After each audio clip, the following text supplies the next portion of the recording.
Pension debt.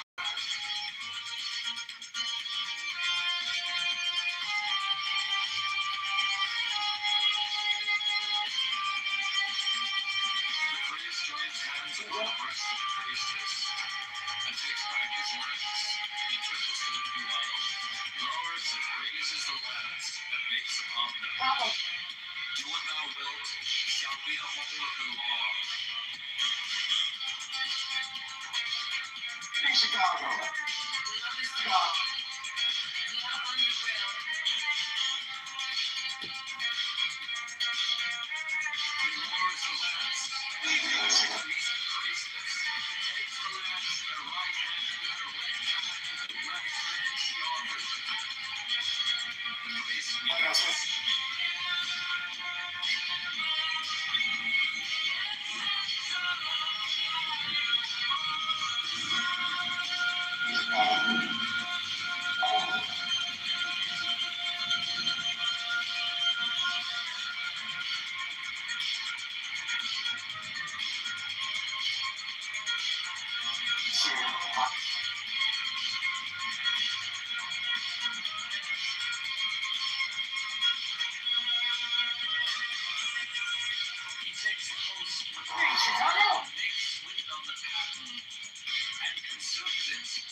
For Chicago.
Folks, let's talk.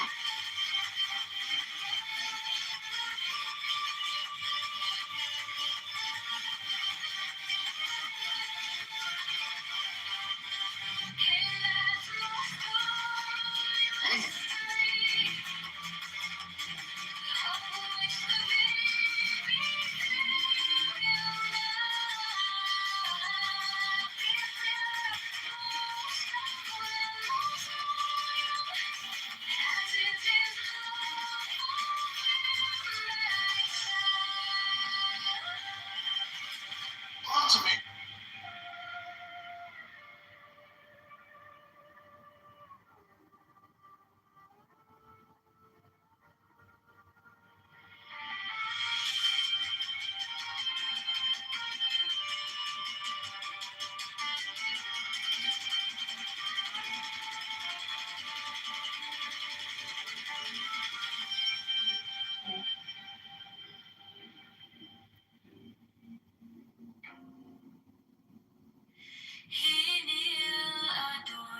Rises, turns, shows the cup to the people, turns, replaces the cup, and adores music.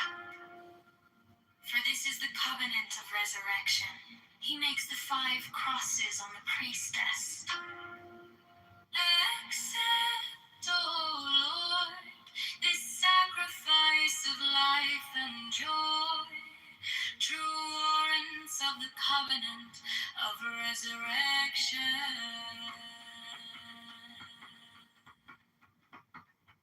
The priest offers the lance to the priestess, who kisses it. He then touches her between the breasts and upon the body. He then flings out his arms upward as comprehending the whole shrine. Let this offering be borne upon the waves of aether to our Lord, and Father the Son that travelleth over the heavens in his name on. He closes his hands, kisses the priestess between the breasts, and makes 3 great crosses over the paten, the cup, and himself. He strikes his breast. All repeat this action. Hear ye all, saints of the true church of old time, now essentially present, that of ye we claim heirship, with ye we claim communion, from ye we claim benediction in the name of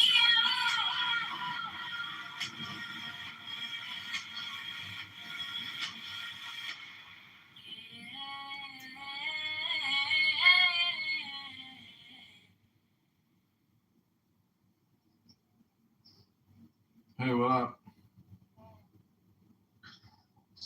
How you doing? How you doing?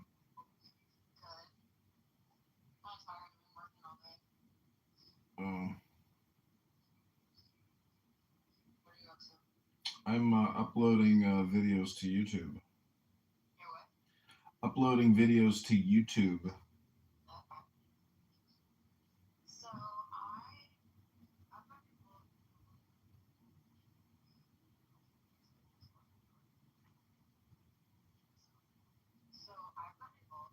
Several different companies, and one is specifically Nova Echo, and Pam Bondi's used it, Ron DeSantis has used it, a lot of, I would say mainly like South Florida people have used it in their campaigns. Was just wondering if that's something that you might be interested in. No, not for me. I mean, I'm out of the congressional campaign. But for the mayoral, I mean, I'm not going to do any kind of call center type stuff. But it is a very cool product. But it can also be for the congressional campaigns too. It's basically, so it's out of the UAE. It's based in Dubai. Just got off another call with them. And so they're essentially like the most advanced like voice AI platform. And they will integrate with like any CRM system, and they will literally. I can give you the number and you can test it out, and they will basically mimic your voice and call people and say like, you can basically tell them to say whatever you want. Like they can say like, have you registered to vote? Are you registering to vote for this person? Like, are you voting, liberal or Democrat, Republican? Like, what's your political situation? And it's a generative AI company, and it's actually really interesting. Yeah, it is really interesting. I've worked in direct response marketing for a lot of years, so I see the value, and I know a couple like pay per call advertising networks. I have to dig through my notes, but I think it's called. It's not a pay per call thing. You can customize it, and there's like a lot of different plans.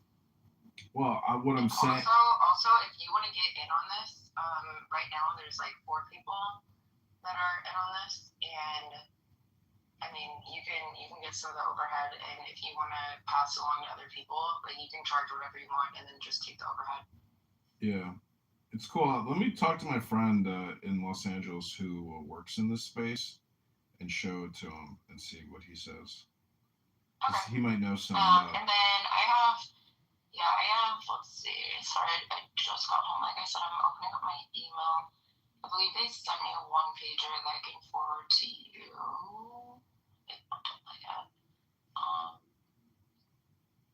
Yeah, I should have this 1-pager within like the next hour or so, and then I'll just forward it to you. Okay, cool. Sounds good. But yeah, one of the guys lives in Beverly Hills. One of the guys lives in Dubai. Another guy lives in Boca. Another guy lives in Houston, and then they're basically on board now too. What was the other company? They're making like a shit ton of money. Yeah, I bet it seems pretty dope. I want to test it out. Yeah, I'll send you the number. Okay, sounds good. Well, have a good evening. I'll talk to you soon.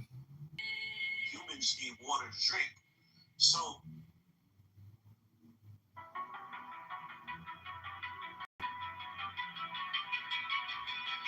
Principles. The Diaken.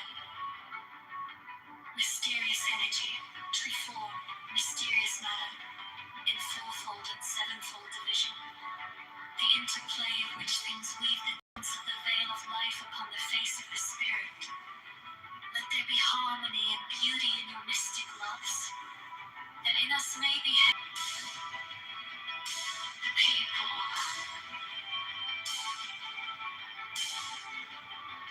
So won't it be.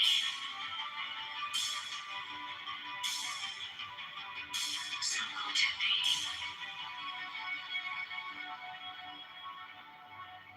The people.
and Siddhartha and Krishna and Tahuti, Moshe, Dionysus, Mohammed and Megatherium. With these also Hermes, Pan, Priapus, Osiris and Melchizedek, Chem and Amun and Mentu, Heracles, Orpheus and Odysseus with Virgilius, Catullus, Martialis, Rabelais, Swinburne, and many an holy bard, Apollonius, Tianius, Simon Magus, Manes, Pythagoras, Basilides, Valentinus, Bardesigns, and Hippolytus, that transmitted the light of the Gnosis to us, their successors and their heirs, with Merlin, Arthur, Cameron, Parzival, and many another, Priya and Onpurios and Fet, priest and king that bore the lance and cup, the sword and disc against the heathen. And these also, Carolus Magnus and his paladins, with William of Shiren, Frederick Hohenstaufen, and Roger Bacon, Jacobus Burgundus, Mollensis the martyr, Christian Rosenkreutz, Ulrich von Hutten, Paracelsus, Michael Mayer, Roderick Borgia Poi, Alexander the Sixth, Jacob Boehme, Francis Bacon, Lord Verulam, Andrea, Robertus de Fructibus, Johannes D. Sir Edward Kelly, Thomas Vaughan, Elias Ashmole Molinos, Adam Weishaupt, Wolfgang van Gogh, Ludovicus, Rex Bavarian, Richard Wagner, Alphonse Louis Constant, Frederick Nietzsche, Hargrave Jennings, Carl Kellner, Forlong Dukes, Sir Richard Payne-Knight, Paul Gargan, Sir Richard Francis Burton, Dr. Gerard and Cosmic, Dr. Theodorus, and Sir Alistair Crowley, O sons of the Lion and the Snake. With all thy saints we worthily commemorate them, worthy that were and are to come. May their essence be held present, potent, puissant, and eternal to perfect this feast.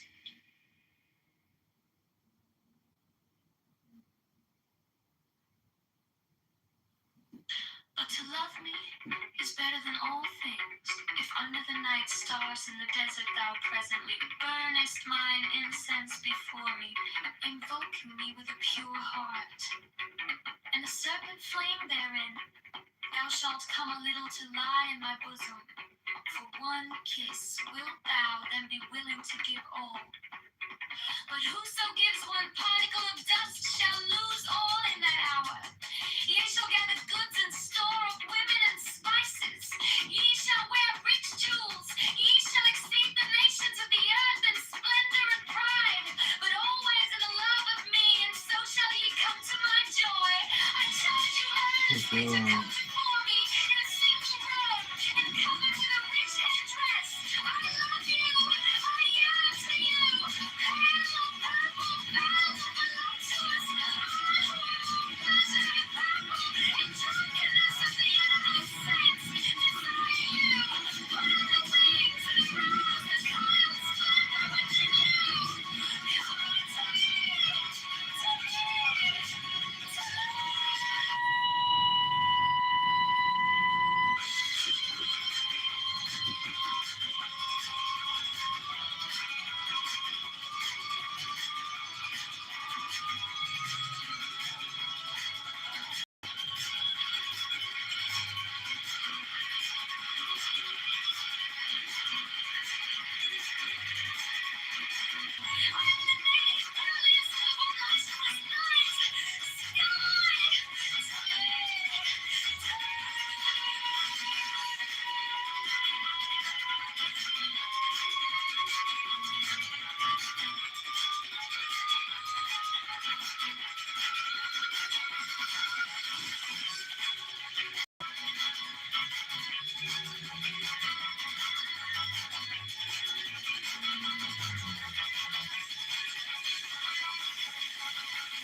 señora con su cruz me pregunta, y este tal yo de verdad piensa en los blues. El chaval con su café, 3 trabajos, poco pie, dice, quiero a alguien que al fin se parezca un poco a mí. John para el mayor de Chicago, para los botes, para el barrio, para las personas de los picos que nunca salen en los libros. John para el mayor de Chicago, la voz del norte y del lado sur, para la familia en el lago que sueña un futuro azul.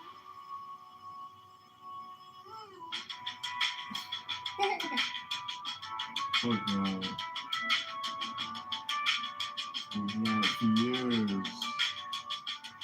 En la esquina del tianguis, la abuelita haciendo tamis dice,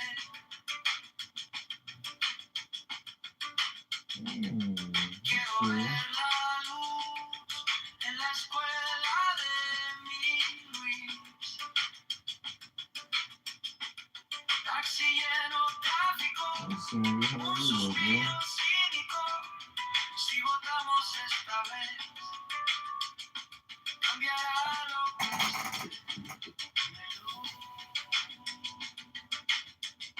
John para el mayor de Chicago, para los voters, para el barrio, para las personas de las peoples, pagando cuentas con sus ritmos. John para el mayor de Chicago, la voz del norte y del lado sur, para la familia del lago que sueña un futuro azul.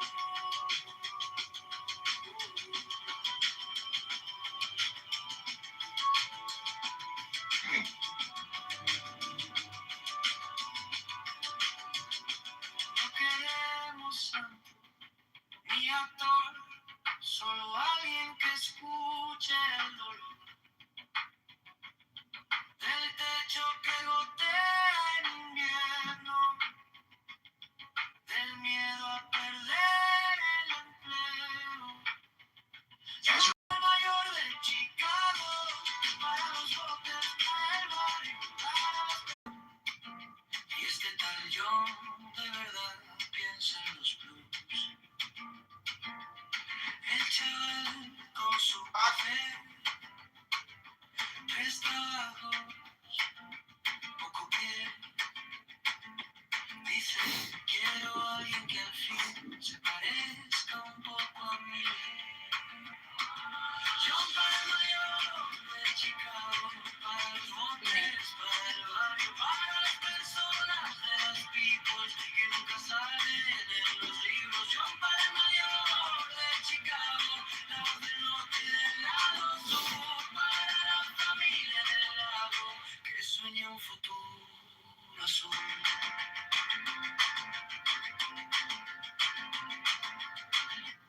En la esquina del tianguis, la abuelita haciendo tamiz dice, quiero ver la luz en la escuela de mi Luis. Taxi lleno, tráfico, un suspiro cínico. Si votamos esta vez, cambiará lo que se ve. Dímelo. John para el mayor de Chicago, para los botes, para el barrio, para las personas de las peoples, pagando cuentas con sus ritmos. John para el mayor de Chicago, la voz del norte y del lado sur, para la familia del lago que sueña un futuro azul.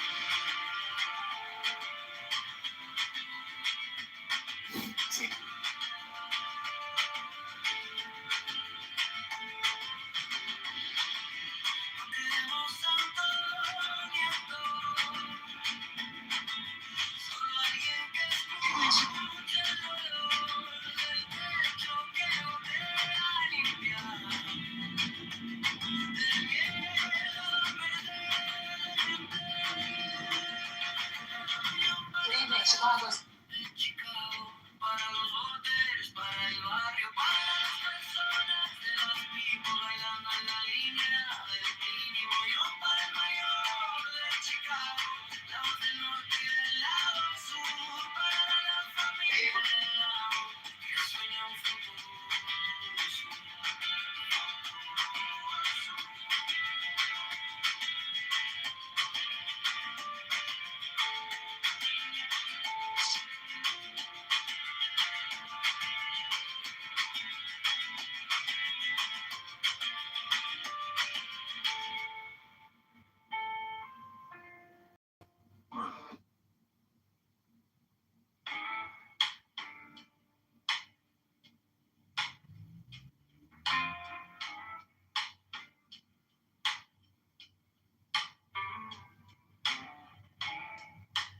So thank you for joining.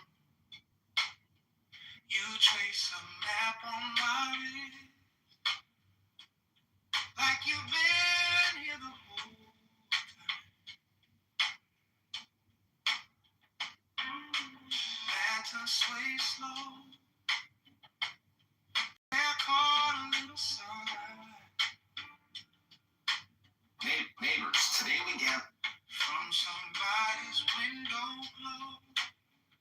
Neighbors, today we gather in the heart of Chicago. Under this moon, in our hidden cold, breathing you in like a secret told. Neighbor, every small touch feels Chicago.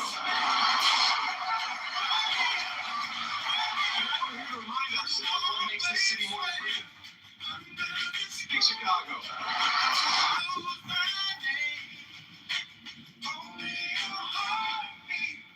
Calling me back again. Big Chicago.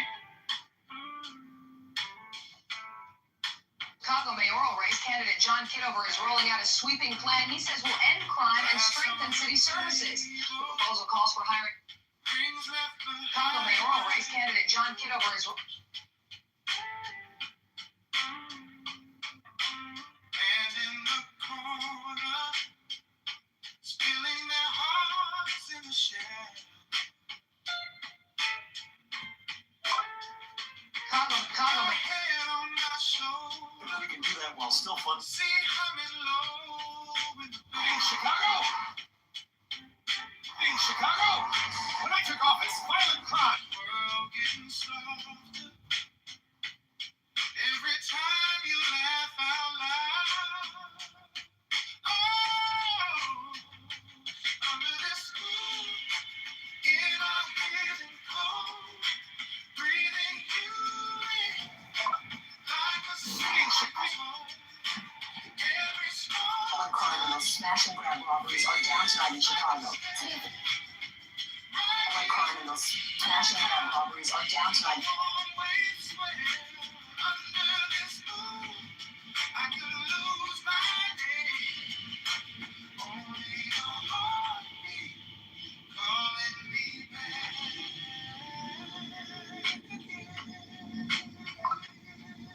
Violent crime. Good afternoon, Chicago. Good afternoon, Chicago. Today we're taking another step.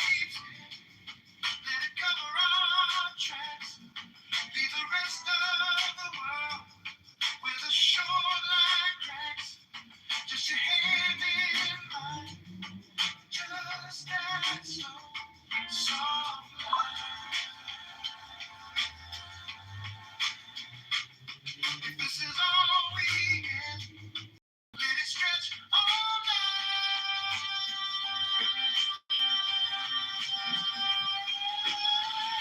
Under this moon, in our Chicago mayoral already. Good evening, friends, and welcome to Mayor Kitover TV on Ice. Tonight we're lining through the numbers that shape your household budget. First up, properties. Good evening, friends, and welcome to Mayor Kitover TV on Ice. Right here, right now, where the warm waves swell. Under this moon, I could lose my day.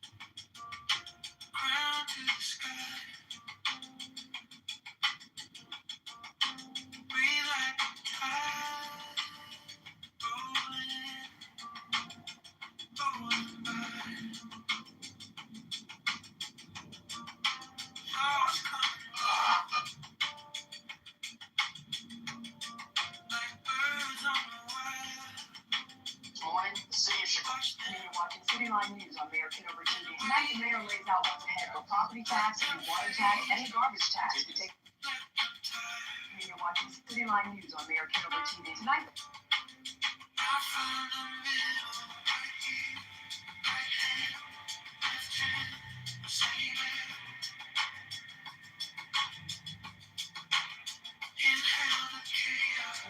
you're watching City Line News on Mayor Kitover TV.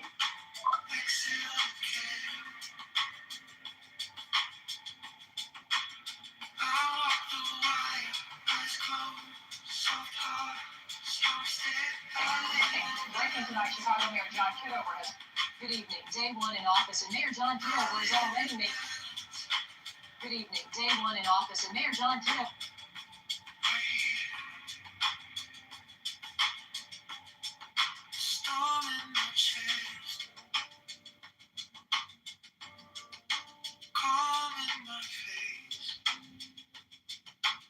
Someone can tune my guitar.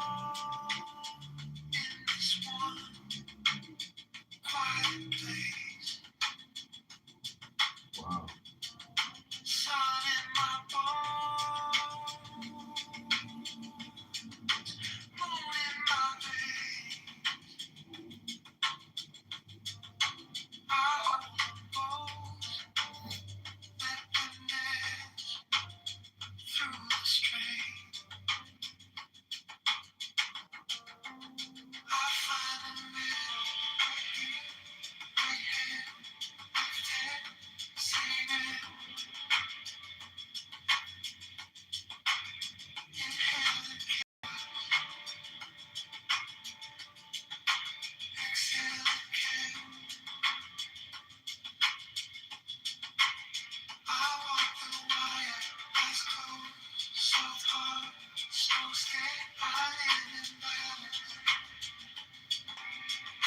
I'm cutting property tax 10%, and I'm eliminating the water garbage bag tax. Chicago deserves a break, and we're making it real today, and I'm signing it right.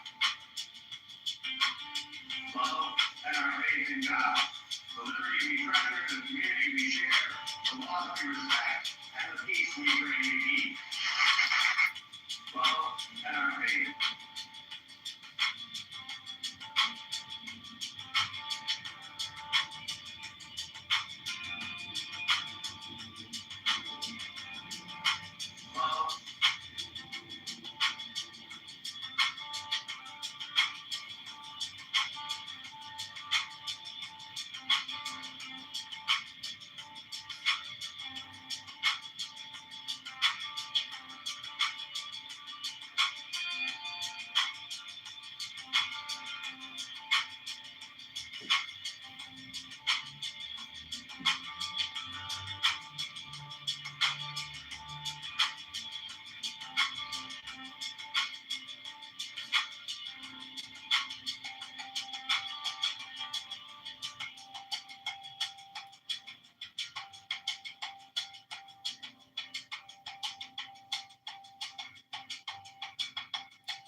But you, who have defied the law,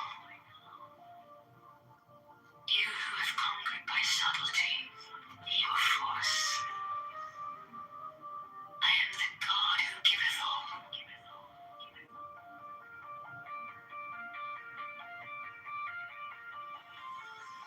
20 I ask you to sacrifice. Nothing at mine altar. I am the God who giveth all. 20 with light, love, force, It's time. fantasy, fire. It's time to collect. These do I bring you. Mine hands are full of these.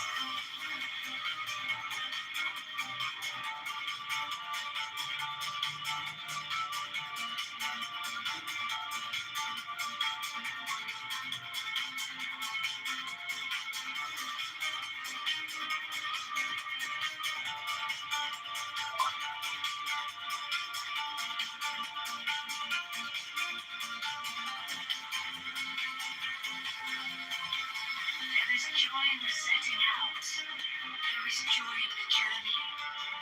There is joy in the goal. 20. Only if ye are sorrowful, or weary, or angry, or discomforted,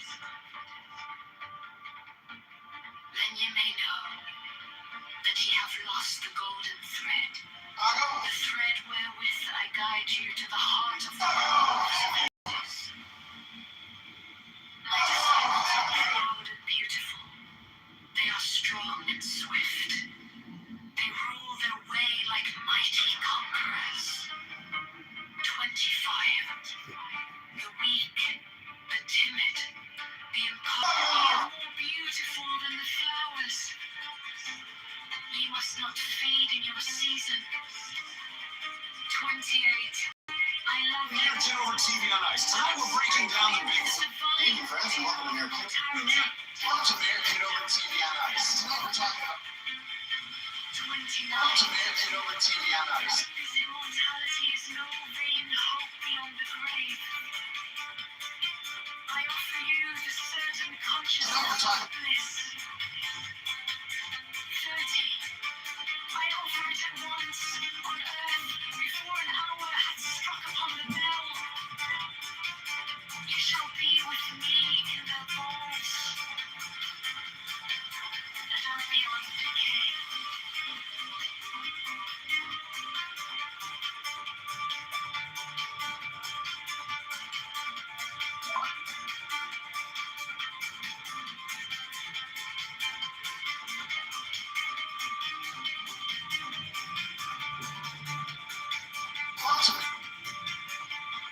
Pension debt has loomed over. Pension debt has loomed over.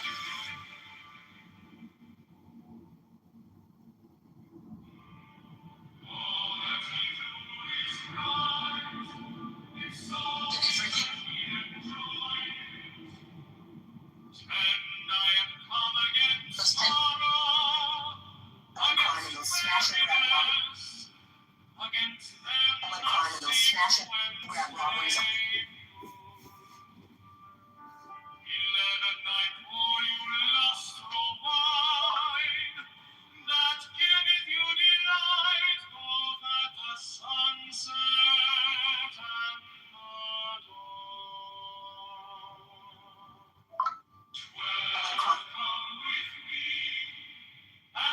Chicago, I'm John Kitover with Channel 7 News.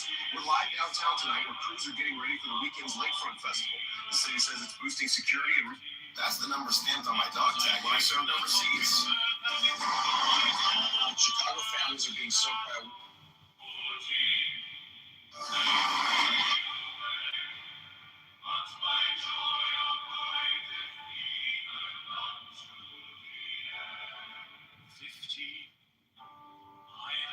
Myself beneath a mask, I am a black and terrible god. 16, with courage conquering fear shall ye approach me. Ye shall lay down your heads upon mine altar, expecting the sweep of the sword. But the justice of love shall be Mayor Kitover.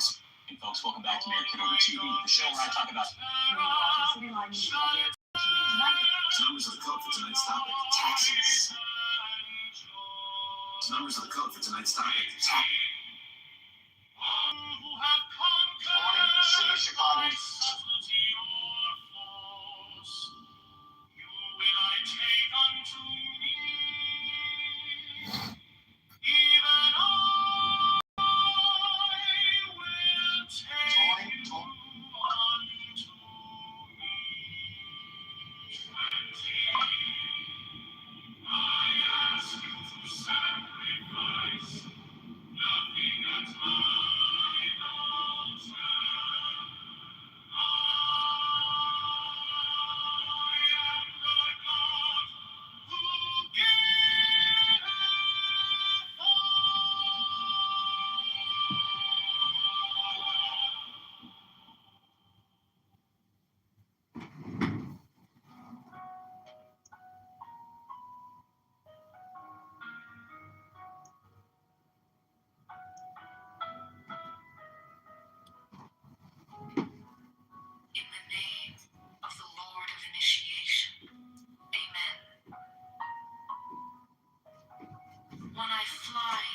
light as a hawk of mother of emerald are my mighty sweeping wings.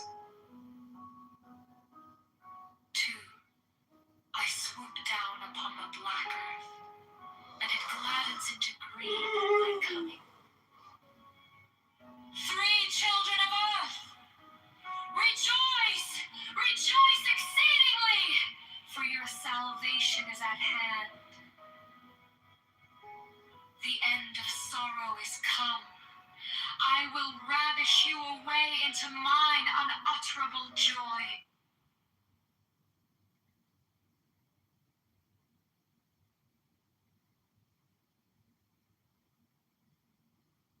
You haven't won. You have not won anywhere in the world. How does it feel to be a perpetual loser? And you couldn't beat the weakest nation, landed on the shore, starving, oppressed, didn't have clothes. You're an expert on this topic, Brad. How does it feel to be a loser? There goes a Canadian too.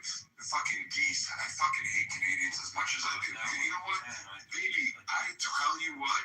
Come to America. I'll sponsor you. I'll help you through. KK will get all the fucking paperwork together, and we will give you the ABs. They can stay in Canaran.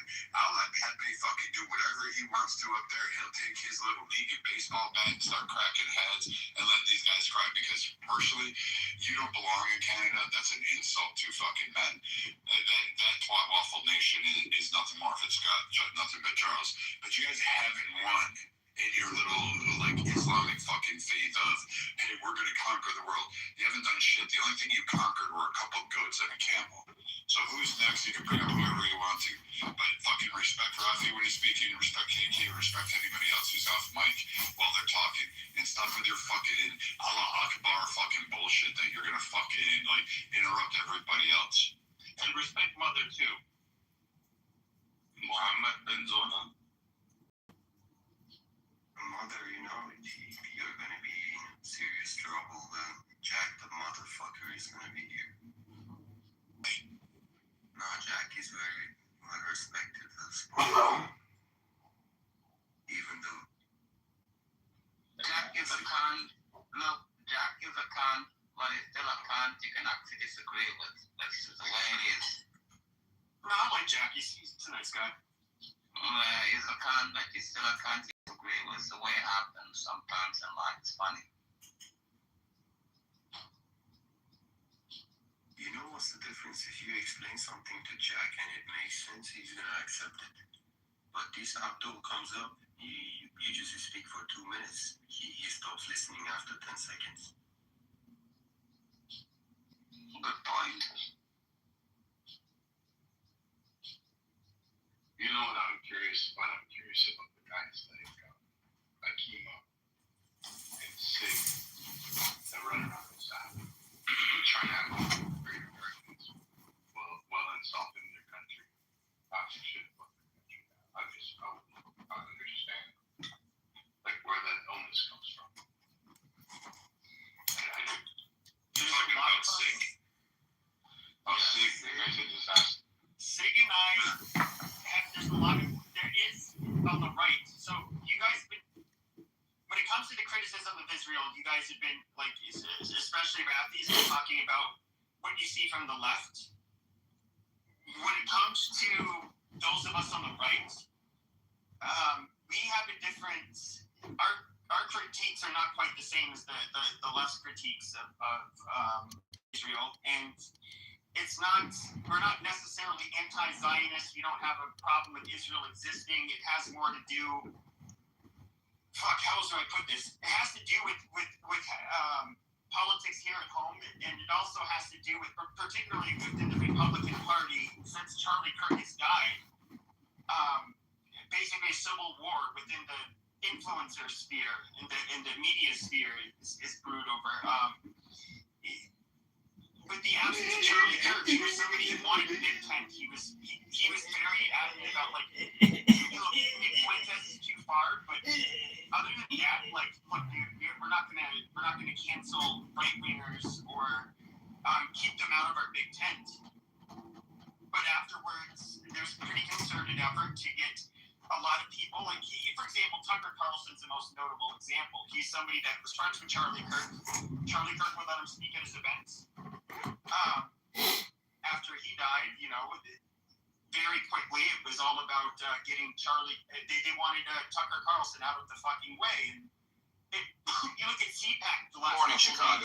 Today we gather not just as a city, but as a family. Basically, Megyn Kelly, Tucker Watching City Line Carlson. News on American Welcome to Kitover TV on Ice. Tonight we're talking about the bills that touch every household. Property evening, friends, and welcome to Kitover TV on Ice. Evening, folks. Let's talk about the three pillars of running Riverdale: property tax, water tax, and everybody's favorite, the garbage tax. Evening, folks. Welcome back to Kitover TV, the show. Mayor Kitover TV on Ice. Tonight, evening, folks. Let's talk about the three. Evening, folks. I'm Mayor John Kitover. Tonight on I'm John Kitover, and I'm running for mayor. I live in safe neighborhood. It just spilled over. I don't think he's somebody Reading poetry to or being you. pushed out of the right.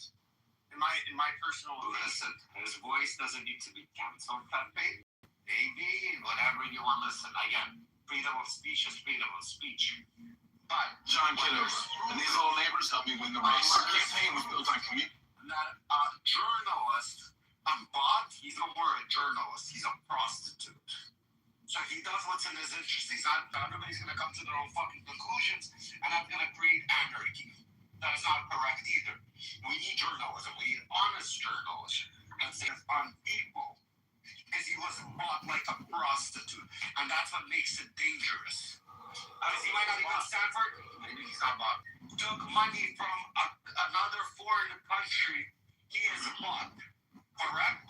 Or any type of gift like a house, if he does jewelry, or anything that is not either bought, you're gonna question what the fuck is going on in the government. He is right now a prostitute that was bought. So now he was bought. There's proof that he has been bought. So now he's working on somebody else's interest. And now whatever information he's spewing it for somebody's interest. Now, question, where's this interest and where is it going to lead to?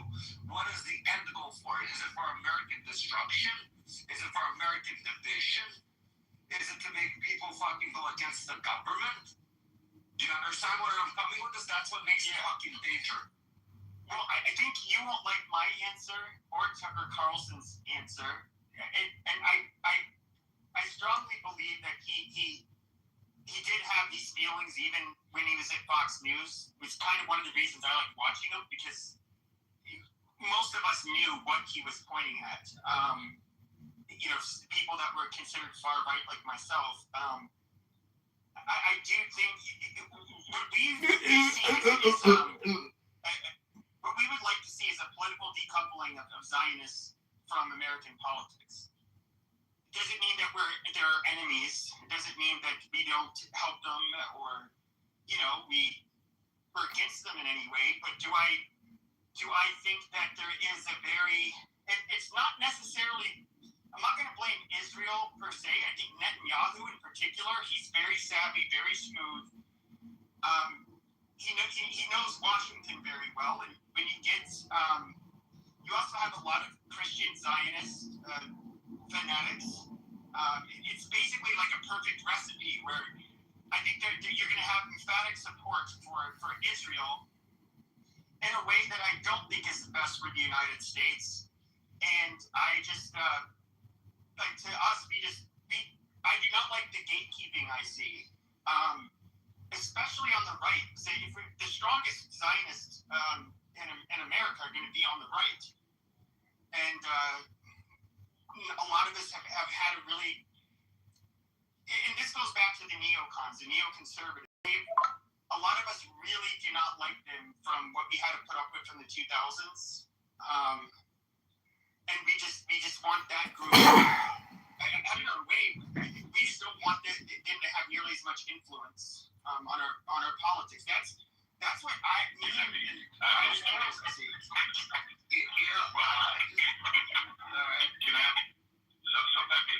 You keep talking about Zion as if though you understand. Could you please explain to me the secular term of Zionism and then tell me the biblical? You're talking about this.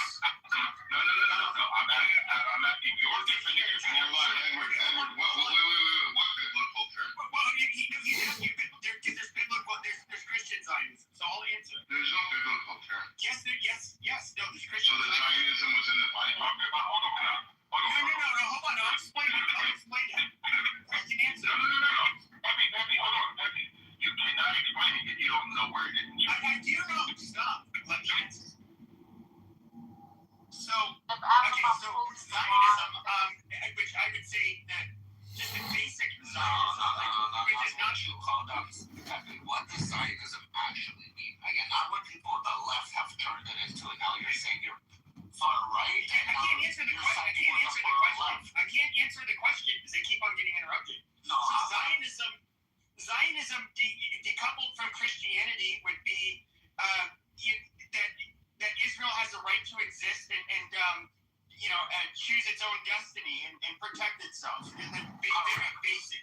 And that's something I would say I'm a Zionist in that sense because I believe Israel, like any other country, it's the country's there.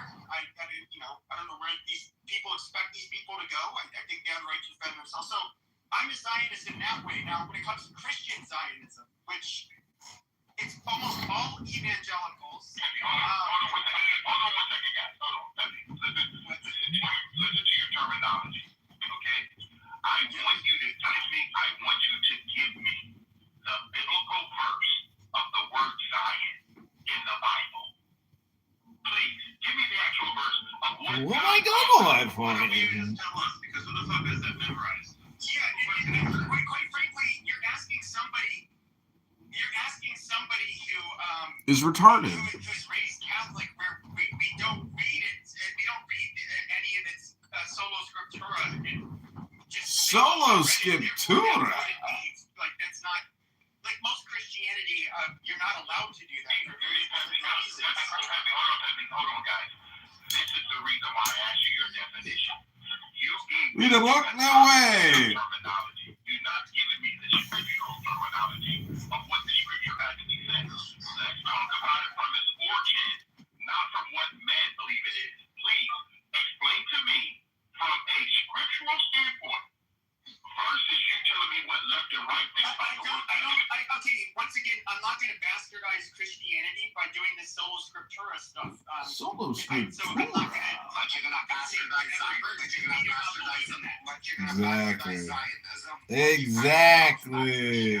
We'll only bastardize one thing. That's what a bastard does. Christian Zionism was not a thing in Christianity until 150 years ago with a small group of Anglicans in England, and then it ended up spreading here in the United States. Christianity, so they never used it. I don't even think that's the scripture, because of course it was translated. They didn't use Israel. It was more the son of Abraham, who the sort of would inherit. They would inherit. You say a lot of stuff as if though you're giving people facts. Fact is different than truth. Okay? What do you think that is incorrect when it comes to Catholicism? Okay, I didn't know anything about Catholicism. Okay? What I hear you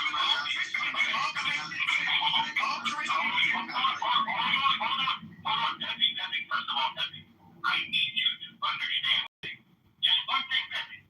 You are going based on what you think you know, but you have On what I do know. Dispensationalism did not come until the late 1800s.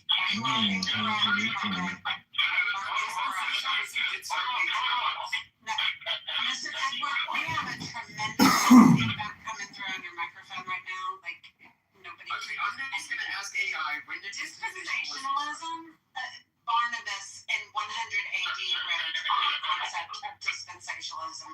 Irenaeus wrote on it. Hippolytus wrote on it. These are all first century church fathers. So, no, you're incorrect. You're not stating fact. So, The fact that Darby popularized it in the 1800s does not mean it did not exist. Serendipity, is that better, Serendipity? Yes. Yeah, it's better now. So out of all of the big sects of Christianity, which ones were dispensationalists until the 1800s? Hold on. Okay. Peppy, what you have to do, Peppy, is you have to sometimes listen versus talk. You know what you do a lot, Peppy? You say things as though everybody's understanding your It's conversation. the Pepe Show. What do you expect? Because you talk about Zionism as though you think it's only New Testament terminology. It is not.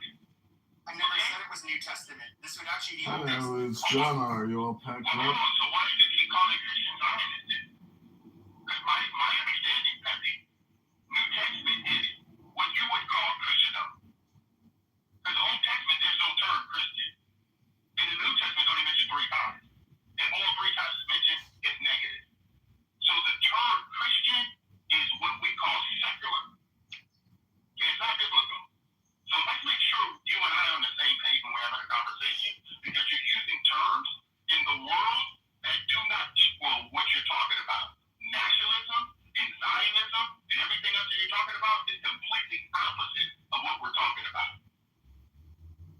No, I think you misheard me. I said, what would a secular, non-Christian version of what would just like the basic definition of Zionism be? That would just be granting them the same, saying, yeah, they ought to be able to exist and defend themselves like any other country that you would respect. Just hold on one second. Brad, you might lower yourself just for a minute to let Monica answer something you have a block, and then come back up. You know she has to be blocked, right? Well, I don't want to. Yeah, I don't want to get involved in stuff. Can you let her in, please? Just come back up, please. As long as you don't matter, because God forbid we let the lion up and rock it. No, don't do that. Okay, so Peppy, nationalism is what you just talked about. There's 195 nations, and they all have a right to govern themselves. The United Nations is not. But I stated that was my non-Christian definition of Zionism. No. Okay. First of all, listen to what you say. Your non-definition of Zionism is the fact that a nation is to govern themselves. Is that what you're telling me? All nations are independent. You can support Israel despite what religion you are, despite being an atheist. Okay, it's looking at things in a national, through the lens of nationality and sovereignty. That is the definition I gave. Christian nationalism. That's when dispensationalism comes in. Is almost all Christian Zionists. In other words, they believe it because their faith, like a lot of evangelicals, they're with their end times. Israel and the Jews play a critical role in that, and so the state of Israel, which they look at God at Jews as being God's chosen people, the apple of God's eye, and they are to be there in the state of Israel, their biblical homeland, and with their prophecy, they will be fighting with the whole world, and then the second coming of Jesus will come, and hallelujah, things will be great. That's when you say Christian Zionism, they support Israel for distinct religious reasons. Okay, so Pepe, everything you just talked about right now, which is kind of interesting. Okay, you talked about dispensationalism, you talked about evangelicals, you talked about all these different people groups, but because they're not even real Christians. Okay, because of who? Because of you? Well, no, such a deviation from normal Christianity. It's an American bastardization of Christianity. All right, and because of who? Who makes that claim? Every Christian denomination makes that claim about evangelicals in particular. I'm going to ask you a question, Pepe, and I want you to be honest with me. Could you please name one denomination in the Catholic Bible or the Protestant Bible? Name one of them. I'm not familiar with them having it in the Bible. They don't exist. There's no denomination in the scripture, including Catholicism. They do not. So therefore, you can be a heretic that deviates from Christianity, and I guess I don't know. No, Pepe, you're wrong. Because the one that came up with the term the Holy Roman Catholic Church. And it came out of it after Peter. Ignatius Saint Ignatius of Antioch was the one that came up with the Catholic Church, which means the universal church. So when you are talking about it, you're just like, oh, the Zion is this, the Zion is that, and everything Zionist and whatever. You know what I mean? Edward is actually trying to educate you. And you're not listening. You're just like trying to fight it. Okay, but you're trying to we can look at all of the Protestant denominations. Hold on. We can look at all of the Protestant denominations. But hold on. We can look at all of the Orthodox churches, okay, throughout the world. We can look at, of course, you know, and that's because they don't hold Jews to this standard where, in other words, Christianity, for the most part, believes you find salvation through Christ. We're all God's. You're saying they're going to go to hell. indicates that you're They think they're going to go to hell, like, you know. No. This is embarrassing. No, it's not. Shut up, you low IQ. God damn, dude. It's embarrassing. That's all you do. Oh, you're a Muslim. Oh, Aisha got raped at 9 years old. He's Muslim. They have nothing to say. Shut up. You're saying on Palm Sunday is embarrassing. But no, like, and I don't know. Maybe Serenity or she's like a evangelical or serendipity. I don't know. But where did any of these religions? But she also cannot go against what I said. Like serendipity. Where do any of these denominations support Israel based upon their religion, where it involves prophecy? There are multiple denominations that support Zionism biblically. It's not about the denomination. It's about their whether they believe in amillennialism or millennialism, and that divide is across all denominations. Like you couldn't say, oh, the Baptists are all the evangelicals and they're bad, or the Presbyterians. It has more to do with their eschatology and what they think about amillennialism or premillennialism. The people that tend to take scripture more literally tend to fall more within the quote-unquote dispensations of church history. So the people that take scripture more allegorical tend to lean more towards the amillennialism camp. Sure, and so I guess my question would be these different. Shut the fuck up, Antia, because you don't know. You're just gonna. No, because I'm asking. It's a follow-up. I'm asking questions. Shut up. Shut up. Do you know Pope John Paul? Do you know Pope John Paul II? Wait. Do you know Pope John Paul? Yeah. Wait. Do you know that Pope John Paul? No, you don't know this because I want to educate you. Do you know Pope John Paul II in 1994 recognized the state of Israel? Yes, as a nation. Yes, yes. You didn't. Okay. You've had it because of all of the. Shut your fucking mouth. You're so fucking stupid. You're not saying anything of relevance. Shut the fuck up. Now, when it comes to, first of all, there's a lot of people claiming to be Catholic that are being overtly anti-Semitic online. You've had a lot of bishops come out online and they said, hey, let's be clear here. If you're going to be anti-Semitic and hateful, that is clearly sinful. You cannot do that. You can absolutely be a supporter of the state of Israel. You can absolutely recognize the state of Israel and say that they have these rights and all of that stuff. The only difference is that we don't have, but in Catholicism, they don't have a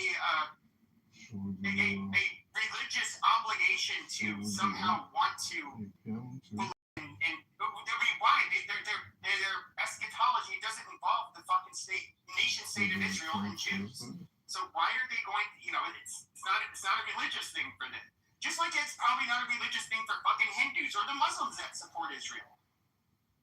It has nothing to do with being a Catholic warrior when she's just a young fucking ex-porn star. She's a stupid bitch and she doesn't speak for all of us. Okay, Pepe, can I What that word? Okay, Pepe.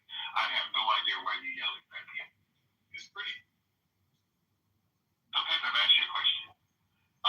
You know why? 3 whys. Could you please explain to me? You said that Jesus, what nationality would you claim Jesus to be?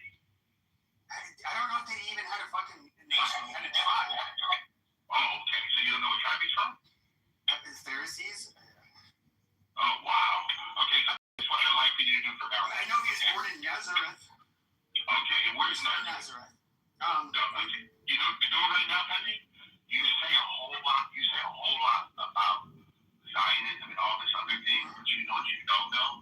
You got to go back and go to the genesis of what you're talking about, because it's very sad when you don't even know that the man himself was born based on prophecy in Israel. Jesus, the person that you Where was his family from? Nazareth. Nazareth. And Nazareth is in where? But it wouldn't be considered Israel at the time. No, okay, I'm going to tell you again. I've been there 3 times, okay? I don't know what other place you ever think of, but I can clearly tell you that all Old Testament that was prophesied and where Jesus would be born, in every prophecy he fulfilled it. Okay, no one else. I don't know where you come up with the fact that he was bar mitzvah, he went to synagogue, he had the same trade as his father Joseph.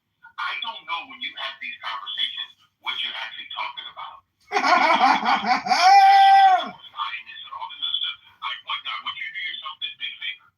As a quote-unquote Catholic or Roman Catholic, whatever, please go and find out who Jesus actually is first, and then come back and have a conversation. Yeah, literally, he's got part God, part the Holy Trinity. Because no, he wasn't born in Nazareth. Hold on, No, he wasn't born in Nazareth. What did he mean technically wrong? You know he wasn't born in Nazareth, right? No, he was born in Bethlehem. He was born in Bethlehem. Mary's from Nazareth. But I mean, but that was Roman territory, wasn't it? Like, Yes, it was not Israel at the time. Yeah, it was Rome. He was born as a Roman. He fell under Roman. Augustus, I believe, was born as a Jew. Yeah, he was a Jew under Rome. He was Rome. I'm not. Nobody here is trying to claim that. Guys, hold on, guys. First of all, I want you to do yourself a major favor, just for all of us. If we're going to talk about anything historical, let's go into historical, biblical facts, whether you want historical facts or biblical facts. We just did that. Augustus was Caesar.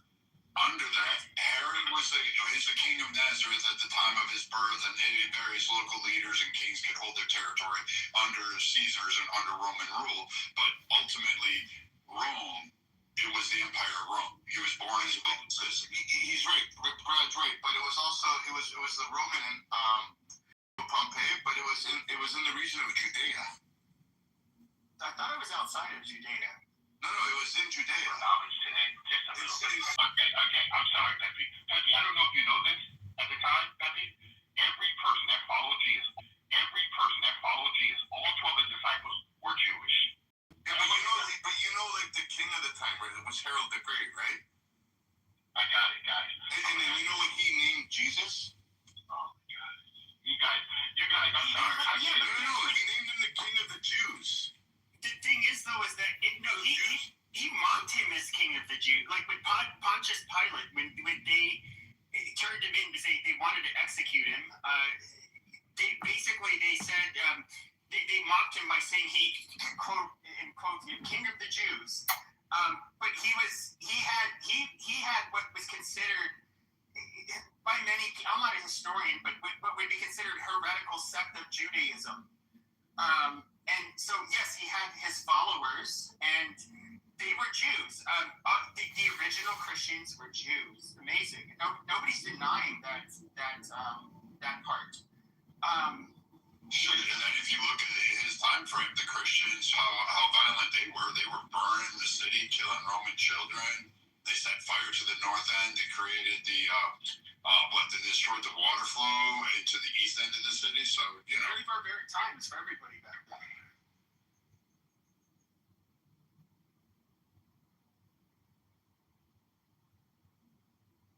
But if he's king of the Jews. So he has 12 disciples, but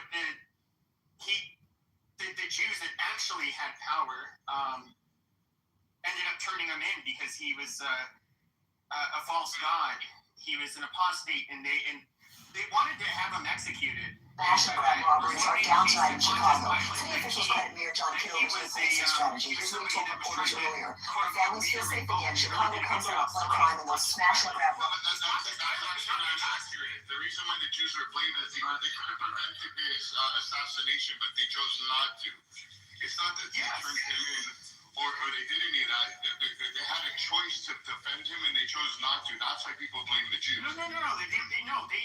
was actually detained by the what the fuck do you call them at the time? The officials. Forget what they were called. No, I'm not talking about the group. They're related to the religion or their temple or whatever, and they detained him. Now they wanted to they wanted to execute him for some reason. They said like, well, no, we're under Roman jurisdiction at this time. We can't do this. And so while he was detained, they ended up telling and you can look this up. I mean, I'm not making this shit up. They definitely made the case to Pontius Pilate, who was not really that interested, but they did tell him like, oh look, he's a fake, a false god. That's when they mockingly said he calls himself the King of the Jews, and he wants to basically do a revolt or rebellion against the Romans, and he was ultimately found guilty and executed. It's not. I'm not. And look, a lot of people get stuck on like, you start trying to say the Jews killed. No, the original fucking Christians were Jewish. Like nobody's trying to say the Jews were the bad guys, and then the Romans, the fucking pagans that ended up killing them. Ultimately, okay, like there's no. If anything, there's only one group of people that were good, and that was the Jews that became Christian.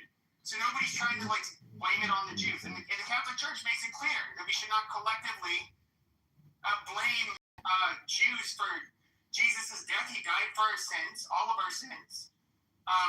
We can't blame Jews like whatsoever. We can't. It's not fair. It's not right. It's not accurate. So that's not the case I'm going with. Then why is it that you keep talking about Zionists, the Jews, like Tucker Carlson, and all sorts of retards? Doesn't Zionism exist in all religions? They check. Doesn't because Muslims believe in eradication. No. Because you did this thing. You keep saying this thing. I'm just saying, if you're gonna go down and bitch about Christian Zionism, didn't the Muslims come up here and go? Christian Zionism. Don't they claim Zionism? The Jews, the fucking twat waffles that believe in a fat guy. I'm sorry, I'm just stepping over Monica's fupa here, but I mean the idea that somehow all these religions have Zionism written into them where they want to expand, they want to convert people, they want to bring more to their fold. Literally the foundation principle of all religious groups across the world are designed to bring people into their masses. So Zionism and its eternal right to exist and expand, the Muslims say they're going to conquer the world, right? They say, we're going to take over your territory, we're going to kill the great Satans, we're going to kill all of them and take control of their lands. Right? Do they not do that? The thing is, you're wrong because Jews don't proselytize like Muslims or Christians. But the Muslim, they become a Muslim, all you have to say, la la, ilallah, and all that. Okay, so you're not answering his question. And wait. All you have to do is say that, and then you're a Muslim. You don't even have to know the book. You don't even have to know the Quran. If this is you on the fucking idea, all I'm trying to say, wait. All I'm trying to say is that when these people, these modern day, like, you know what I call them? I call them edgelords. They think it's nice right now to be anti-Semitic, to hate on the Jews, and Candace, all of these retards, Tucker Carlson, still not answering retards, by the way. Wait, let me finish. He's talking about Zionism being a part of other religions like Islam. You don't even believe, you said you haven't been to church in 20 years. Yeah, I know, but you're not answering the question. Give me a break. My belief has nothing to do with this. Let me land. God damn, you're so retarded. Let me land. You haven't been to church in 20 years. So when these people say... So now I'm going to step in here. I don't care about you landing. What I care about is an answer to my question.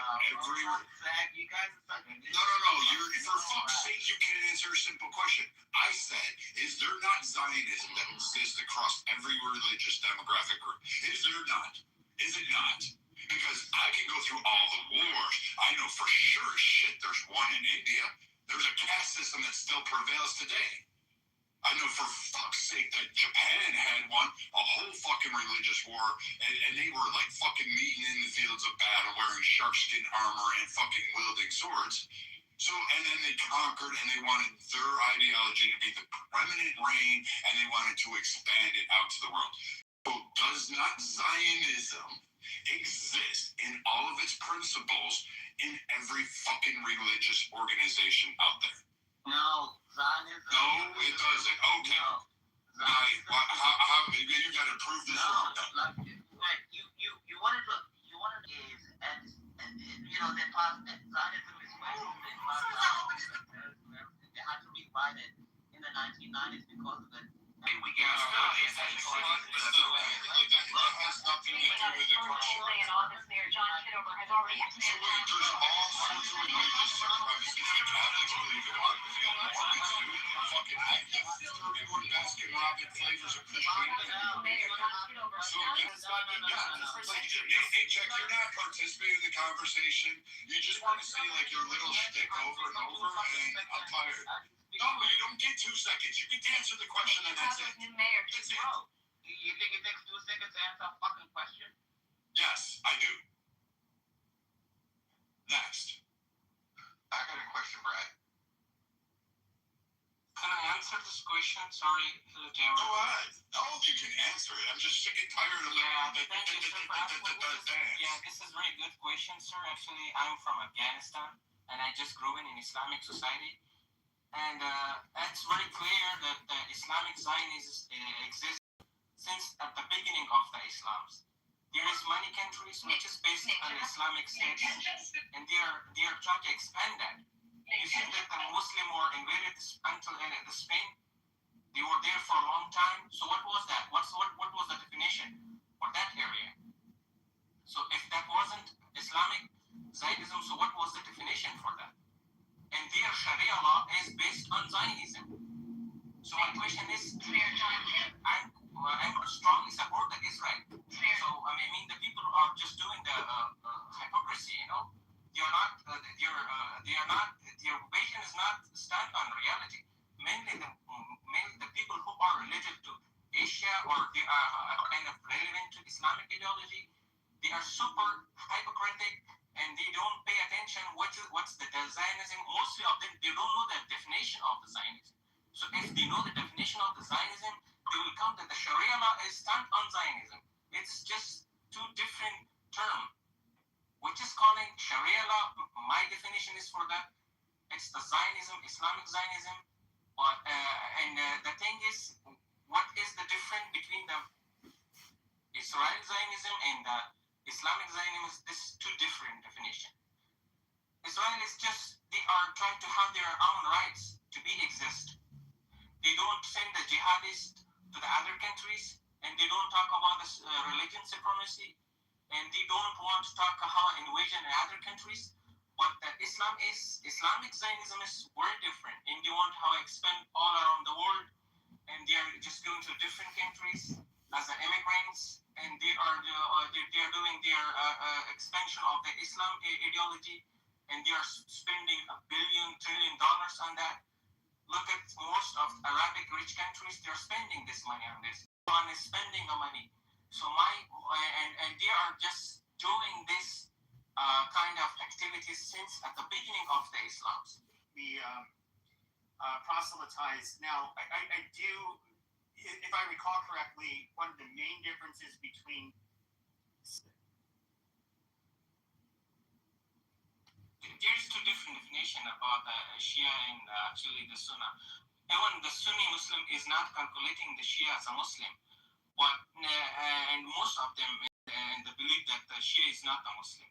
If you listen to the Shia is saying, or the Sunnah is not a Muslim.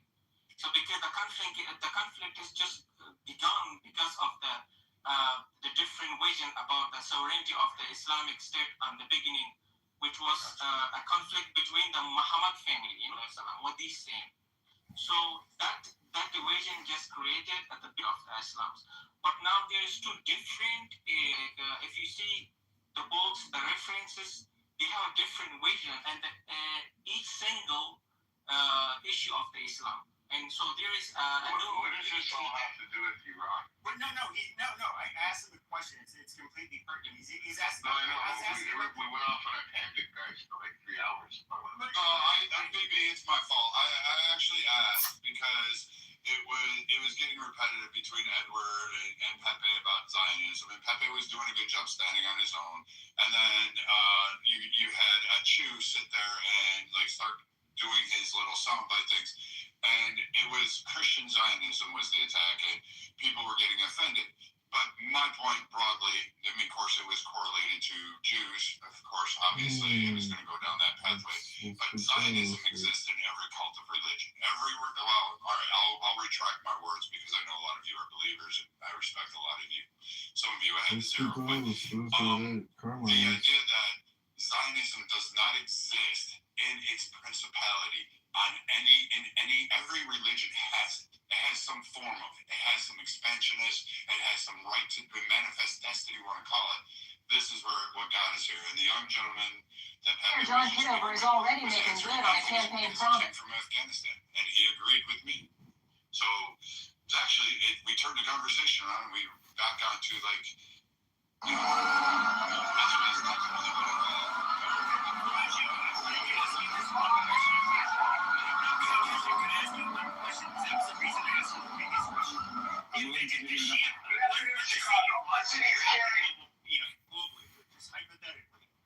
Now, it's my understanding that you have to be a descendant of Muhammad to be a leader of any kind.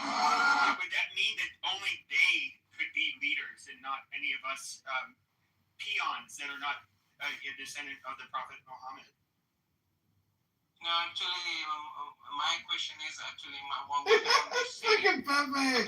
I will come to your answer, but my question is, I'm quietly agree with the Waking. He is just like made a lot of good sense. Hey friends, one thing I do every day is one scoop of longevity mix. I built this for myself. I've now built it for you. It's good for all genders, all ages. What we did is we researched all the scientific literature. We got. Thank you, John. There's a point of privilege on microphone 1, then we'll go to microphone 3. Go ahead, Duncan. Yes. And they can by sword. No, my sword. No, by the sword. When they came to my countries, to the territory by swords, the reason was they said, we want to expand the territory of the Islam. The state, we should make the more point of privilege and priority world. Islamic Sharia states, which is still existing all around the world. They don't give a fuck. Dude, why you're derailing, bro, again. If I may, sorry.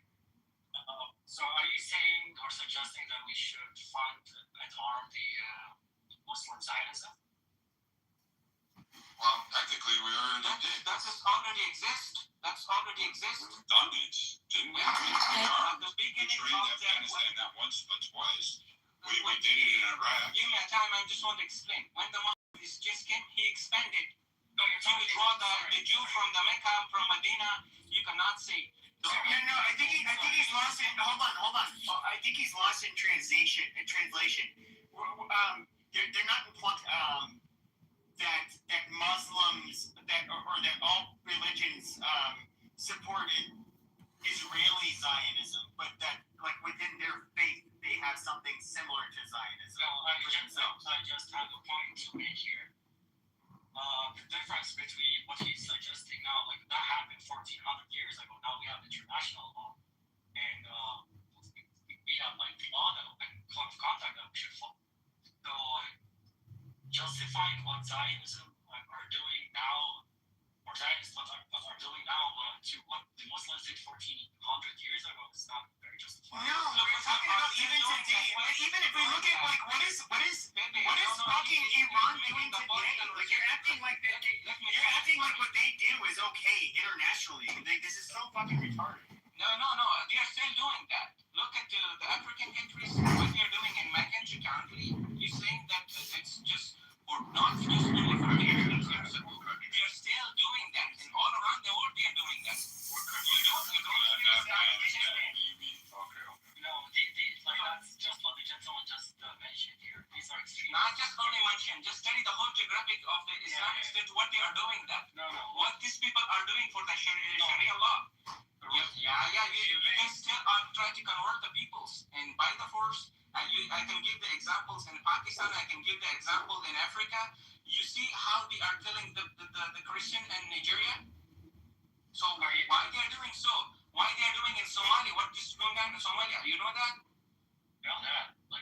So why the people are no? There is we have a different groups by the name which is based on Islamic names and who are trying to bring the practices of the Islamic Sharia all around the world, and we are trying to do that by words. That's there.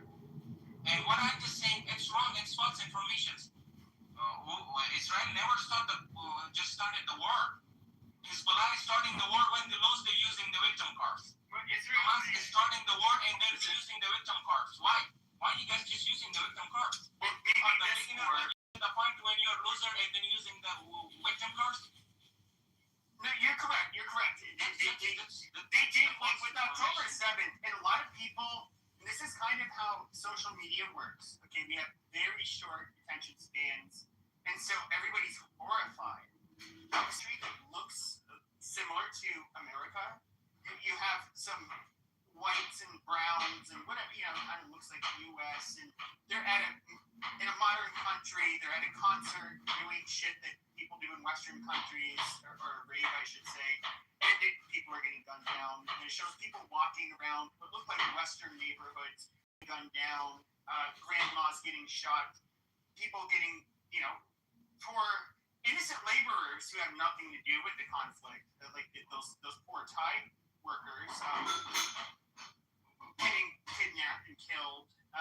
Just really horrible shit. And, you did see, now, do I think Israel's perfect? By no fucking means. Do I think they have a lot of issues? Yes, absolutely. I mean, I'm not going to simp for Israel. But after October 7th, they absolutely... They had to stop or tie a knot in Hamas's ass. Like that was too much. And there's still one thing that stands out to me to this day. And a few weeks leading up to it, I remember there was a guy who went to a synagogue and he shot a few people, but then he got shot by an armed Israeli. And the first thing that happens is that, in Gaza, people are lighting off fireworks and handing out candies. I'm like, what the fuck is this shit? That's so weird. But population celebrates that. After 9/11, on the same streets of Gaza, on the same streets handed out candies for October 7th, were handed out for the guys for 9/11. These guys, those videos are old. They're still on YouTube. Watch of Gaza celebrated 9/11. Yeah, of course. And I get it. And that's the other thing. You guys are all America first. American Israel, don't you say fucking shit that you guys are trying to divide it. And I'm not trying to divide anything. And they want you then as much as they want us. Yeah, you guys should say thank you to the Jews, is that we're in the way for them. Because until they don't finish us up, they're not going to try to come for you. Sure, but I don't... That's why you should say thank you for the Jews for being there and fucking taking the first punch. We're basically the human shield for you guys. Okay, but I'm not simping for the Muslims and their terror and the terrorists that they have. But I'll just wrap it up and make it really quick. The one thing that really stood out is that you had, I think her name and her first name ended with an I, but young girl, I think I saw a picture before she was dead and mangled. Pretty young girl, probably had a nice life in front of her, but here she is mangled in the back of a pickup truck being fucking molested, basically. And then what I remember is they driving right into fucking Gaza. And the people cheering, the first instinct of these people is to run up and just hit her body, spit on her body. And I'm thinking to myself, I can drive into Mexico with the dead white girl. Fanny Lou? Are you talking about Fanny Lou? Yeah, perfect. And these are the same innocent civilians, and that there's a death toll. that they have that they say innocent. They're not distinguishing between Hamas. No. The irony was not lost on me. Back of a car, and they'd be like, oh, Dios mío, oh my God, like they'd be like, holy shit, that's so horrible. You would not see like Mexicans spitting and kicking or like, it was so goddamn barbaric. It's so fucking weird. Yeah, you had fucking Karen cities on here asking for reparations, arguing with Bibi that he did make reparations because he's a Jew to those same people who celebrated and spit on a young girl. And I mean, shit, I wish we would have killed them all because they had no problem doing that to Americans, and yet people seem to forget that there were Americans killed, and I would have murdered them all. Is this a reality?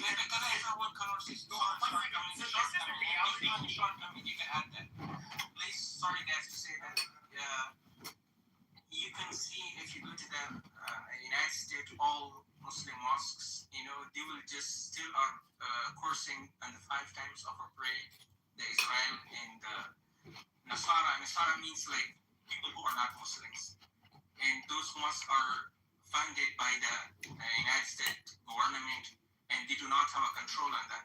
Remember what's their hypocrisy? One day I was in the mosque, I was telling, can you guys pray for 410 people who just died under the bombardment of the Pakistani aircrafts in Afghanistan, and they killed the drug addicted people, and they bombard the addiction center and the couple center.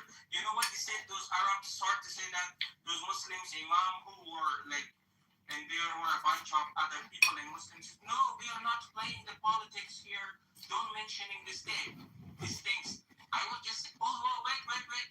You guys are praying here 5 times, and the 5 times pray you are cursing the Israel, and you are praying for the Palestinian.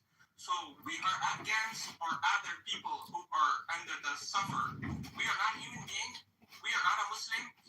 So what I'm just saying, these people are really hypocritical, and I'm fully as I'm Afghan, I fully support the Netanyahu. I fully support the Israel. They have rights to defend themselves, and you guys should be not affected by the wrong propaganda of what's ongoing in the social media. And Palestinians are making the fake videos, and we knew that I know there is something is wrongdoing. We not say that 100% are fake, but 95% are the fake videos. We calling those acting like Hollywood. Yeah, so that's why the acceptance. That's it. What needs to be asking? But what the room and what the world needs to be asking is, so all these pro-Pally supporters were crying about Gaza last years, but nobody's upset about what's going on with the Iranian people. In fact, the pro-Pallies are against them, calling them liars, calling them scumbags. Is it Zionist, or it's a friend of my enemy distinction, and if we look at it absolutely is. If you look at the people that are pro-Palestine, Agree over a box of cigars. And So that on October 7th, too. They said they got. it's yeah. I mean, this is. Do you guys realize how retarded that is? But I wanted to say, Bibi, this is where the hypocrisy. That's what we were talking about earlier. Cigars. Like what we were talking about earlier. Actually, shut the fuck up. Actually correct. No. He's actually correct on this front. He actually knows what he's talking about. He's in the fence on this. Right. So. Wow, you got endorsed by I don't think he knows what to say, but You just got endorsed. You should take it. Yeah. Well, thank you, I guess. But there is a reality that if those, and I expressed this many times, if those were my people, that just, let's just say they were like people that were like Corsican and Acadian, that lived in, The Corsicans and the Acadians. Apes came into this country and they did what they did on October 7th. I'm not gonna lie, like I would, wrath and fury would be what I was seeing. I would be for doing like. Not gonna lie. In first world countries, however, we do show a level of restraint. And I don't. Of all of the criticism, you've heard me talk about Israel and Zionists. You've not heard me really bitch about what's happening in Gaza. The reality is, though, I think that if that happened to the U.S., the number one concern is, okay, they did this to us. We're going to go in there. We're going to fucking rats. And the number one priority, killing the enemy and prioritizing the return of American soldiers. And so if it meant that, well, I mean, we have to blow the place up because, we don't want our young American boys, at the expense of being... The return of the American boys and girls that were captured by the Gazans on October 7th. Americans weren't fighting that war. Israel was fighting for us. It was Israel that got them back for us. Yeah, so that was Israel that was fighting. And they sent their boys, young boys and girls, to return. Why the fuck did you cut him off? Autistic. Let him finish. I'm just saying, you guys are complaining that Israel is doing a joint forces with America right now, that America somehow fucking is doing a favor to Israel. No, one hand washes the other. That's what we say in life. I think, sorry, but we look at it differently as Americans. I look at a Jewish American as being... I look at it like an Israeli American, and this is where you guys are going to probably hate me and say I'm racist or whatever, but I look... They're a problem, but they're kind of not. They are, at the end of the day, they are, it's like if a Mexican American who has citizenship in both Mexico and America, is mistreated in Mexico. Do I look at, would I consider it differently than if this is some gringo who got locked up in Mexico, who only has an American citizenship? Yes, absolutely. Because he's a pure foreigner. I don't know. They can be Polish in America. You're allowed to have it. You were. Guys, we have new people on the stage. I want to welcome Gazelle, Kevin, Rebby, Mountain, and Alan. I want to hear from some of the voices. I just want to add something to Viking, please. Doesn't matter if they're a foreigner. If America collectively gave them a citizenship and now is representing them as an American whole, they become an American. They contribute to society as much as any other American. America has the same obligations to that American who holds the citizenship to the same person that was born in America. Doesn't matter if your parents were both immigrants and they just birthed you. In America, you have the same rights once you get that citizenship because America collectively gave you that citizenship as a whole. And they have the same obligations to support our country and support it in a time of war. And if they don't, they can get the fuck out. 100%. Is this Clubhouse? Is this professional advice? Yes, go ahead. You reach the headquarters, I will help you. But en español, oprimidos.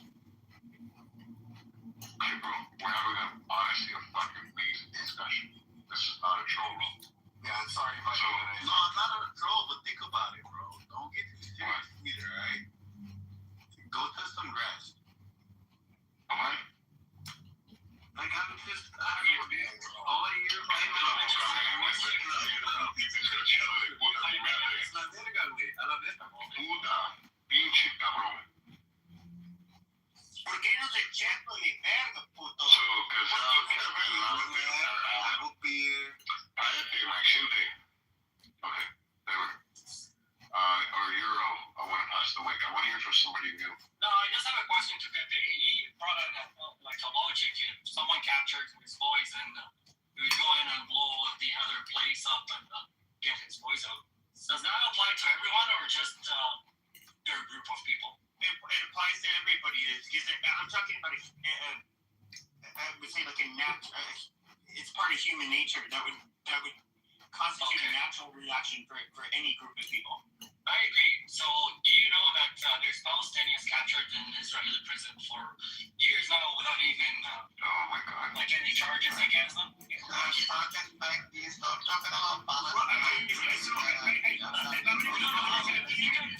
Just a second, but if you guys want to talk,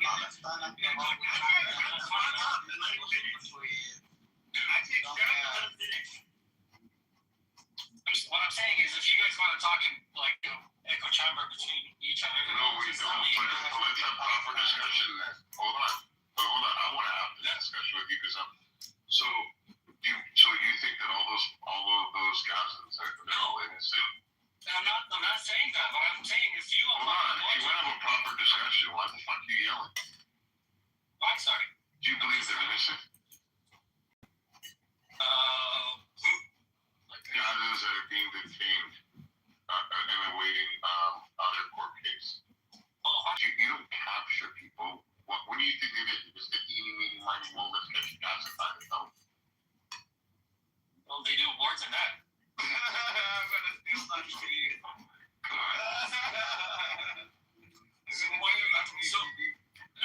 We're just trying to have a meaningful conversation here. I want to, but it's hard whenever you're eating crayons together. That's good. So, like you think they by the law, they just do whatever the law is saying. Yeah, I think they're following the word of the law, and when people stop people and they throw rocks at tanks and throw rocks at people, and they're stabbing and they're setting up little attacks, I think they deserve to be detained with due process and sent to prison.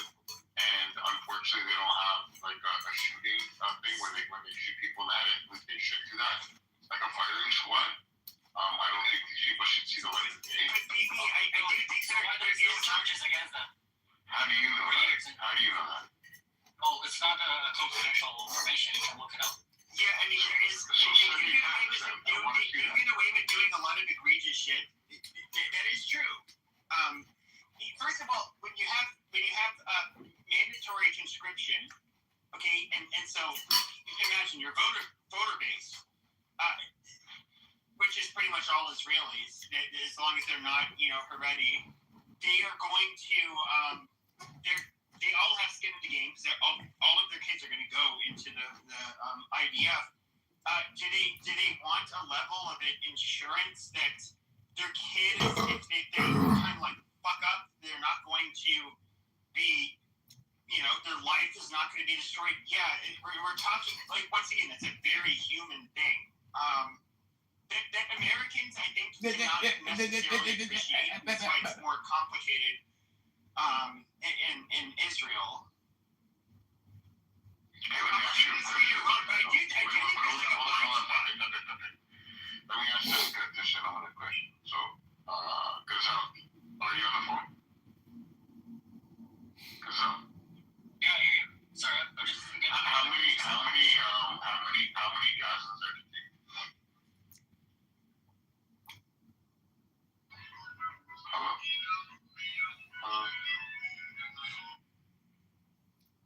Gazelle? Sorry, yeah, go ahead. How many Gazans are detained? I don't know the exact number, but in one exchange they released hundreds of them. So, no, but they released? I thought we're yeah, like when they did the exchange. If you guys are following, when they did the exchange with the captive, they exchanged them with hundreds of people who were in prison for So this is an Israeli law in 2002 with wartime amendments. It allows indefinite detention of individuals from enemy territories, primarily Gaza in this context, based on security and military criminal charges. It functions similarly to administrative detention, but is also tailored for wartime Gaza detainees. So these people had something done to them. I mean, they did something right, and that's why they're being detained. How do you know if they weren't in front of? How do you know if people in the United States of America are in prison? There's going to be some of them, obviously. No, I know, but how many do you believe that are in the United States? There's almost 11,000 Palestinians in under Israeli detention prison. 2,900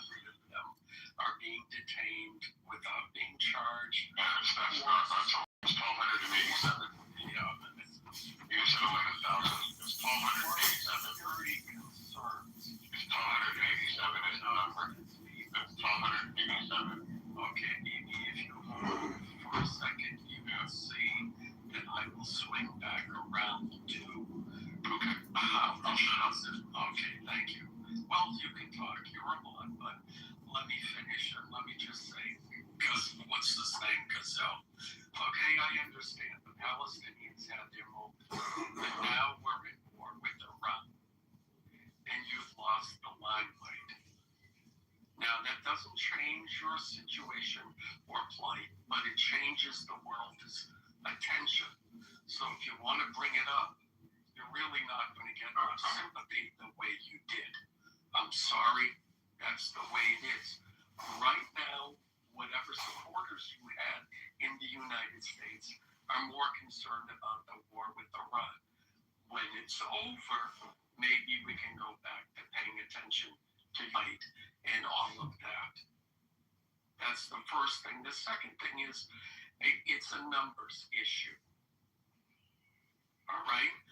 There's 9 million, about 9 million Israelis and 2 million Palestinians.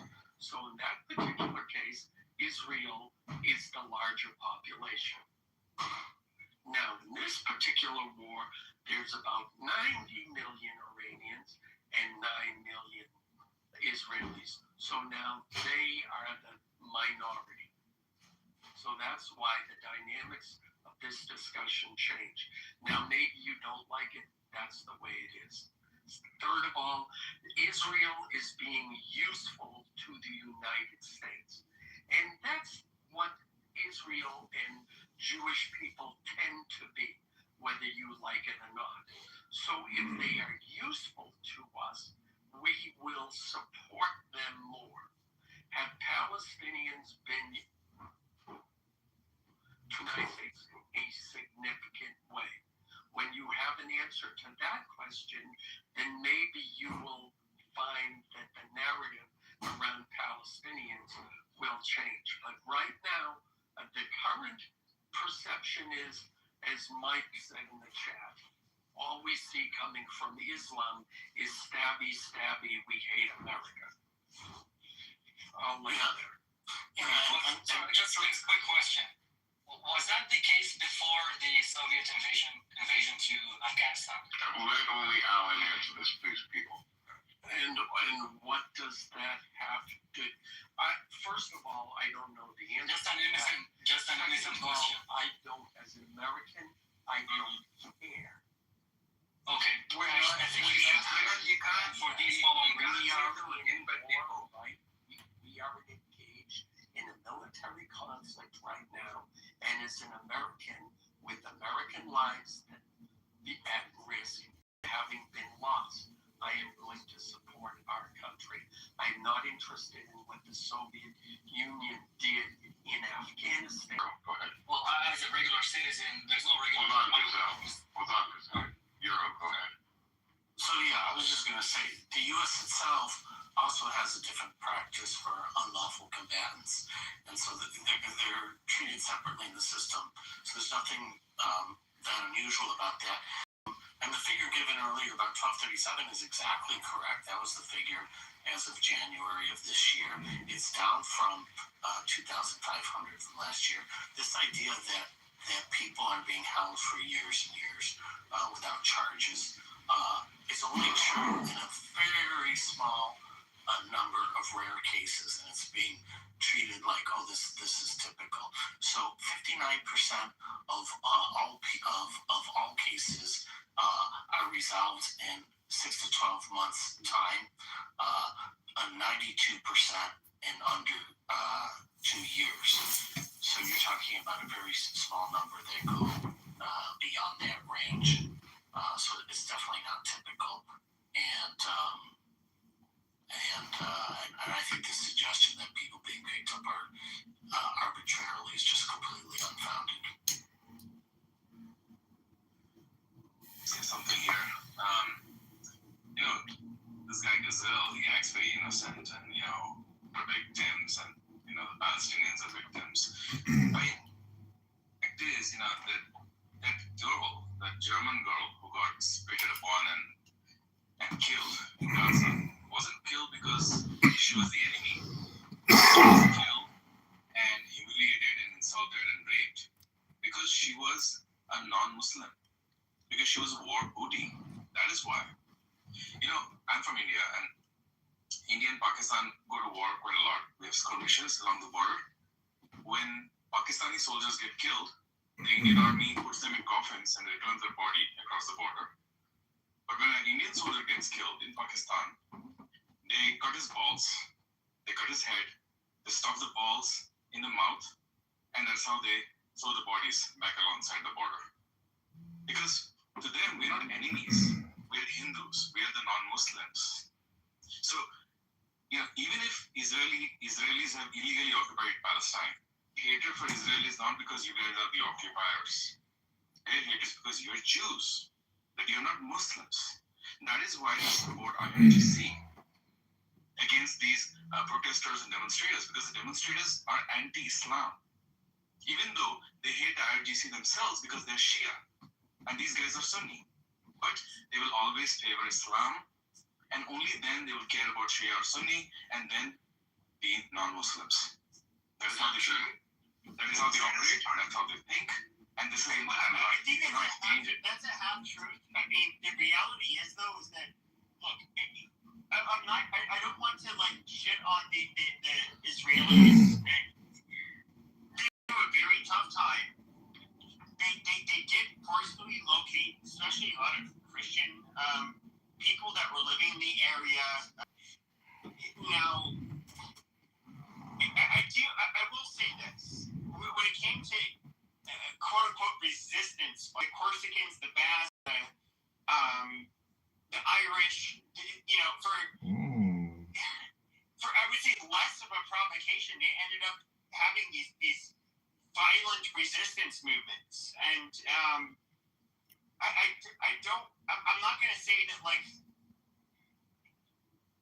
I'm not going to say that it was necessarily morally wrong for some people to put up a resistance in decades past, but I would say what you see today with the resistance in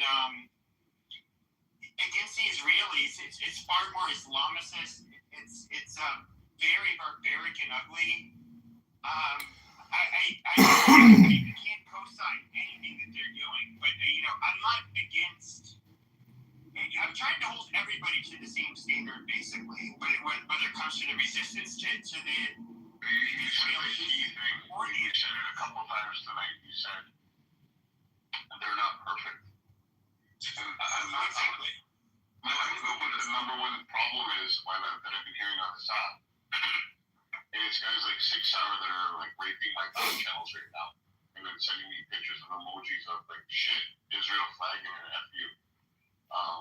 He thinks that's gonna get up on my good. So the problem is that everybody's trying to hold Israel to a perfect standard. And they're like, but Israel does this. Yeah, but every country does that. Like people are killing, like killing. No, but people shut the fuck up. Because one second, bro, I didn't interrupt you. Oh, I didn't talk.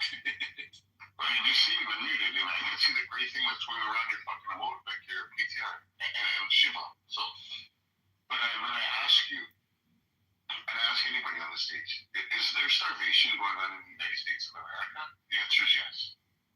Is there starvation going on in every country in the world? Yes. Is there people being oppressed in every country of the world? Yes.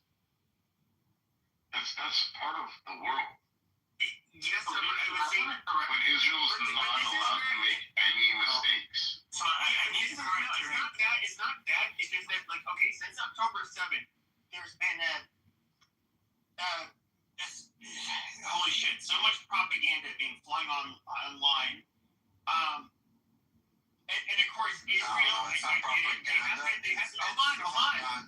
It's justification of October 7th. That is propaganda. No. I'm not talking about the justification for why they did it. But like, okay, so in other words, what I'm trying to imply is that copyright. That's good copyright. No, you're in a war. Quite a while, right? We're in a war together. in the wars the United States had that had nothing to do with Israel. It's intertwined. But we pass the mic to Euro for a second. Yeah, but what I was trying to say, is, and you're gonna have big, you have big critics, okay, and then you're the ones who have to defend yourselves. So you're always on your back foot. And what is your job? It's to make it seem like you basically did nothing wrong. No, which it's indefensible because everybody. I'm not talking about you. What I'm talking about that's the strategy.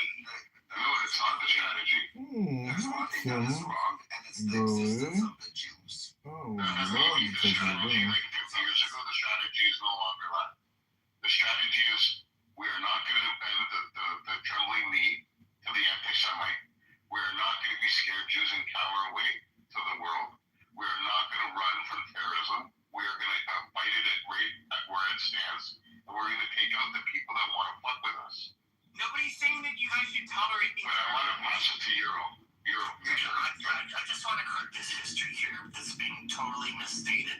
So first of all, we had just heard a few minutes ago that supposedly in the past the resistance movement wasn't anti-Semitic and that it was driven by other factors. First of all, it wasn't called the resistance movement previously as a relatively.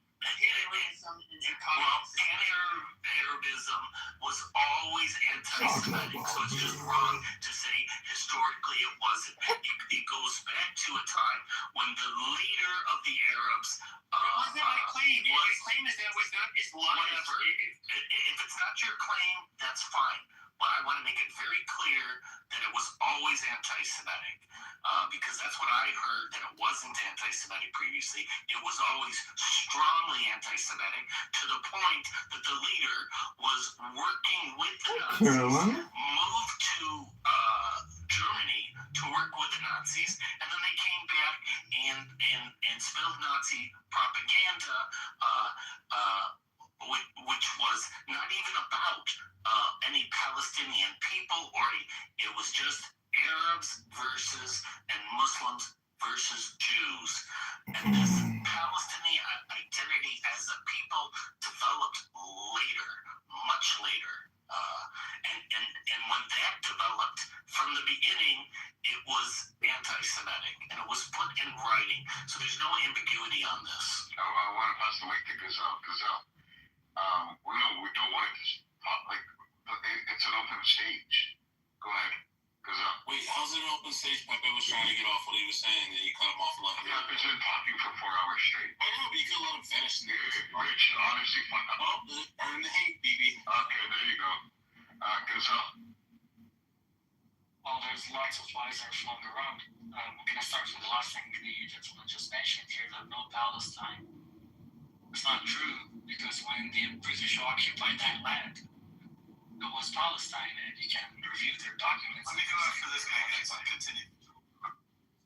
Yeah, that's not what I said either. Okay, no. Let him go, because I want Gabriel to destroy him right now. Go ahead, Gazelle. You said that we have an echo chamber, right? Go ahead. Yep. It is actually. There's 9 people who are talking about the. Go ahead, fuckface. You have the floor. Well, first, I can't say fuckface too, but. Thank you. I actually like that. Anyway. Thank you. Go ahead. Alright, when I asked Alan about if there was any stabbing Muslims before the 1970s and when the Soviet Union went to Afghanistan, he said he doesn't want to talk about that. That's actually when the extremists funded these extremists. I know you're saying, oh, you're God. No, I'm just wondering, like, how the fuck, what happened? Just let him. Also, Gabriel can go right away. It's okay. Right away. It's okay. My problem with your statement is that it implies that all of this started back in the war with Afghanistan, when those of us who know understand that the battle between Christians and Islam and Jews goes back hundreds of years.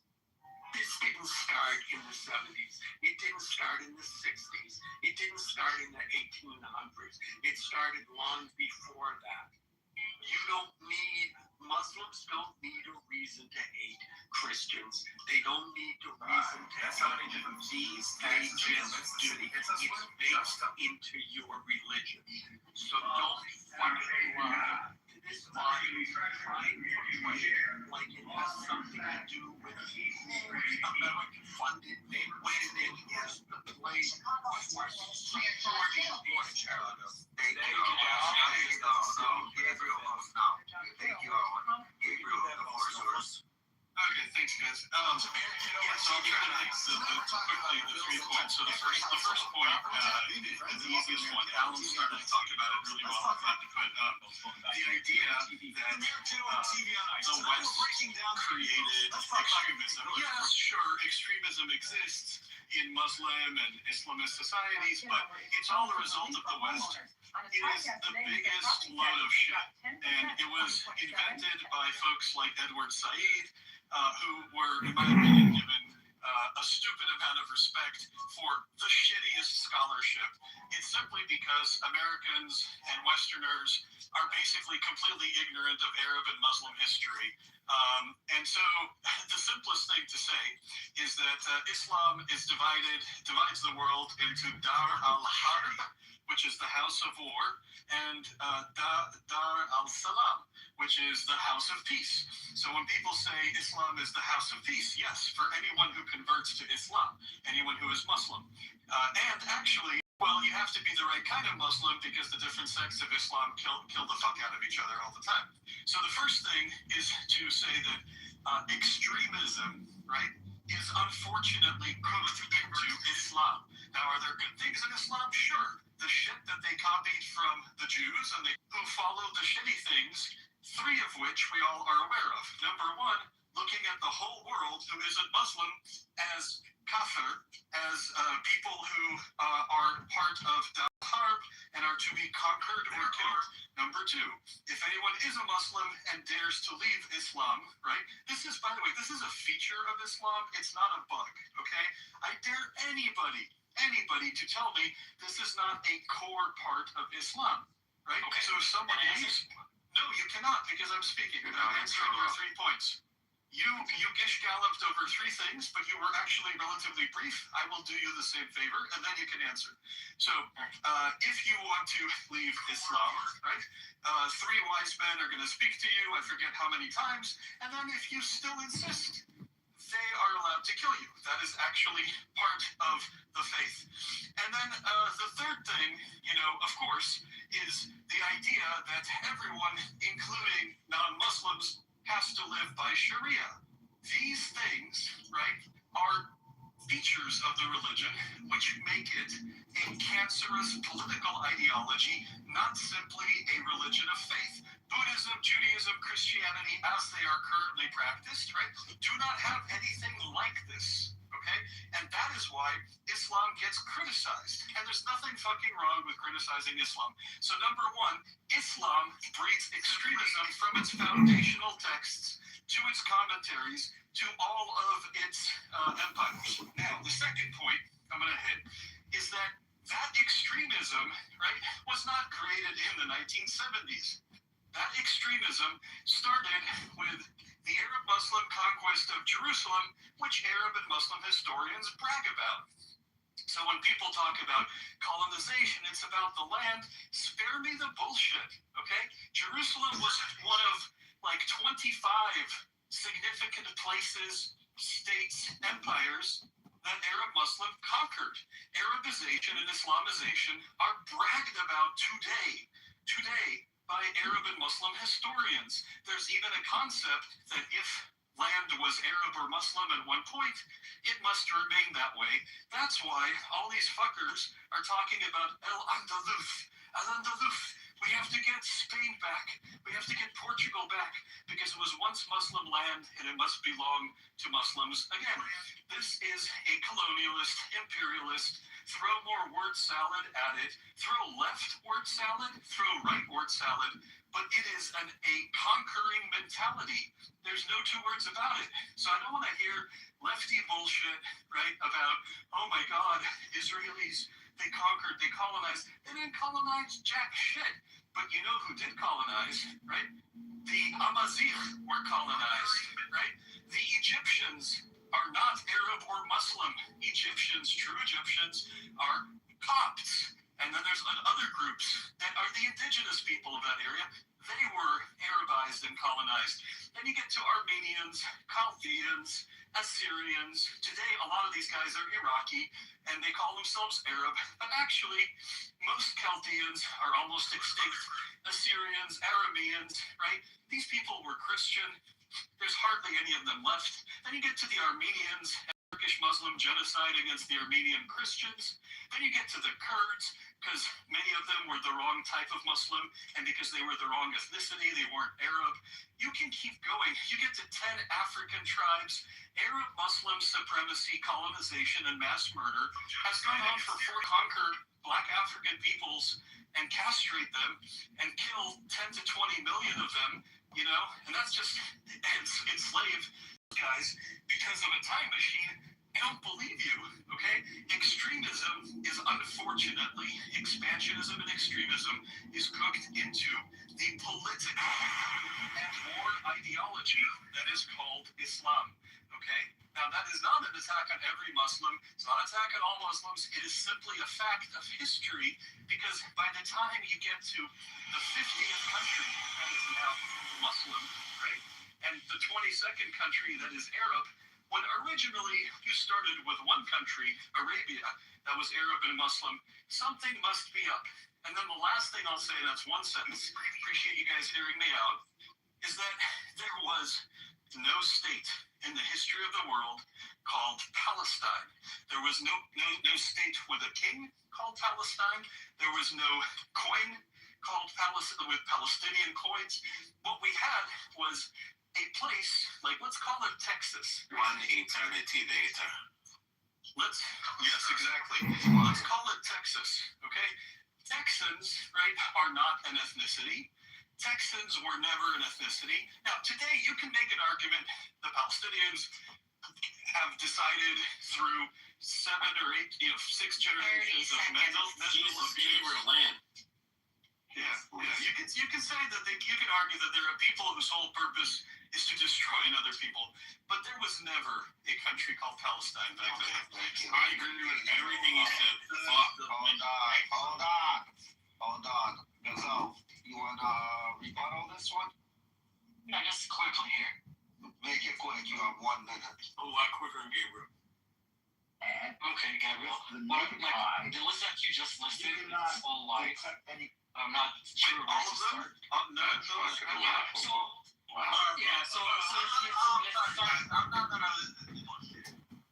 Like he explained everything in the best way possible, and this piece of shit fucking jihadist say whatever you say is a lie. Okay, no fucking asshole. Wait, where do we want to engage with the terrorists? That's why I said you can never. Ocean, weren't we wanting to engage with the terrorists though?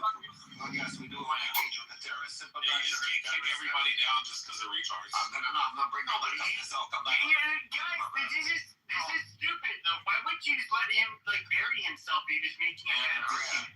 Again, we're going. I think it's fine to let him say what he wants to say, but he should say what the lies are rather than saying they're all lies. Tell him this is a lie. They kicked him down, and I don't even agree with the guy, but they kicked him down right when he was about to list off all the lies. Tell him what he thinks. Even though I disagree with him. We're going to be. Is that rich? So how do you explain all the churches and all the Christians survived these horrifying years that you were describing now and survived for 1,400 years? Because if you look at the, hold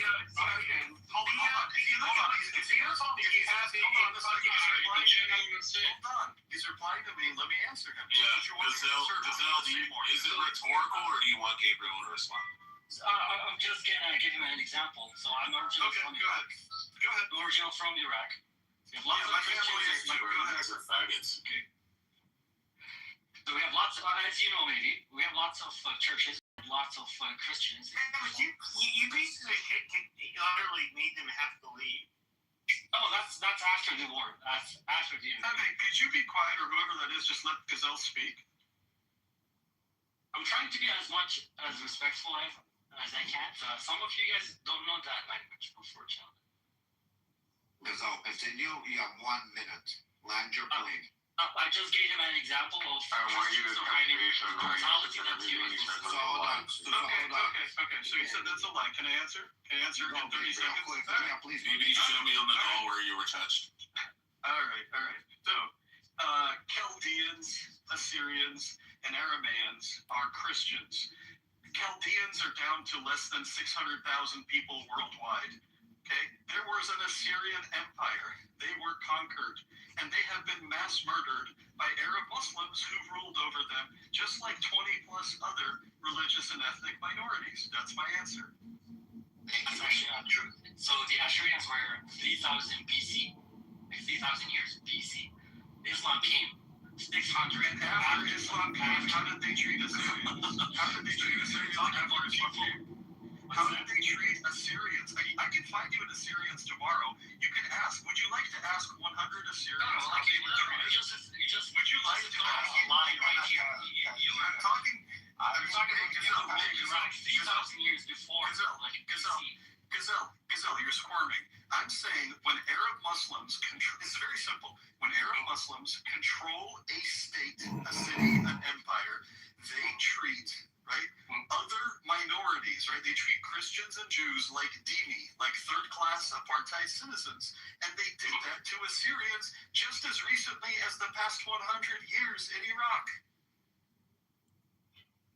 I'm not gonna try to defend Islam because I'm not religious, but. Really? Okay. So am I wrong? Am I wrong? No. Are Jews and Christians not treated as dhimmi citizens? Yes. I have no of that or to deny. Really? The cops in Egypt? Seriously? The Coptic Christians? You guys, you play the same fucking game with them that you play with us. Like, this is so obnoxious. Like, you're disingenuous. How do you know? Like, you were listing the wars between Muslims and people. Gazelle. Oh, you forgot all the wars in Europe. Gazelle, can I ask you a question? Do you think we can get the answer from ChatGPT, from AI?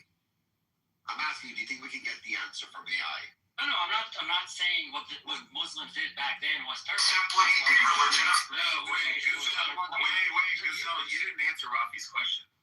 Rafi asked you, do you think we can get the answer from ChatGPT or artificial intelligence from AI? Well, About the Assyrians, the Copts, the Chaldeans, they've been treated like shit. They've been treated like third-class citizens in Muslim-run countries for the last 1,000 years. Yeah, I actually asked the question, so I have an answer from GPT. Are we going to take that as factual, Gazelle, or are we going to discredit the state's law? You know. You're not that Muslim. You just said you don't follow. But if we give you the answer, which you have the same opportunity to get the same answer, are you going to accept it? Of course, once we have the resources. Okay, so Hero, please, the mic, the stage is yours. Okay, you already looked it up. So the question, you can verify. So this is the question I asked. I said, did the Assyrian population decline significantly under Islamic rule? Okay, so I thought that was phrased pretty neutrally. And it says yes, but not all at once. There wasn't an immediate catastrophic collapse right after the Islamic conquest, but over the long term, the Assyrian population declined significantly under Muslim-ruled states. The steepest and most devastating declines were often later, not in the first centuries of Islam. So I hope that answers. I mean, there's a lot more, but it's Euro, can you do me one small favor? Swap out Assyrian for Copt and just focus on Egypt. Say, how have the Copts of Egypt, the Christian Copts, fared under majority Muslim rule? Yeah, they have pogroms and they run around and kill them in the street. I'm not trying. Like, I'm not sure what you're doing. Gazelle, you made us claim that everything Gabriel said was a lie. Yeah. We started dissecting everything that Gabriel said. Now we're verifying it. Now you're saying we don't know how we got here. Yeah. He mentioned. You made that claim that he lied. Yes. You knew on every topic that he spoke on. You made a statement he lied. Yes. Now we ask you if you're gonna take what we're gonna give you, and you have the same information by your fingertips to find out right now, and to verify this information what Gabriel said. Are you gonna accept it? You said yes. No. And I'm playing stupid. You don't know how we got it. No. Wait. Like he says, the Ashurians, the numbers declined after Islam. It didn't say how. Like what happened? After the Muslim conquest, did you notice that part? There was a conquest. You brought you looked down right Jesus. You have some of the oldest. Hold on. You have some of the oldest Christian populations in the fucking world that speak Aramaic, the closest language, at least currently, that when Jesus would have spoke. Yes, he absolutely had to, because of like Muslim youths like you that would terrorize them and fucking kill them. And like the fact that I have to listen, and this is a problem with I don't. Does the left have? Do they have any safeguards when it comes to talking to these fucking people? No. This is hard to know. You people are venomous as shit. Okay, literally, you're saying now, shut your goddamn filthy fucking diaper head mouth, you fucking faggot. So I fucking you infect the world with your fucking filth. And when they're not willing to go along with it, you fucking terrorize them and kill them. That is a goddamn game. Hold on. So I have the answer to that question. Please. Now verify the next. So, Gazelle, we're taking everything Euro says as factual, right? Correct? Gazelle admitted that. And again, you can verify Gazelle by going to the same chat GPT and if you get the same answer, reading it with your own two eyes. Yeah. And asking for a sword. Two things. One is the next question I asked was about the Coptic population, but about the Assyrian population, part of the answer I didn't read is the explanation of why and how. So you raised a good question because I didn't mention how.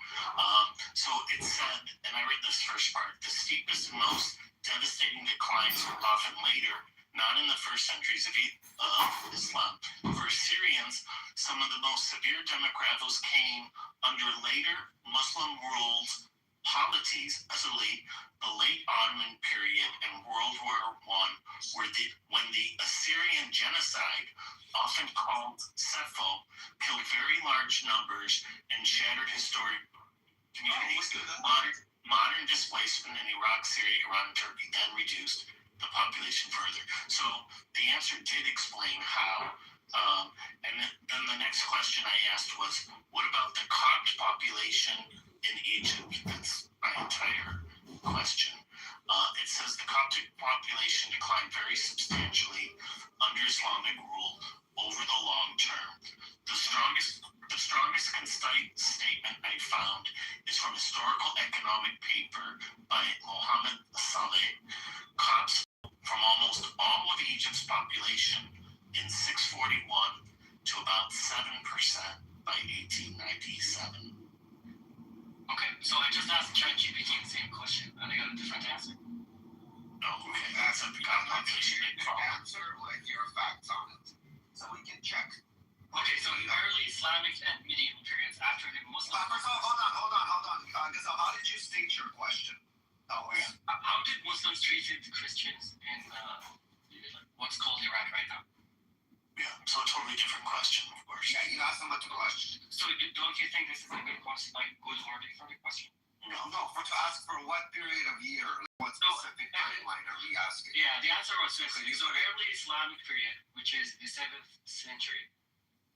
The Christians became part of an Islamic state. Christians were considered people of the book. I don't know if you guys know, but or whoever is following Torah or Bible. Bro, we don't need a history fucking breakdown. We all know this. Hurry up.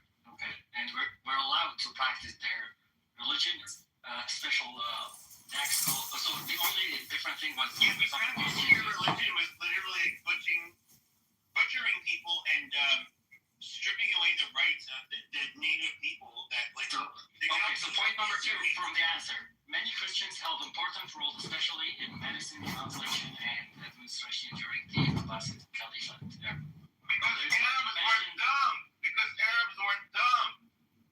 And What I'm saying, it has absolutely nothing to do with what Gabriel said.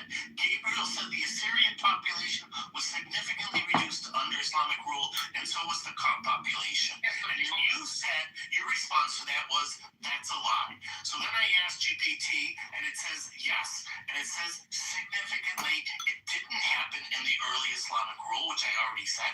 It happened more recently under the late Ottoman period, where there was a genocide, an Assyrian genocide, and a large people were killed, and then there was a large displacement. As far as the Coptic population, it went from 100% down to 7%. So I don't know how you could say that's a lie to say it's a significant reduction. I asked you specifically, what time frame did you choose in that question? The 7th century. Why 7th century? Because the Islam came in the 650. So it's like But 60 we years weren't after. talking about the 7th century. So you're talking about like till now? Yes, I said that twice. I said that under. Let me listen. What you took issue with, right? One of the things, right? Because I booted out like 7 or 8 significant facts. You said they're all lies. One of my facts was simply that groups like the Copts, who used to be a majority, Coptic Christians were a majority in Egypt. They're now a minority. One second, one moment, listen. They're now a minority, okay? Coptic girls are kidnapped and raped or force converted today. There are dozens of articles about this. Google Coptic girls abducted in Egypt.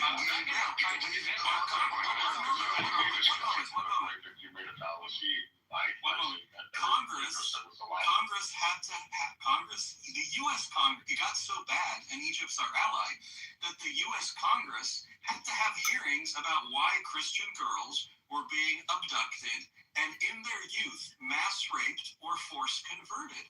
And it's still happening today. So I'm just trying to tell you that under Muslim rule, right, it doesn't matter if it was a conquest, in the 7th century, or it wasn't. In many cases, it was. The point is that under Muslim majority rule, indigenous peoples who used to be a minority are now minorities, and they are treated terribly. Jews are just one of the groups. All kinds of Christians, Kurds, Assyrians, Arameans, Chaldeans, right? And I'm not blaming all of Islam. I'm saying the way this all happened, right, is that apparently every time you have a Muslim majority country, the former majority indigenous groups of people, they lose their language, they lose their religion, they lose their livelihoods eventually, and then their population dwindles.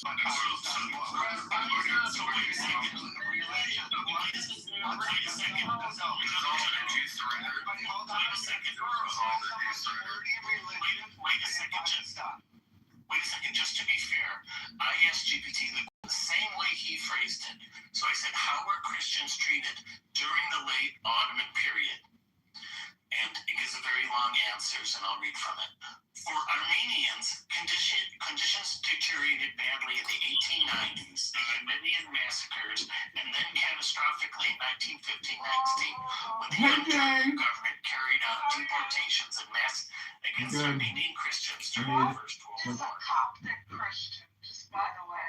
You don't know what Google is? Coptic, I'll look it up, but really, is this a big group? Yeah. Is it? A lot of Coptics. In the Middle East?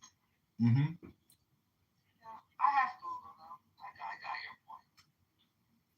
But how are you? I mean, you don't hear about Coptic Christians kidnapping and murdering Muslim girls, dude. No, but I just heard that Gabriel talking about it. I believe him. So. Yeah, Gabriel's bringing fucking fire. Yeah, I'll brush up, but it's really a mess, isn't it? If you know everything there is about Islamic history and crime, it's pretty damning. I know very little, but I am negatively biased. So. I was also, blocked from the Twin Towers on 9/11, so I have my whole personal trauma history on that one.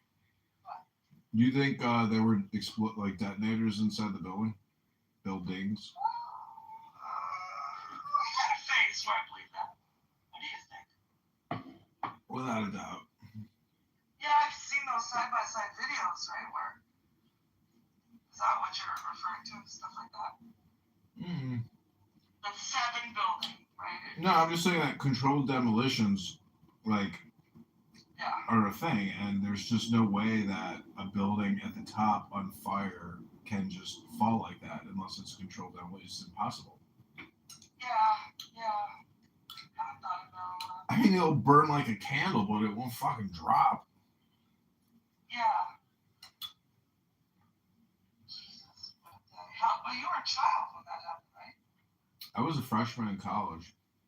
Okay. Not quite a child. I watched it live on TV. I saw the second one go in, and I was like, what the fuck? A second plane hit? I was like, oh my God. I was like, this isn't a coincidence. I was like, this is like a coordinated attack. I was on the bus. John, like, look up City Hall. I'm the bus driver. We all felt it.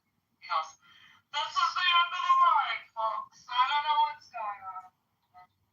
I walked down there. It's like, kind of good. Yeah, listening to Pepe all day isn't going to be fulfilling enough for me. Yeah, listening to Pepe all day isn't going to be fulfilling enough for me, unfortunately.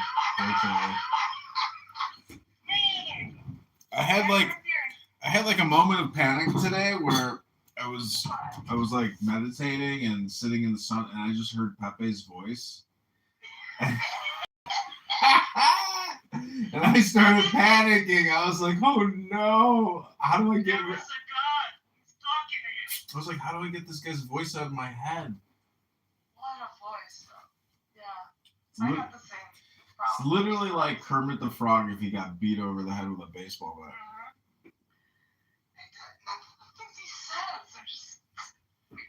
See, what's really stupid is when you listen to him, you assume his liability and responsibility, and so it's crazy to listen to this guy because it becomes the Pepe show, and it's basically a retarded show. And if you're higher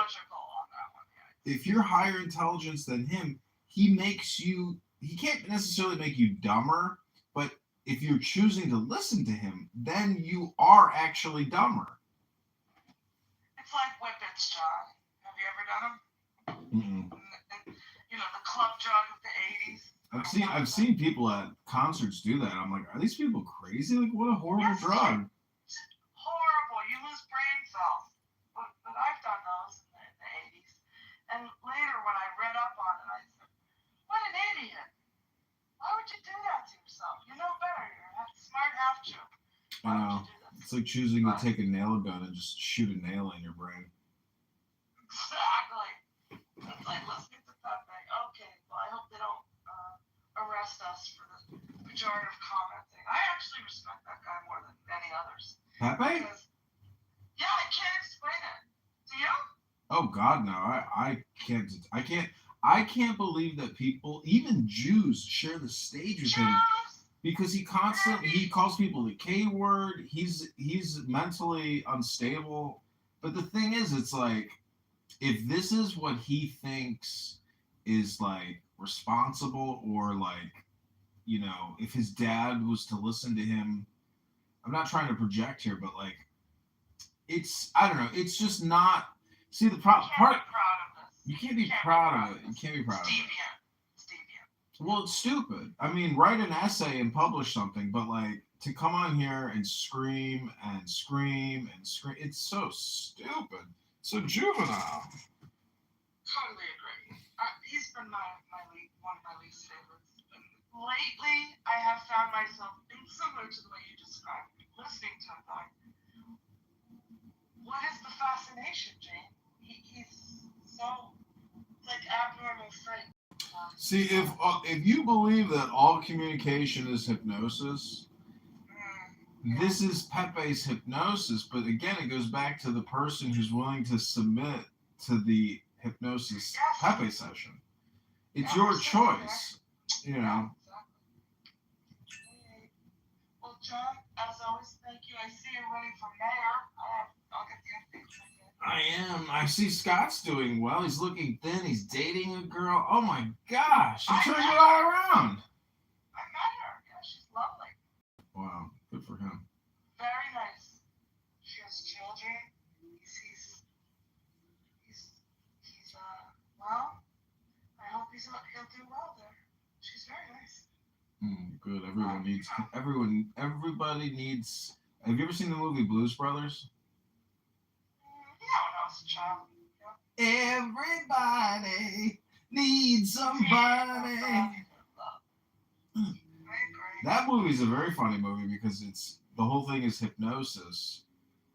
They're like magician hypnotists who go around society trolling it, and then they get called up on stage and they play their version of like a mythical Chicago duo called the Blues Brothers that don't actually exist, but everybody accepts it as such.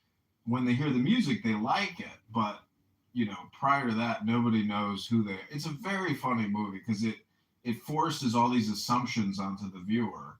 It's very funny. I was watching it today. I was like, this is actually genius and very funny because I gotta rewatch that. yeah, because they just make up the character. It's all made up, but they have a lot of cameos of like famous musicians and famous celebrities. It was so popular. It was so popular. I know, it's kind of funny. It's like it makes me want to dress up as a blues brother and like go around town and do music. Yeah, it's just a simple black and white suit, but it's a genre of blues, but it's all made up. It's just fantasy, just like Clubhouse and Pepe being intelligent. I mean, do you hear him speak? I think what's going on there is, I didn't say I thought he was intelligent. It was a relative comparison. That sometimes he seems to know history more than others. Yeah. Fuck you, guys. Really can't believe how much people just listen to him. See, he's got energy, and I think a lot of people would. I think that's what it is. It's something intangible. See, from a recorder's perspective, I never want dead airtime. So he is a good filler because he doesn't stop. And so there's always I think a lot of the people here are just playing it and then they're organizing and cleaning in the background. But when you actually listen to him, and if you were to take all of his worst, most racist, horrible things that he says, he is garbage. He is literally like a mountain of garbage.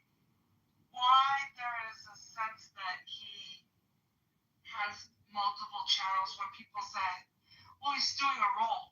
No, he isn't. He's always the same. I don't know why Jews even they mod him. They listen to him say horrific things. I just can't believe it. About a year ago, I wrote to Abby and I tried to make up. No, we're not exactly friendly, but I respect her enough.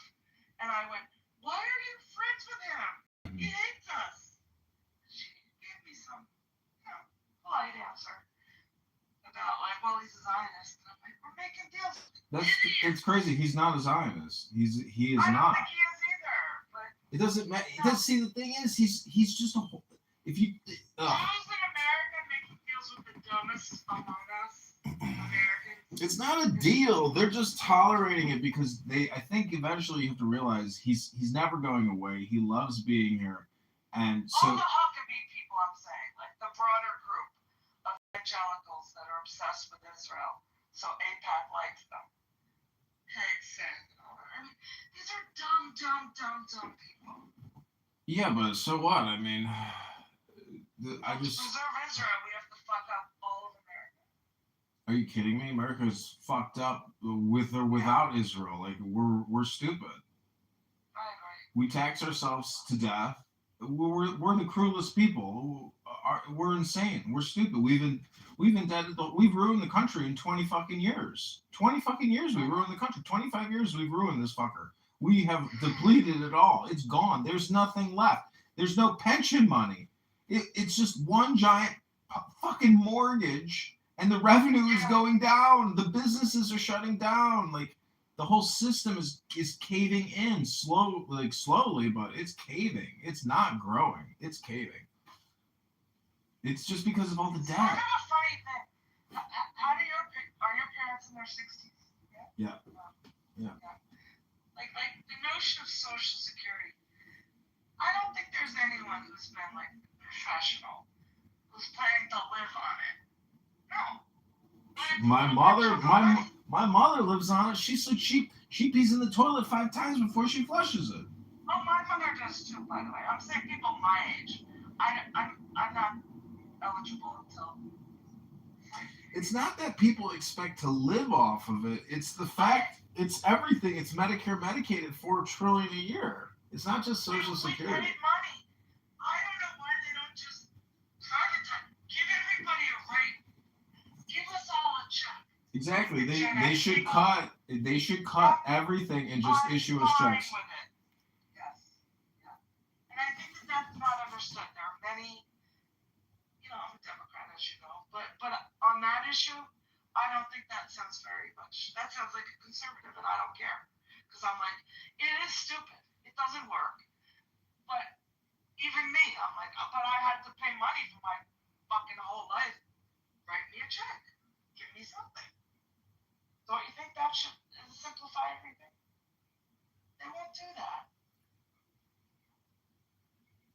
I don't know. Well, it's possible that we go into like a World War III type of thing, and everybody is just like shuffled along and pushed down the stairs, and massive death. It's possible. The weeding out. Yeah, it's gross. It's possible. I keep saying the baby boomers want to boom, and like they're gonna actually like take us to the next level of stupidity. Seems so. My dad, mom, they're already 80, so they're like that generation prior to me. Yeah, my dad's turning 80. He's not that's clueless though. He knows there's corruption out there like everywhere. It's wild. But anyways, all right. Well, Jane, I don't want to keep you anymore. Have a great evening. Okay, bye-bye. You tell me that like Kim Jong-un is someone who's a good person? That we should respect his quote-unquote authority? What? That was for you, Gazelle. You Sharbota Kasuko. Very smart, 2 words in English. No. Okay, let's say Trump invaded North Korea tonight. Who is that? Holy shit. Okay, let's say that Trump invaded North Korea tonight, got rid of the regime. There's going to obviously be growing pains. Alan, where's your fucking mic while you're washing dishes? There's obviously going to be growing pains between the North Koreans and the South Koreans because, one group has been malnourished, abused, probably has way higher rates of PTSD and so forth. But do you think that it's morally wrong that we would want to, free North Koreans? No, what I think is you guys never do that for moral reasons. Never. You're I would say like at least half correct there. Wait, how is it not moral to kill fucking terrorists? Because you would say that when you came and invaded Iraq, you said there's weapons of mass destruction. No. Wait, that was just a lie. You guys lied. Yeah, that was a lie. Exactly. Yeah, Saddam switched over the U.S. petrodollar 98 to the euro. We went back in there. The second we took Baghdad, we switched back over to the U.S. petrodollar. We destabilized Iraq. We got rid of Saddam because he started with all this fuckery shit, even though we were the ones that put him in fucking power under fucking Bush Sr., controlling and running the fucking CIA. And then we destabilized Afghanistan, and then we trained all their fucking soldiers, and then we left them billions of dollars in munitions and let them fight the Chinese and Russians as they come back in. And then we fucking toppled Syria because they fucked around. So fuck around and find out. Fucked around, you mean they want it to be a free country? Yeah. We do what we want. This is America, motherfucker. That's pure tourism. I yeah, it's crazy. So I'm still waiting because are you going to concede to the point? Zill, you're just mad that you're not the biggest terrorist group. We are.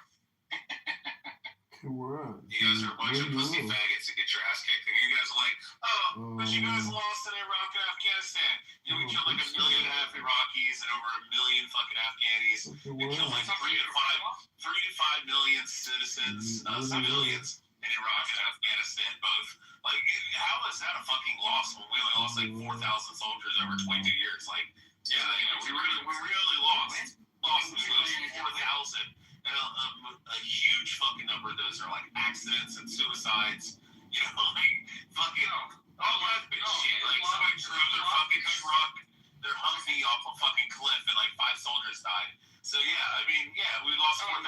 You guys lost like 10 million. So go fuck yourself. You lost. Same thing with Gaza. You know, you guys killed what?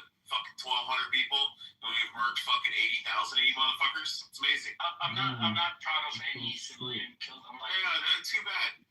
You should cry about the Nazis in Stalingrad and fucking Dresden. You should cry about all that shit too.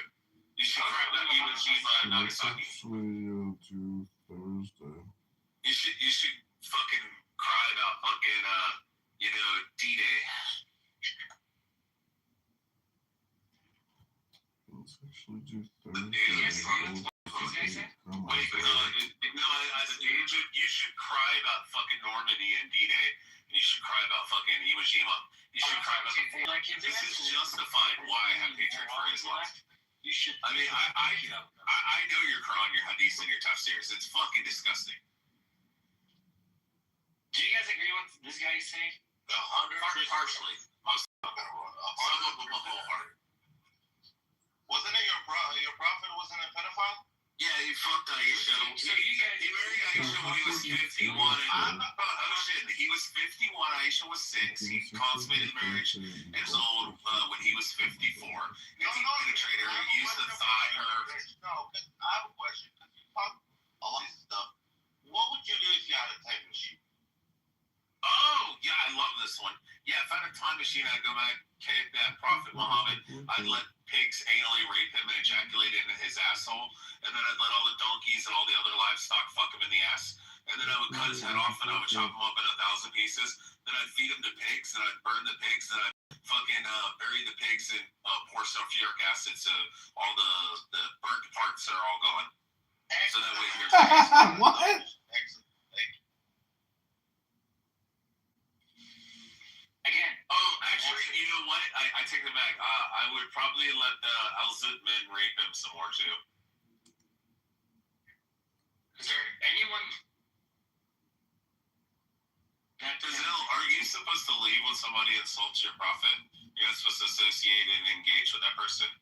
And you keep engaging on this stage and talking. I know you're not a super religious person, but I guess you're just. I guess you're. I know. I just want to know. No, I'm just trying. But he's supposed to run like a power Shut the fuck up. I'm trying like his soda fucking guys here.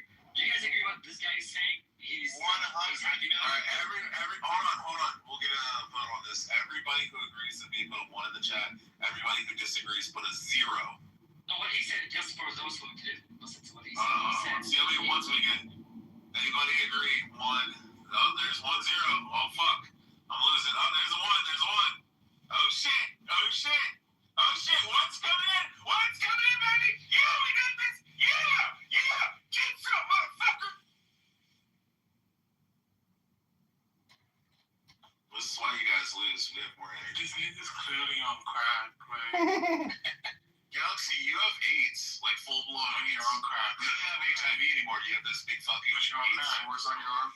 But you remember when you were standing in the lobby with your gay little fucking Daredevil or Deadpool looking fucking dog, and you were standing there holding that ugly fucking fugly looking dog, and you had those big AIDS sores all over your arms.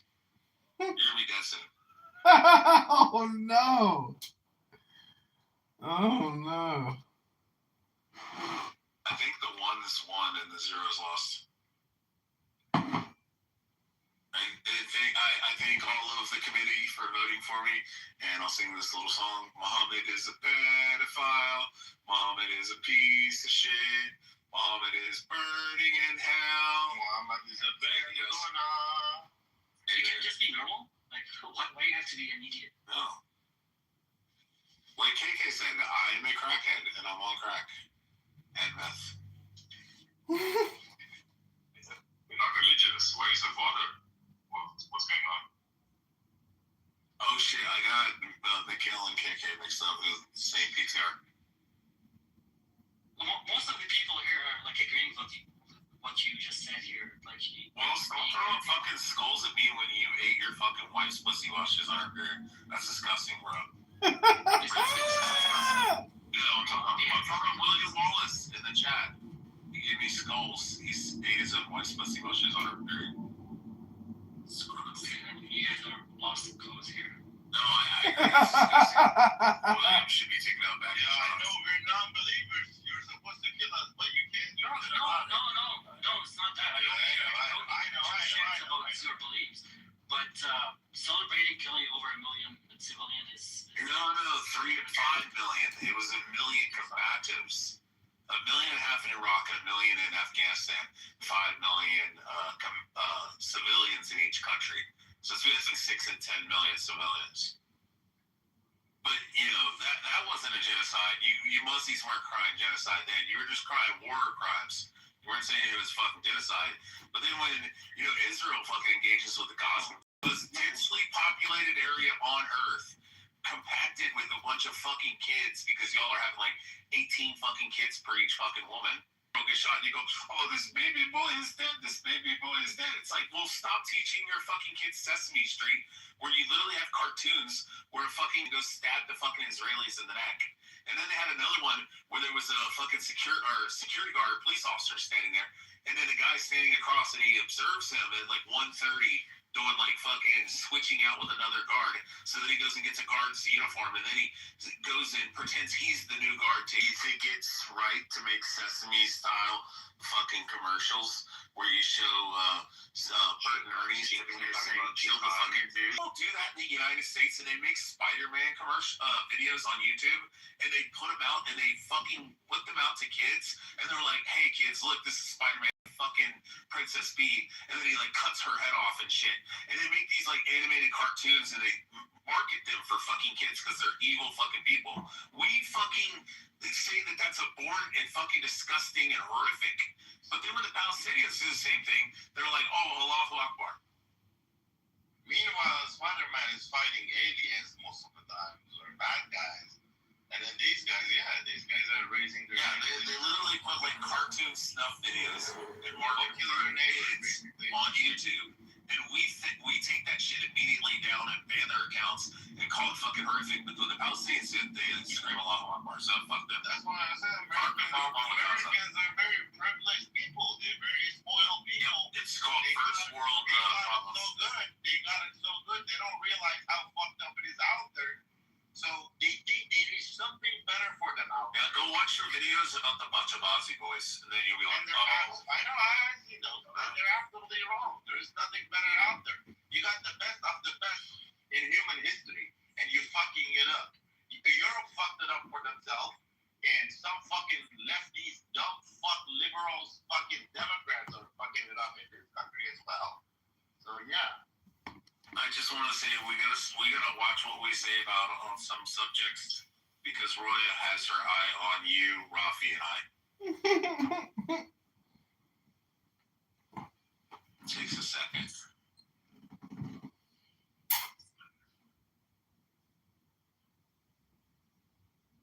But I'm talking.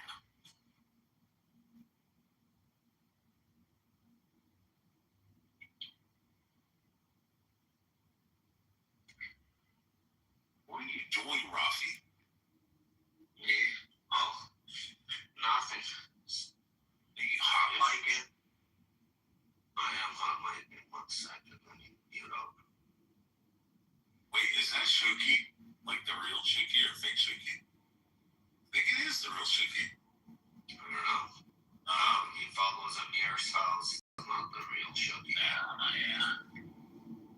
I've follow nobody. Oh, it is Shuki. It is Shuki. Shuki Guts, yeah. Hey, listen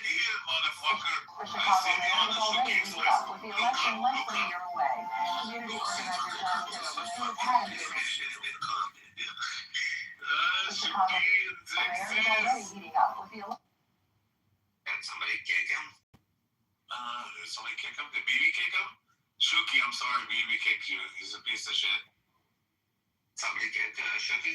Anybody? You kick Shuki? I didn't touch him. So why do you make Shuki back up? I got it. I want to hear Shuki scream.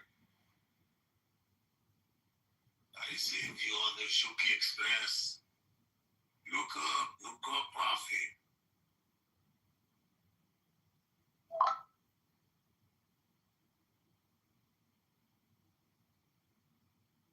Shuki's the original of the Muhammad is a pedophile.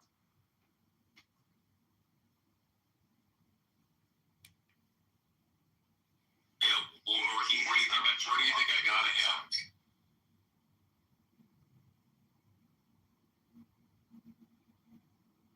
You're a fucking piece of shit, baby.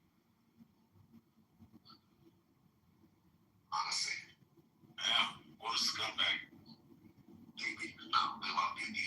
But rich. Baby, yeah, right. Fucking maggot, you're confusing me. You're my puppet. Shut up, Rafi. Baby, I have a question. When they build the third temple, do you think that they're gonna stone you? For being an adulterer?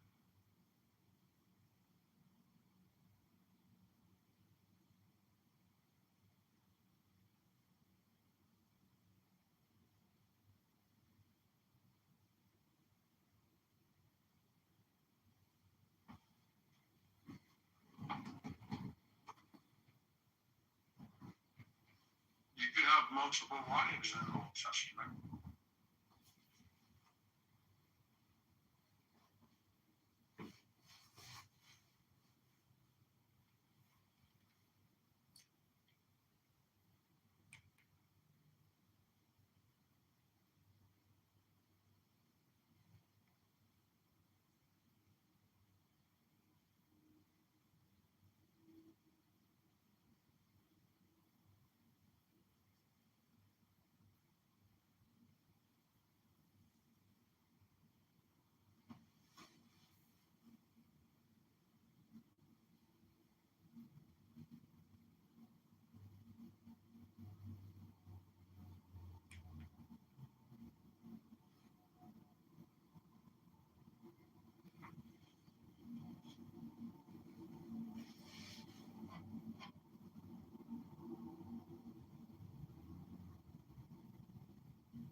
attention.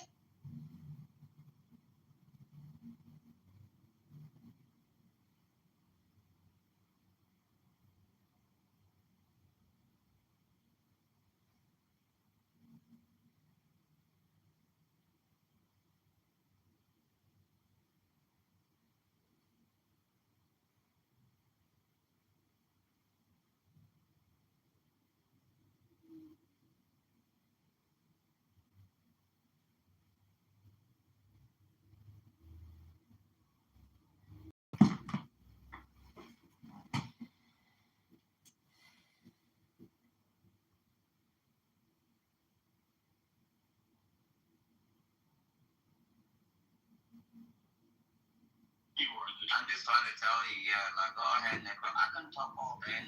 If a Palestinian state was supposed to be a state, it would have been done in 1940, and they rejected it. See, and they would have rejected it. The Soviet Union, they'd say, 1 second, where did these retards come from? Fucking hell. And it was never had a given up in 48, 52, 56, 63, 67, 72, 75, 81, 85, 86, 91, 95, 98, 2001, 2002, 2006, 2008, 2015, 2019. 2020, 2021, 2022, 2023, 2024. Don't come troll. We asked a serious question. I just want to be serious for a second. Or else we're all going to troll. If the Palestinians wanted a state, they would have had it already. And I'm done. John, Mima showed me where you picked your nose and wiped it on your Sure. I'll admit I picked a winner. It was a very robust booger. It was robust. It was all because of the President Trump room. For like 2 to 3 days, I didn't shower or do anything. I just completely recorded the ever-living shit out of these rooms and put them all across the internet. And so, as a result, I was using my shirt as basically a rag. So, you know. Do you come on camera in whitey tighties with shit stains? It's tiny white. Yeah, I do. Well, I kind of stopped doing yoga videos while listening to Clubhouse, but people do have pictures of me doing yoga in my underpants because I was like, you know what? What is the difference between my underpants and a pair of gym shorts? Honestly, nothing. It's technically the same thing. So. Do you know what Beaver pointed out in the video that I sent him when you dude, he pointed out, I thought he was joking. He said, dude, he's sitting on the commode. And I said, what? And like, you see him sit down on the fucking toilet. What? I would have totally missed that huge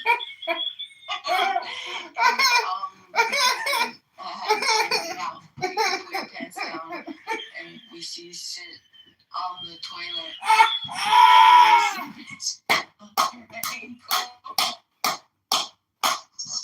John, like I just imagine with all those underpants videos, you're just like Steven, she's a maniac. I don't know if it was planned, I don't know if that was part of the art of that, but if it was part of it, you're way, way more brilliant than I had imagined. If that was a total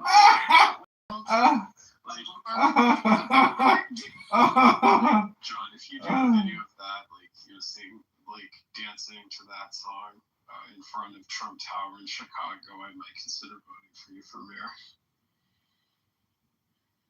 Power in Chicago, I might consider. Can you give me very, very succinctly the actual argument? Okay, you're saying that because I really want to understand this. When people say Palestine didn't exist, okay, we know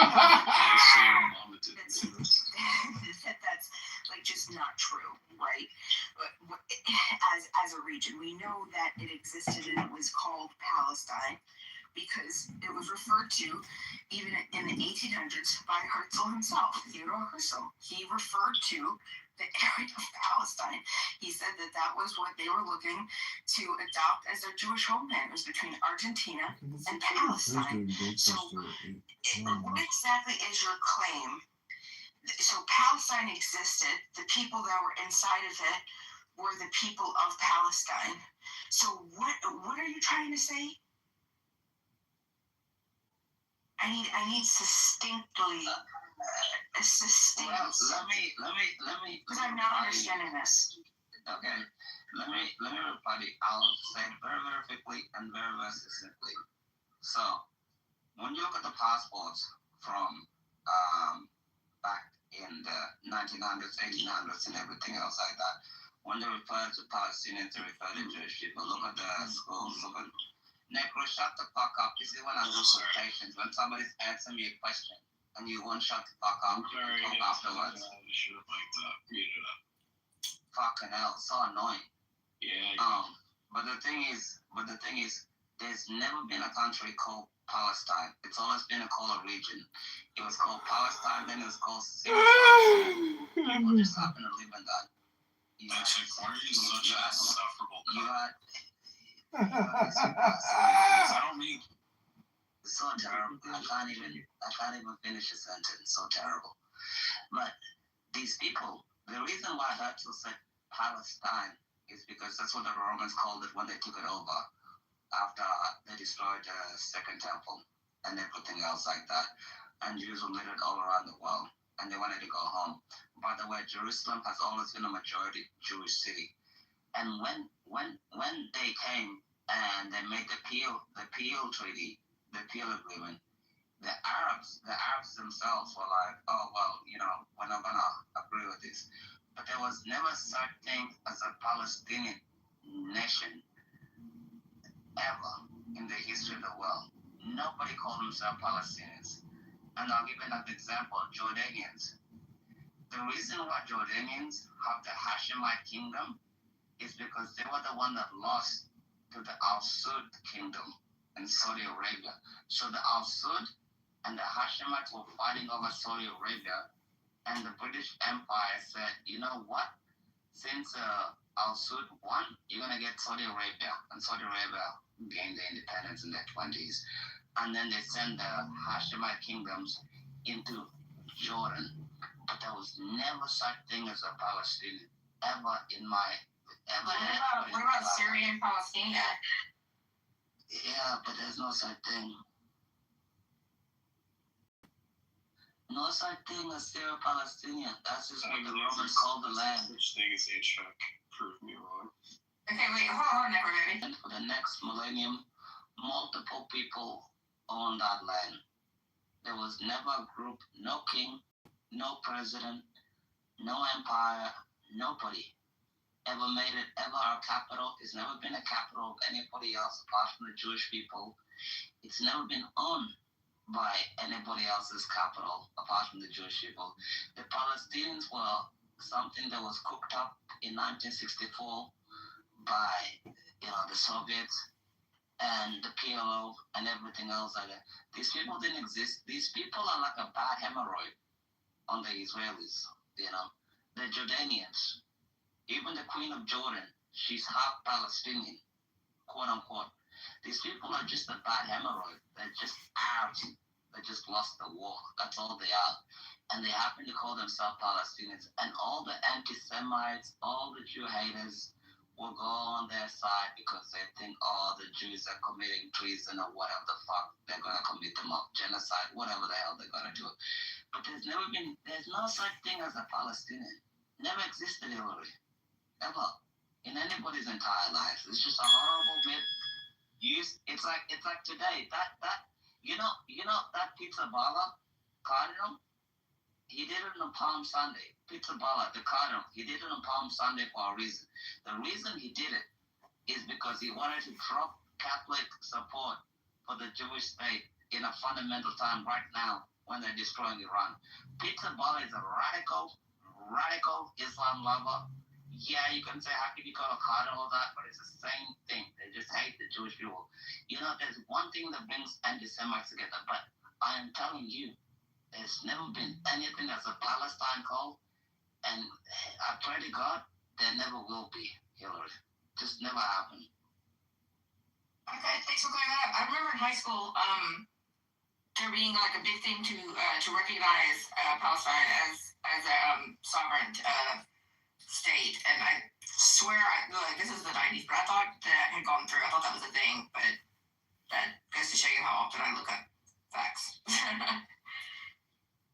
No, I'm thinking of the Oslo Accords. The Oslo Accords. Israel tried to set them up with a state. The only condition was that they would stop the terrorism. And their response was they increased the terrorism. Well, that's not following the rules, Palestine. What's up?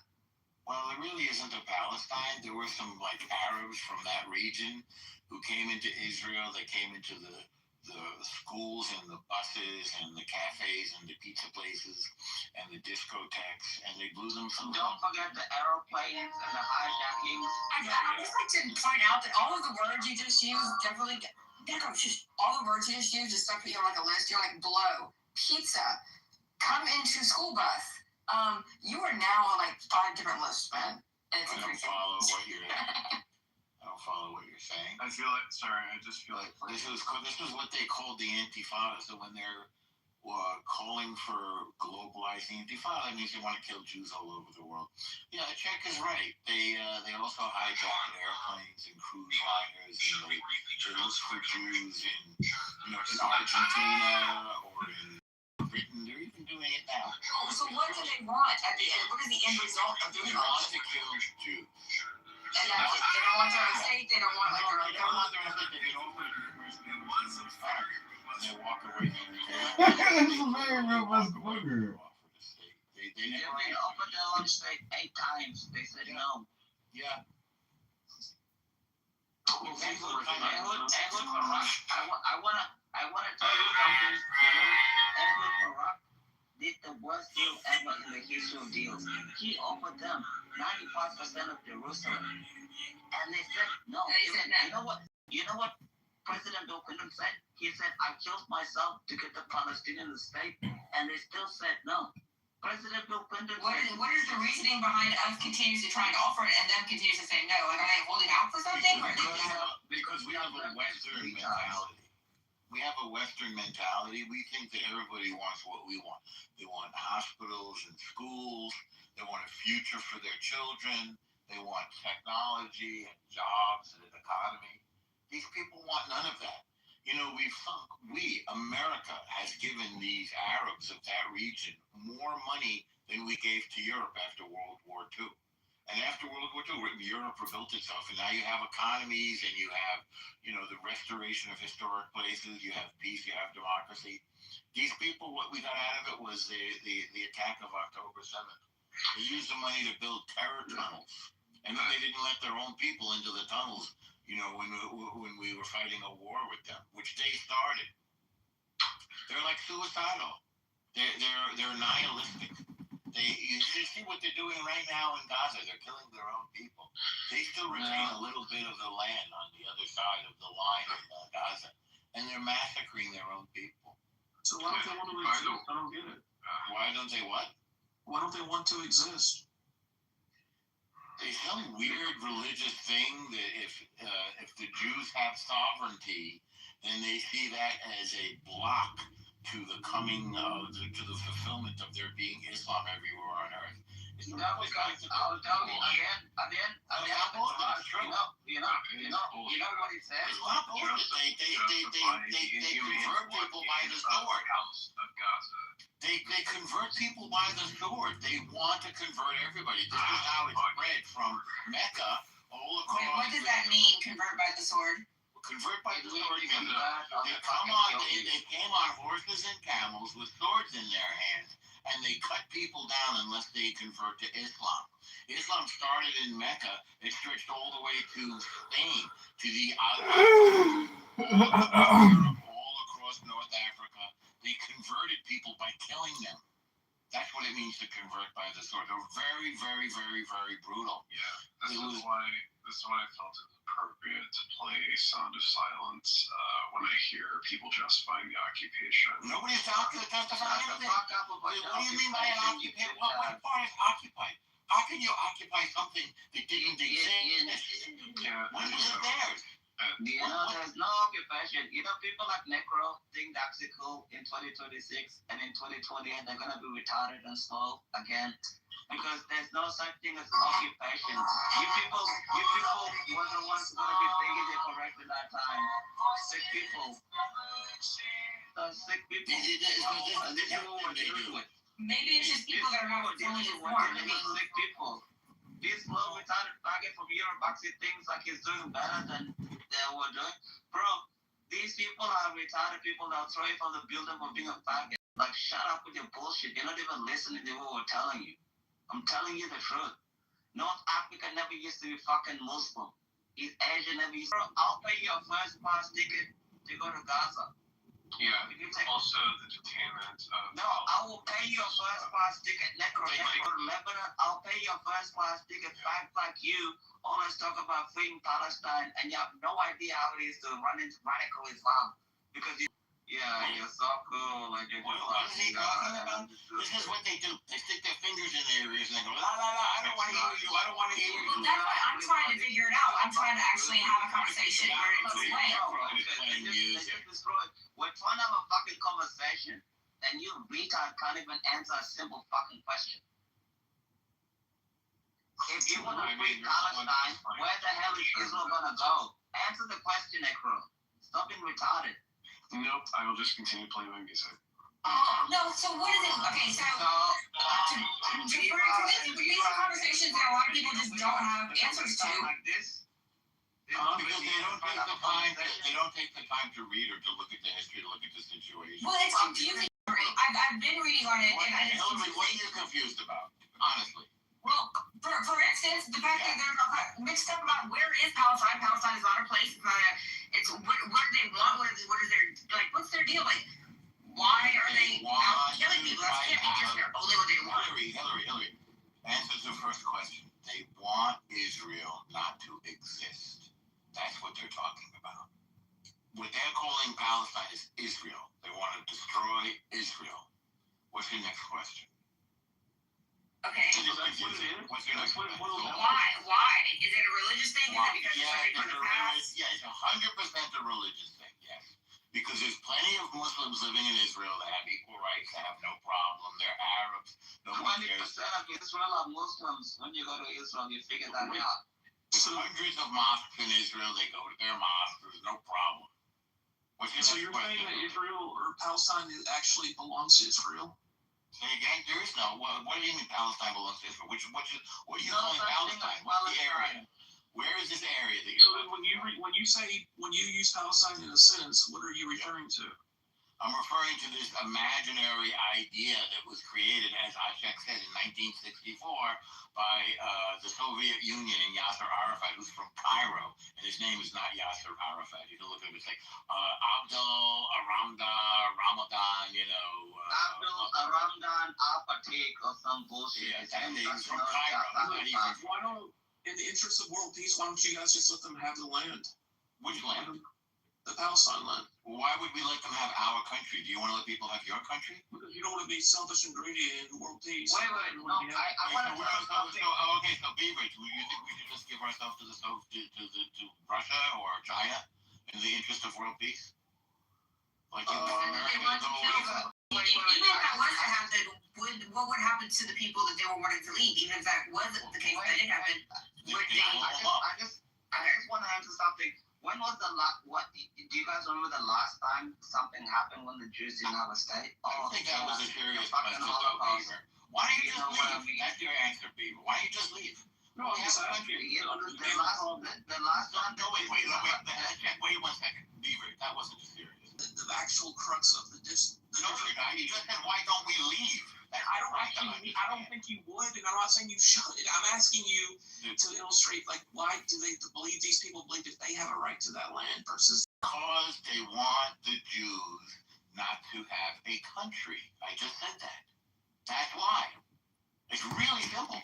That's why. But why does it belong to the Jews? Beaver. Let me tell you why it belongs to the Jews. Number one, we've been there uninterruptedly for thousands of years. Number two, when all of the nation states of the world were formed, go look at a map of Europe, of Africa, of Asia. In the 20th century, there was the fall of empires like the French and the Belgian and the Spanish and the British, and nation states were born. Are you with me so far, Beaver? I think so. Excellent. That includes the Ottoman Empire, which stretched from Turkey all the way to the gates of Vienna. Okay, they kind of like former Yugoslavia, if you remember. So when the empires fell, the indigenous people formed nation states or countries. Are you still with me? I think barely. Okay, then let's stop right there. Which part did you not understand of the second part? Empires fall and nation states are born. Like all the countries in Africa, all the countries in the Arabian Peninsula, Nigeria and Kenya and Senegal, Saudi Arabia and Kuwait and Oman, all of these countries were born when the empires fell. You get it? Yeah, but I mean, they only exist as far as the people there that can protect the land and hold claim to it. Yes, if you wish. So when people contest borders and lands, and they have wars, like Rhodesia becomes Zimbabwe, as an example, or South Africa becomes led by black folks instead of by white folks. So that's another example. So it's the struggle over. British East Africa becomes Kenya. There you go. So now, are you okay with number two? The empires fall, and the nation states are born. And those nation states belong to the people who were there, who declare themselves and then they're able to defend it, as you just said. Now are we good with step 2? Yeah, so I don't think these people, I mean, they obviously can't defend it. So which people? Palestinians, like they lost. Well, yes, they lost, that's correct. But they weren't just called, they weren't really Palestinians. They were Arab nations that were formed in the empire.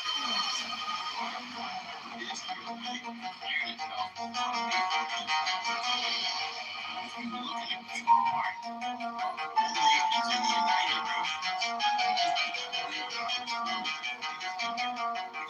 century was the big time. That's why we had World War I and World War II. The empires were formed, the nations were. There was no Germany, in the 18th century. There was like Russia. So there was this new thing called Germany. The borders of France changed. The British Empire obviously fell. All of these empires battling it out. Okay. That's the next question. That's called population transfer. So when the Ottoman Empire fell, the Greeks formed Greece. Before that, they were under the thumb of the Ottoman Turks and forced to be Muslim. But the Greeks are Greek Orthodox. It's a different religion. Good evening. On his first full day in office, Mayor John Kitover has already acted on a key campaign promise, cutting property taxes by 10%. He signed the order this morning. Cyprus, by the way, is a remnant of that conflict. Because half of it is still being claimed by the Ottoman Turks. It's occupied. Simply a religion of It's like Greek Cypriot. They're Greek Christian people. So what you're saying is usually is what was done when Germany lost World War II. Millions of Germans were transferred out of what is now Poland. When 7 million. Yeah. So right now it's like oil and water. So why don't we got to get the oil out? I want to believe that what you're suggesting. Can I pause you because I'm not. Well, I want to finish my thought and then come after me. So when India and Pakistan, when the Muslims and the Hindus of what was formerly India were battling it out, Britain said, you guys aren't going to get along. So they separated them into 2 separate nations, India and Pakistan. I forget when Pakistan was, 1949 or something, right around the time that Israel was born. Before that, there was no such thing as a Pakistan. So what you're saying, and then there were 14 million people that were murdered and transferred. That's what usually happens when nation states form, and there are people who are not part of that nation state identity. Yes, they move to where they are part of the end. So what you're saying, Beaver, is correct. Most other cases they transfer. What's that? All right, now Beaver, what was your? Beaver, we're on the same page so far. What were you going to ask, Beaver? Yeah, go ahead, Beaver. Because I'm listening to you, and this is where I'm still having trouble with this, because you just gave examples, but I feel that they support the idea that there were people, there was a peoplehood before there was a statehood, right? There were people that lived in the area. Example has that. Well, you had given me. There was never such a thing as Pakistan. Well, let me give you an example. You had just said it about the Greeks. The Greeks existed before Greece existed. Yes. So there was a peoplehood, right? Yes. So before there was a Greece, there was never such a thing as a Palestinian people. But you wouldn't say that there was no Greece. Sure, there was no Greece. You would say that there were no thousands of years. Well, but you wouldn't say that there was no Greeks. There was Greeks that lived in Greece, and unlike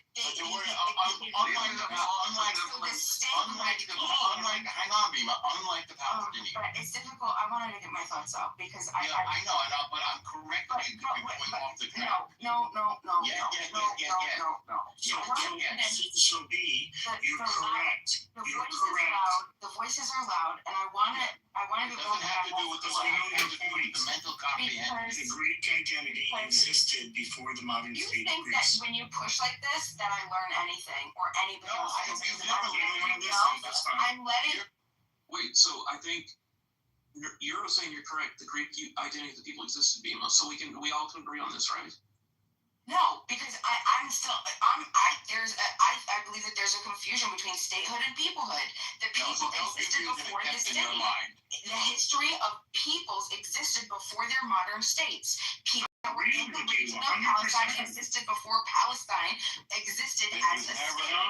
No, see, this is where you don't know. This is where you don't know history. You can say it many many times and you're still wrong historically. It's true for Greece, it's true for Italians, and it's true for who did we leave out? The Greeks, Germans, and Italians. It's not true for Palestinians. That's what you don't seem to understand. Okay, so there was no Palestinian identity as a people. Okay, so give me now. You said it's not true for Palestinians. Now that you understand where I'm coming from, can you explain? Where are you coming from? Hold on.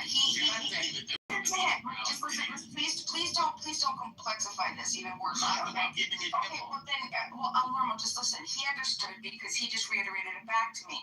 So now that you understand, because now I fucking lost my. Norma, you're right now. Listen, I'm gonna fucking no. You gotta stop. What do you mean no? Write it down if you can. El Normo. Thank you. Sorry. Euro, can you please explain to me, now that I know that you understand where I'm coming from, explain to me why Palestine is different than That's what I'm the Greeks, the Italians, the Germans, the Kurds, the Armenians, the Indians. Can you explain that difference, please? Sure, because they never, ever in history identified as a people. There was never a political entity. What happened was when the British won World War I and the Ottoman Empire collapsed, they created a mandate for Palestine. Okay, so Palestine, for the first time, was used to mean all the people that lived within the mandate, whether they were Jews, whether they were Christians, whether they were Arabs or Muslims. People identified by other criteria, primarily Muslim Jews and Christians, for instance, but they also had other identities, which were based on local regional names, but not Palestine. Just didn't happen. You can look at the literature. This is very well documented. What happened was initially there was a Arab reaction against the Jewish presence in this mandate, and this was fueled by the leader of the Arabs who was a Nazi, who went to Nazi Germany, and it was based on racism, and he came back and by the way, his name is Al Husseini. Yeah, exactly. I'm checking. Yeah. Thank you. And he really pushed this very strong anti-Jewish sentiment, and it was Arabs or Arab/Muslims versus Jews. It was not Palestinians. And this Palestinian identity as a people formed later after the creation of the state of Israel, and principally in the 60s when it became an identity as a people. You know, Bima, These are a lot of work. I want to ask you a question, Bima. From 1948 until 1967, the state of Israel did not control what you call the West Bank. And now, 80 years later, 75 years later, they say they want to have a Palestinian state on the lines of the 1967 border. Why from 1948 until 1967 did the so-called Palestinians create a state, Bima? You gotta ask me again, clearer. Just ask the question. Can you hear me? Can you look? Yeah, I'm paying attention now. Go ahead, ask the question. Has attracted some interesting. Until 1967, the state of Israel did not control what you could now call the West Bank. I can only imagine having Israel on your profile has attracted some interesting communication. Create that state there from 1948 till 1967, Bima. I understood that they tried, but there wasn't a reasonable negotiation that led to anything of substance. That's what I understood. It wasn't a so you're telling me that the Palestinian people from 1948 to 1967 didn't want a state, but that doesn't make sense. That's right.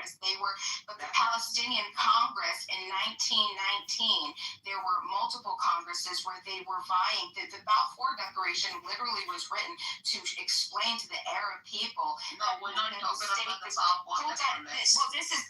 This this is, you want to understand my, paycheck. Out of your depth. Listen, I if you think could you're out just, of your depth, and I don't think you know well, what you're instead of talking about. saying out of my depth, then correct me and explain, because I'm saying I'm trying out to. of my depth, saying I'm From out of my 19 depth, paycheck, please listen, instead of saying out of my depth, explain to me, because I'm giving you all the information that makes me come to the conclusions that I'm coming to.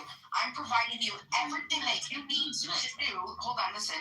I'm providing you all of my thoughts in my brain, so you can come up with a counter argument. Okay, telling me, insulting me, and all this shit. It's useless. It's pointless. I don't learn anything. Don't think that I'm learning anything. I learn I'm not trying to when I have. insult you. Well, don't tell me I'm out of my depth. Explain to me. I don't. Hold on, just wait. When you said that they didn't want a state, or why didn't they form a state from 1948 to 1967? In my brain, that doesn't mean anything, because they were vying for a state in Can I tell you why? 1919. 30 years before that, in 1918, they wanted a state. They asked. There's evidence of them asking for a state. There's evidence of the Palestinian Congress. There's evidence that they want that this whole thing. I mean, so that doesn't make sense to me. So they wanted it then, but then all of a sudden they forgot about it and they didn't want it, but yet they still fought for it. That doesn't make sense. So in 1918, there was no Palestinian national identity. So what happened was, in 1948 to 1967, the West Bank was occupied by Jordan and Gaza was occupied by Egypt. So there was no attempt to create a separate Palestinian state during that period, because they were occupied by people that weren't Jews. And so their problem was that they were anti-Semitic and against Jews, and not because they were seeking a nation for themselves. But I don't understand why that just wouldn't be something as simple as them identifying in broader ways before stuff came together enough to have them consolidate, because like the region was already called Palestine. Everybody admits that the region was called Palestine. So if there were Arabs that let's say that they referred to themselves as Arabs, or they referred to themselves as Ottomans, even they referred to themselves as Muslims, but they were in the region of Palestine, which we already know that everybody referred to this as the region of Palestine in the 1800s. This was the region of Palestine. No. It was a geographical name. It was not a political entity. I'm not saying that it was a political entity. Well, there were a lot of names for the area, but people did not call themselves Palestinians or think of themselves as somehow united as Palestine. The term Muslims does. So when the British Mandate was formed, it was set up with the British, but all of the allies that won World War I, also endorsed by the League of Nations, and then subsequently by the United Nations with the UN Partition Plan in 1947. The Arabs were given several opportunities to form a state, and each time they rejected it.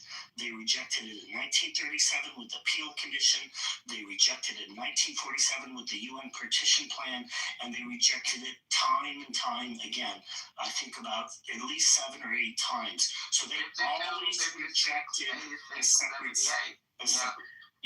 So it's just wrong to think like, oh, they were under some ego. They didn't want a separate state. And the reason they said no is because they didn't want to give 1 centimeter to the Jews. So they wanted everything. They didn't have a problem. Well, why don't they want the Jews to have anything? Well, that's a good question. Because they take some bro, it's very simple. Was a Nazi and he went to Nazi Germany and he could kidnap propaganda camps. You also have to look at it for the cause propped up by KGB funding, KGB intelligence operations. So it's part Cold War too. This whole divide is there's people as a nation. So the people that live there right now, that lived there 20 years ago, do they have ancestors that lived there 200 years ago? There were people that lived there, but they didn't call themselves Palestinians. They didn't identify as Palestinians. Well, what does it matter what they call themselves? Well, it matters when people start talking about as if there's some sort of history of a Palestinian movement. It's just not true.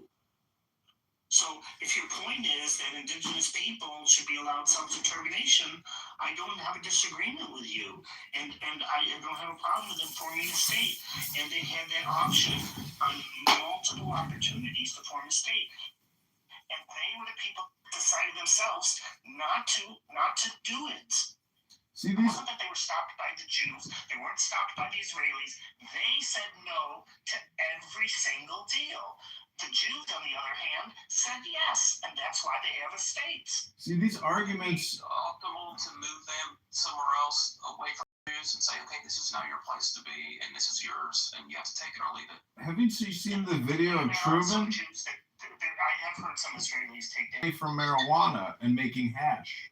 It's the truth. Just like how the Afghanis make opium. These people are all drug dealers.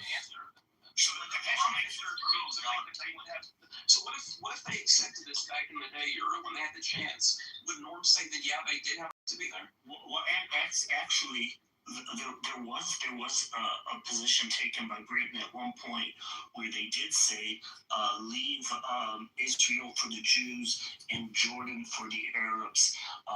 And the problem with that position was it. I can only imagine having Israel in prohibition. This is a recreation. Made primarily to the Hashemite But it's kingdom, a lot of work. which is not indigenous to Jordan, and so they had to. Saudi. They're from The Saudi Mormons Arabia. seem like they have no claim to this land ever. So even if they agreed to it back in 1940, whatever, 50, they still would have had no right to be there, according to Norm, unless I misunderstood him. I don't know what he said because I wasn't here for that, but I think the understanding, at least of the, I mean, what's clear in history, I should say, is that there was a UN partition plan, and the Jews and the Arabs were both offered it. The Jews said yes, the Arabs said no, and then Israel declared independence, and then immediately the Arabs declared war on Israel with the intention of eradicating its existence. They declared war, and it was Egypt invaded them, Syria invaded them, Lebanon, as they call it, invaded them. Yeah, it wasn't just the Arabs. Yeah, even Napoleon. And they all, wait. Napoleon invaded them. Wait. Napoleon. I say we just give it all back to the French. You stop trolling fucking elves and all. It's like they all invaded them and they all lost. All of them lost. They invaded them 48 lost, 52 lost, 56 lost, 73 lost, 67 fucking lost, 82 fucking lost. Like how many times you have to lose before you realize these people? This is their country. You lost. And every time. Why didn't you just say, okay, we kick your ass all the time, but we're going to be nice and throw you a bone. You can have this piece of land. They keep saying that.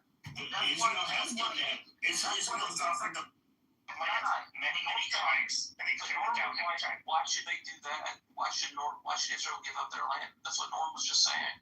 Yeah, some Israelis, Norm's not an Israeli, but some Israelis are taking that position now. But certainly, Israel has offered on many occasions land deals, significant land deals, including 97% of the and East Jerusalem, and land swaps for the remaining 3%. If you give homes and farms, does that mean people will stop breaking the law, Beaver, forever and for good, once and for all? How naive and stupid can you be? The fiction is that even if they didn't give them the land, they won't accept it because their only acceptable offer to them is, okay, we'll take the land and you all have to kill yourselves because we want you to. No. So the latest deals, like in the 2000, 2008, it's a little different.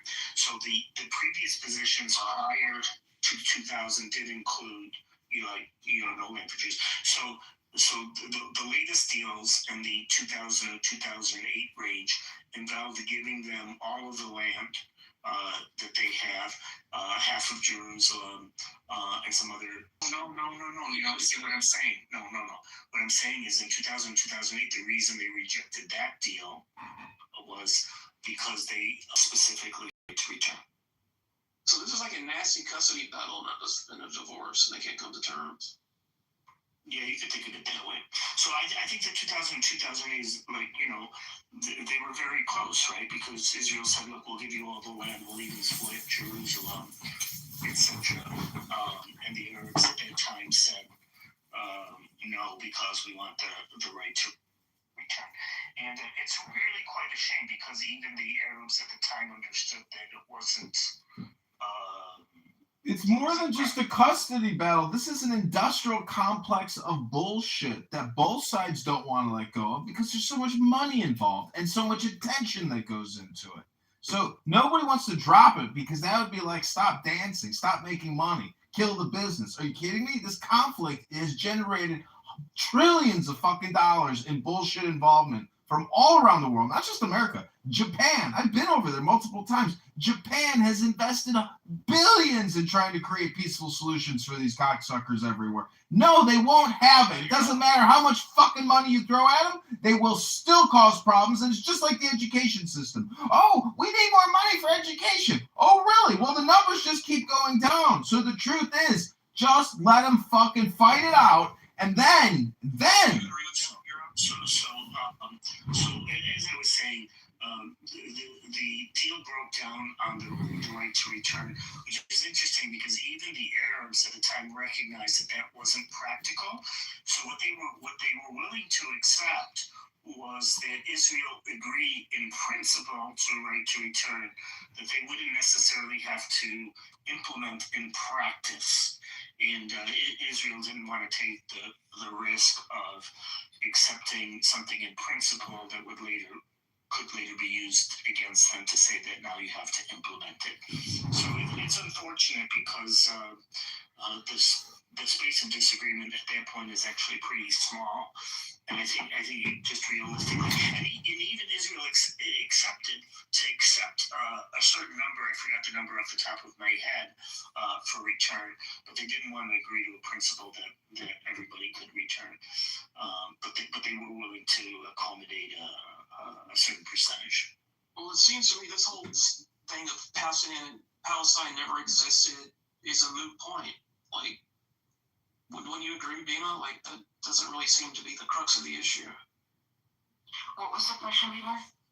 Like, people say, well, it never existed, it doesn't exist, it never existed. That seems to be a moot point, in my opinion, because there's still people there that, if they were willing to give them the land back then in the day and have some kind of agreement, to me tells me that these people did exist. Well, this is just like reparations. I totally agree with you.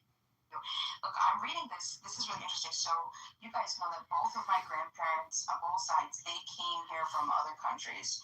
So when they came here, they had to take Tax Nations Association, Inc., 8th West 40th Street, New York, December 1936.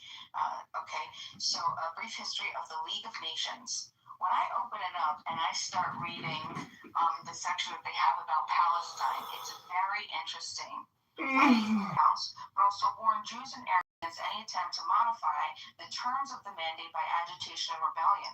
The British government, while somewhat irritated at first by the Commission's criticisms, later indicated that they would receive due consideration. When a British statement in 1930 restricting future immigration and defining land policy in Palestine aroused great resentment among the Jews, the British government sent Sir John Thompson to Palestine to make a special study of immigration and land settlement. The police force was reorganized, and Great Britain has tried to increase the capacity of the land to absorb immigrants. You read it, it gets tedious when you just read. I want to point out two things that you said. Hang on a second. Number one, you're not talking. Differences between the Jews and Arabs seem to be mainly economic, and Great Britain apparently realizes this fact and is working along these lines. The situation situation tended to improve after they stopped the Jewish immigration, but the friction continued intermittently until 1936. Until in 1936, the Arabs, led on by young and fanatical elements, launched a general strike against both the Jews and the British. This was accompanied by a campaign of terrorism for nearly 6 months. Neither life nor property was safe in parts of Palestine. The government tried every possible means of settling the trouble without resorting to martial law, but finally a division of troops was sent to the country. A settlement, at least for the time, was effected through the intercession of neighboring Arab kings, and the British is almost done. And the British government is sending a commission to investigate and suggest a policy that will make for final settlement of the difficulties. In the meantime, Jewish labor immigration is to be restricted, which has caused dissatisfaction among the Zionists without being sufficient secession to please the Arabs. The situation in Palestine is likely to remain difficult for some time.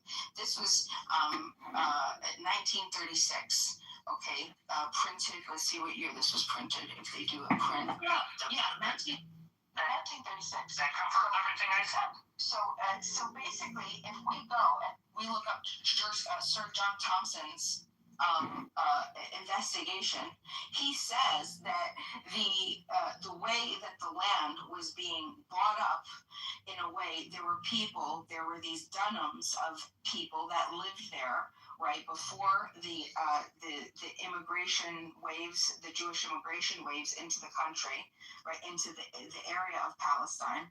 There were these Dunhams, and the Jewish people were buying them, right, but the people that were living on them were Arabs, and they were poor because they had been renting. These weren't owned lands. These were generational farmers who had been farming and creating they had their homes and everything. And who did they rent it from?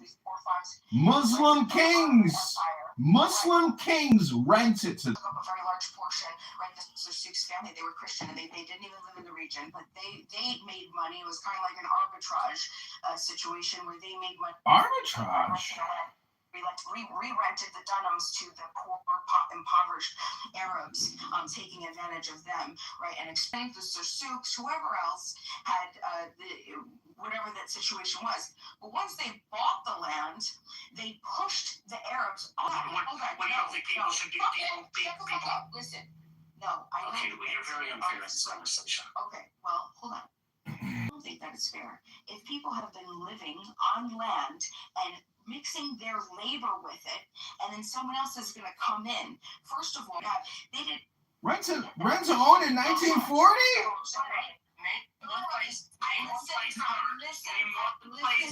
Listen. You sure about that? You sure about that, Bima? Huh? Oh, okay.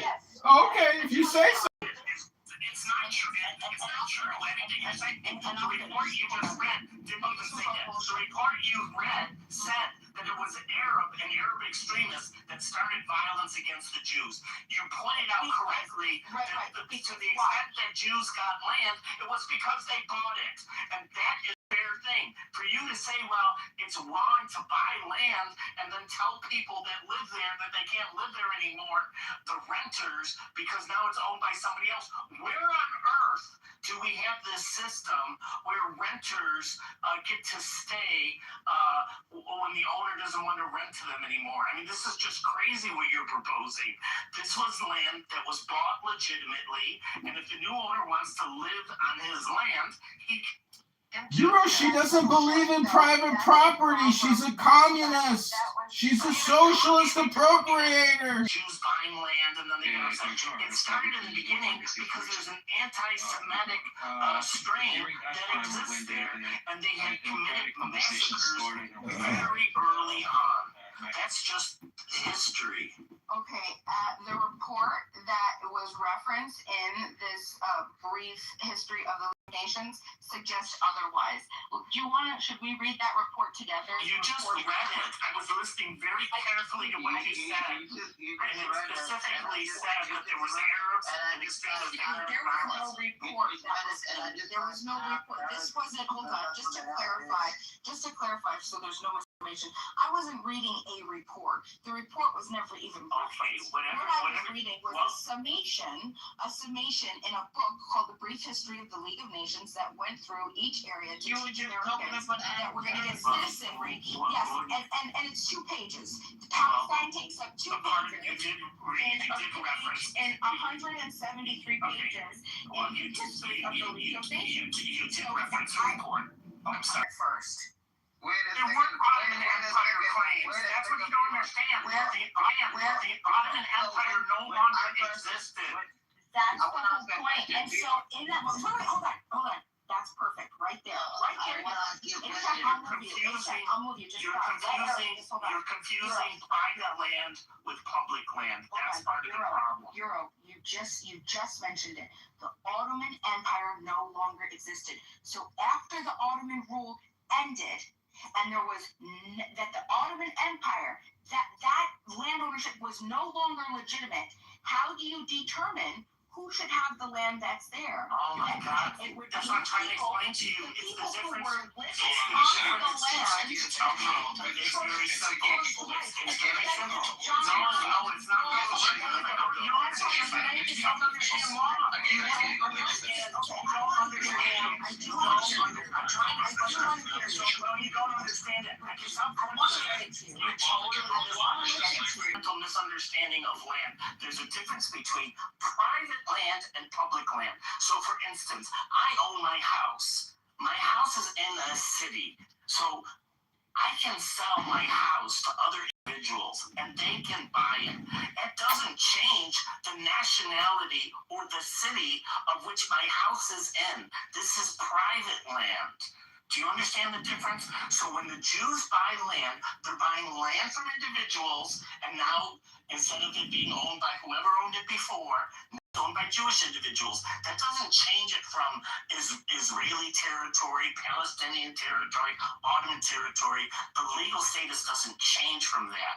So that is not applicable. Now, there can be lands which are not owned by private individuals, which are public. Later reasons, yes, and other areas. Okay, so they had a very large mandate, and the issue was how do you divide it up? Okay, so that's why it's important. Now, when individuals, let's say like Arabs, own land, they own that land as individuals, not as a collective. There's no collective territory, and the Jews had no collective territory either. They own territory as individuals. Arabs own territory as individuals, and the whole thing administratively was run by the Mandate of Palestine, which was controlled by the British. So who did the Jews buy the land from when they started tours of the land during the Ottoman Empire? Absentee landholders. They were only doing an arbitrage thing, like the Sursouks, who had owned much of the region, and they didn't even live in the region. They were just exploiting, making money off of the people, right? Because what they did was they rented from the Ottoman Empire. So if the Ottoman Empire no longer exists and it's illegitimate, how is the people who rent it? How is that even legitimate? That's what I don't understand. Because they own because it's so simple. Because it wasn't an ownership. You can't own the land you're under the Ottoman Empire. Because they were not owned. No, actually they did have ownership and different levels of ownership. It's so simple. You're not even listening.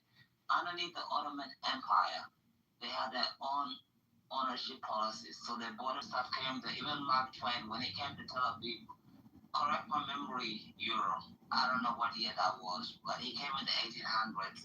Before the British Empire, like of East Africa and everything else like that, they still own their land. That's why till today, Bima, in 2026, when Palestinians sold that land. And when you look at photos of Tel Aviv in the early 1900s, it was a fucking desert. Mark Twain even said this. He was like, oh, this is a terrible place. It's horrible. I don't know why anybody want to buy this land. You know what I mean? And then when the Jews made it great again, all of a sudden the Arabs are like, I have a key for my grandmother in like 1929, 1949, Nakba, all this sort of bullshit. Just accept that the state of Israel is here to exist. this Palestinian crap is just terrible. You know, it's just horrible. I don't understand what you're trying to prove. You know, and I'm bored of it because these people have been through a lot, and the state of Israel is here. You know, I don't understand why you're trying to prove like, oh yeah, these people should prove they exist that because this land. They should prove that because that is what. It's ridiculous. These people bought their land righteously. They don't have to explain themselves. It's a great thing to be a Jew in 2026. God bless my Jewish friends. And I just don't like all of this stupid shit. My land was divided into 5 different property categories. There was the milk, the mirf, the waqf, the metruki, and the nevat. So the milk was privately owned land. So you had full ownership, like we understand full ownership of land. You had miri, which is state land, which individuals could possess and use it, pass rights on, but ultimate ownership remained with the state. You had the vakif, which was land which was dedicated to religious or charitable foundation. You had the metruk, which was land reserved for public or communal use. So these would be things like Wakif roads. is also the reason the Jews can't visit the Temple Mount, by the way. Exactly. Exactly. And there's roads, cemeteries, things like that. And then there's nefet, which is dead land. So this is land that's unoccupied, uncultivated. And then you also had, like, I guess, Malu land, which was a type of Miri framework. But the Jews, when they came to Palestine, almost all of the land that they bought was in this first category of milk, which was privately owned land. So they were literally buying, this person owns it, Sam owns it, and he buys it from Sam and now belongs to David. So I'm sorry, that's just a legitimate transaction that's accepted in at least all of the Western world, and I think even most of the socialist capitalist, socialist communist world. Even China amended their constitution to accept the right to private property. So this doesn't affect the jurisdictional claims. That's why I think there's issues being conflated here.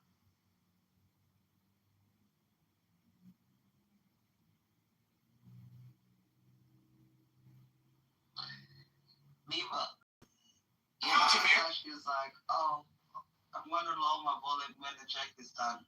This is when you have a low energy, you can't even reply to people when they're trying to tell you something. Maybe sometimes you're just wrong in life. Oh, interestingly enough, I just looked up and I did not know this beforehand, who the owners were. And the owners were mostly Arab owners. They are. So So if you wanna complain about that land being sold, it was sold by Arabs. Yeah, even the Church of the Holy Sepulchre. That's why I say it's just low energy. When they're wrong, like, oh, I can't reply to this. Oh, I don't know what I'm talking about. Oh, it's so terrible. These are sick people. Everybody's dealing with that. Shut the fuck up. You're so inflammatory. I know, like, this is your personality, but can you just stop? Like, can you make it okay? And can you make it a peaceful place for people to learn? Can you do that? Can you stop acting like an immature child? Yeah. People want to have real good discussion. Do you know what you do? You resolve good discussion. You chastise people. Can you stop being a child? Dude, stop being a child. Let people learn. Let people have conversations, HN. Like, I don't know why you do what you do. You're not welcome. It's not welcome. Grow the fuck up, dude. Grab your fucking cock right now. Realize that you got one. Look at your balls. Touch them a little bit. Dingle on them, okay? And then realize that you're a man. You're no longer a child, okay? Now act like one. Act like an adult.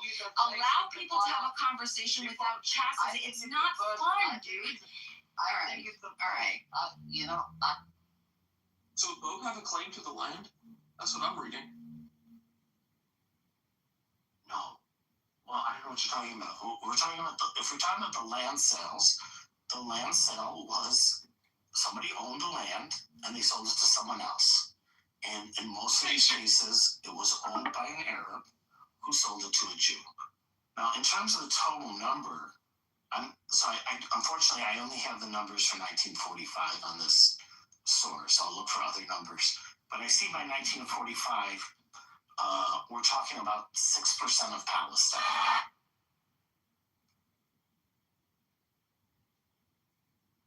But did they live there like 300 years ago? Were they both living there together, intermixed? If you're asking about Jews and Arabs, yeah. So Jews live there, Arabs live there, Christians live there. So it seems like an impossible problem if you're gonna. They all had a claim to it. No, you're confusing private ownership with collective ownership. Do you understand the difference? Jews don't own or didn't own that land collectively. Arabs didn't own that land collectively. John Kitover is promising relief from homelessness. Individuals owned pieces of land It's not like there's collectively. a dispute over the cells of the land that was still gotten or something. No, nothing was ill-gotten. I just finished explaining how it was not ill-gotten. It was a legitimate land sale. And we're only talking about 6% of the territory anyways, but it was a legitimate sale. The owner, who was an Arab, sold the land to a Jew. That's allowed, right? Are you going to say the Arab's not allowed to sell his land? Because that would be like, stop dancing, stop making money. It kills business. Are you kidding me? This conflict has generated trillions of fucking dollars in bullshit involvement from all around the world, not just America. Japan, I've been over there multiple times. Japan has invested billions in trying to create peaceful solutions for these cocksuckers everywhere. No, they won't have it. It doesn't matter how much fucking money you throw at them. Still cause problems, and it's just like the education system. Oh, we need more money for education. Because now they're like, stop dancing, stop making money. The international pose, the split should be Israel for the Jews, Jordan for the Arabs. And when I say the Arabs, I mean the Arabs within the mandate, obviously, not the entire region. I get it now. Yeah. What confused me was Norm earlier saying they had never had any claim to it. And that it was only Israel that had a claim to it. The Jews only had a claim to it. That's the part that threw me. Well, I mean, it depends on how technical you want to get. I mean, technically, nobody has a claim to it, right? Like, once the Ottoman Empire fell, theoretically, the Allies could do whatever they want with the land. Exactly. Yeah. They're the victors.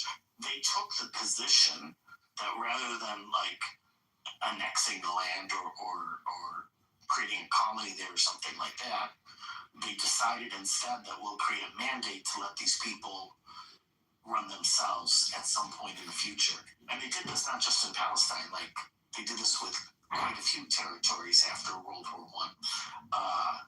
Formerly, all the other ones successfully created states. Palestine, unfortunately, was an exception. And what Britain tried to do, and later by the League of Nations, was to create two states. And unfortunately, there was no agreement to do it. But when the Peel Commission report came out, the Jews said, hey, friend! UN partition plan the Jews just said, yes, we'll just take it. They were happy with, having any type of land. They had just gone through the Holocaust and whatnot. And they wanted a peaceful place. The Arabs in that area felt that, they wanted all of the land and there shouldn't be a division. So instead of the kids going halfsies on the toys, one sibling said, no, I want it all. And yes.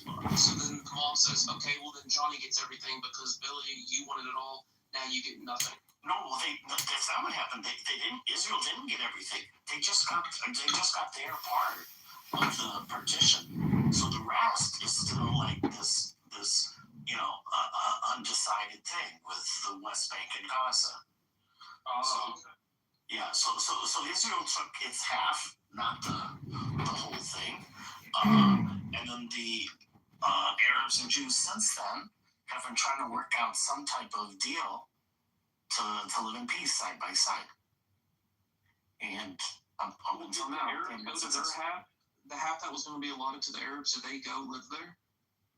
Yeah, they lived there already, and they still live there. So they're living there in the West Bank and in Gaza. So they are living there. I don't get it then. Why do people say, why do people like Norm and check say that that doesn't exist. If they're living there and it was allotted for them, even though they never technically signed on the dotted line. I mean, Norm's not here, so I don't want to speak for him, but to the extent that I understand his position, he simply, from what I understand, he's saying that they don't exist as a state, as a political entity, not that they don't exist as a people. Like, obviously they exist as a people, they're there. They're the ones, engaged in this fighting. And so it's all formality. They never signed on the dotted line to formally accept it, even though they're living there. That's where they're living. This is the problem. They've never reached an agreement, and there's been several attempts, as Ashik tried to point it out. He has all the exact dates, I don't remember, but there's been at least like 8 different times where they sat down and talked and reached some sort of agreement. But just never got to like complete finality on it. So the current agreement is Morning, Chicago. Today we gather not just as a city, but as a family. The West Bank is divided into 3 zones called A, B, and C. And in Zone A, the Palestinians have complete autonomy. In Zone C is under Israeli control. And Zone B is a sort of mix. So when they told people who are not part of that nation state. So that is normally a reference to Gaza, so not the West Bank. And people that call it an open air prison, so basically there's 2 borders for Gaza. There's one with Israel and there's one with Egypt. And what happened back in 2005, prior to that, Israel had occupied Gaza. So they had troops there. They had Jewish settlers inside Gaza, as well as, the Arab settlers that were living there. And in 2005, after some 50 years of not being able to reach an agreement, Israel decided to pull out unilaterally. So they said, we're just going to pull out. They removed their settlers. They removed their troops. They said, this is your land. You run it the way you want. And they did that. They had elections. And there were 2 main parties, and Hamas was one of the parties that had a majority in the parliament. So this would have been enough for both the West Bank and Gaza. And the other party was in the minority. And they worked for a year to try to, a good part of a year, to try to come up with a unity government, and that failed. And then Hamas had a military coup. They killed about 600 Palestinians. They kicked out the other party, which went to the West Bank, and they took control over Gaza. And Hamas has in its charter to destroy the state of Israel, and some would even say Jews in general, worldwide. In any event, Israel at that point said, well, we're going to close our borders.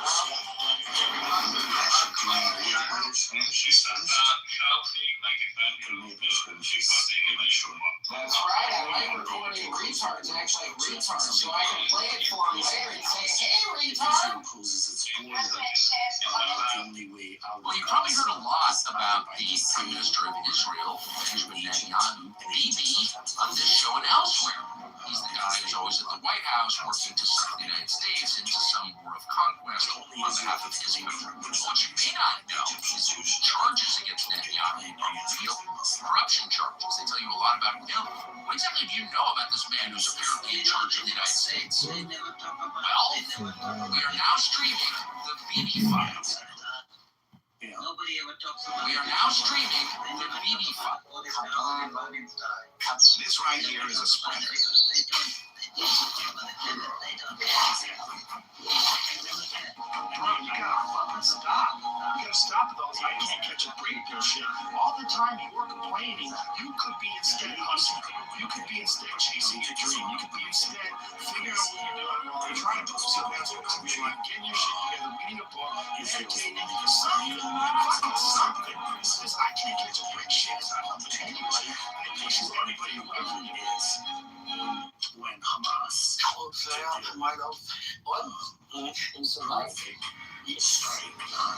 sex with Islam people.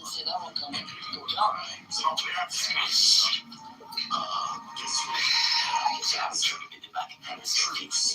And Israel's Kitover versus thousands of Palestinians cross the border and go into Israel to fight this criminals. Imagine for how long we've been back together. Something very romantic.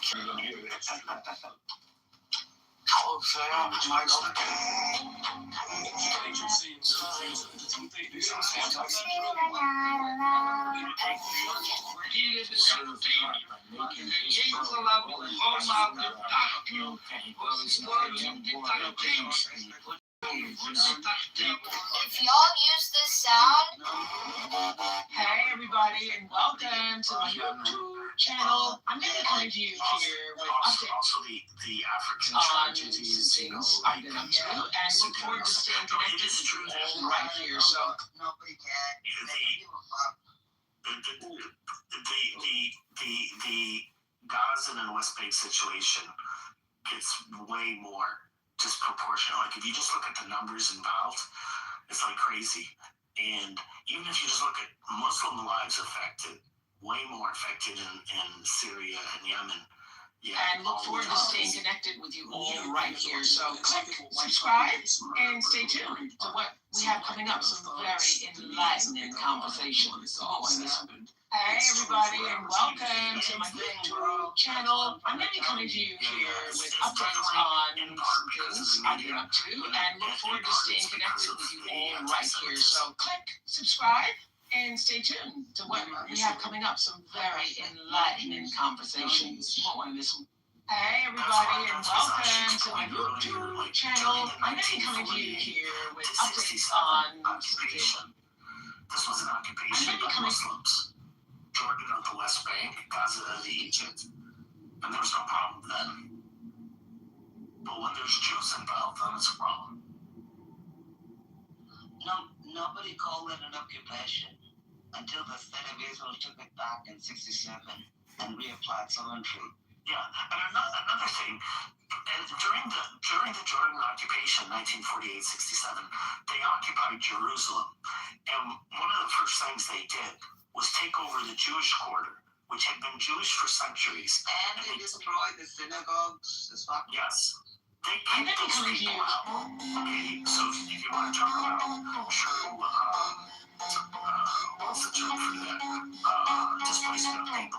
They took the Jews out of that area, gave it over to Muslims, and then they said Muslims cannot even visit Jerusalem. They said they can't even come and visit. Think about that. Israel's never done anything like that. In fact, Israel has some 2 million Arabs as citizens with full rights to vote during the army, during the Supreme Court, during the Parliament. So it's a huge difference. Jews are allowed to own property and the West Bank or Gaza is a place, and sometimes at least they're not allowed to visit. It's really very exciting. It's fucking sad. Wow. We have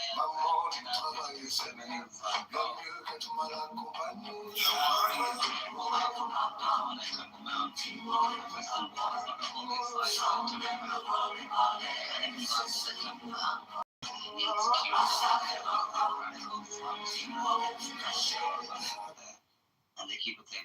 And the Church of the Holy Sepulchre is Pizza Bala, Kasumkum, whatever the hell. We will get you a little view. He did it international for obvious reason.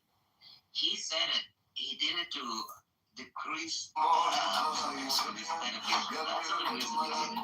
He could have called. I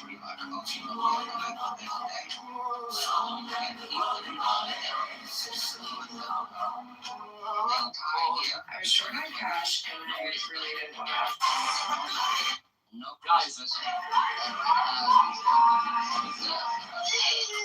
You only didn't believe that you could be a good person until you realized your capacity for evil. I don't mean actively out in the world, but understand that's part of the problem. Well, not only understand it, but allow them to bring it under your control. You see, because there's a big difference between someone who's naive and is a good person. They're a good person because they can't not be. They're like a domesticated house cat. There's nothing, they don't even have the capacity to be bad. So there's no morality in that. The morality comes when you're a monster. You can talk You can and control solve cats and and the go union and with cover his the shadows. propaganda. You didn't believe that you Check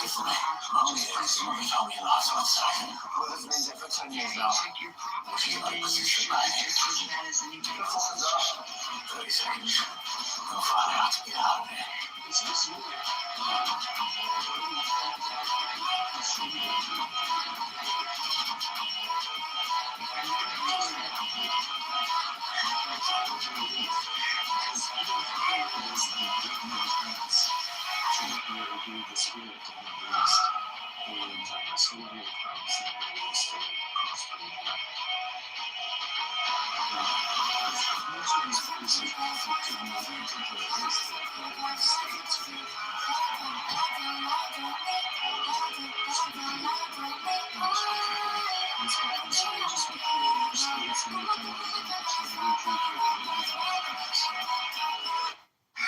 Woke up this morning, saw one of my videos. GPT is 97 pounds. So that's what happened.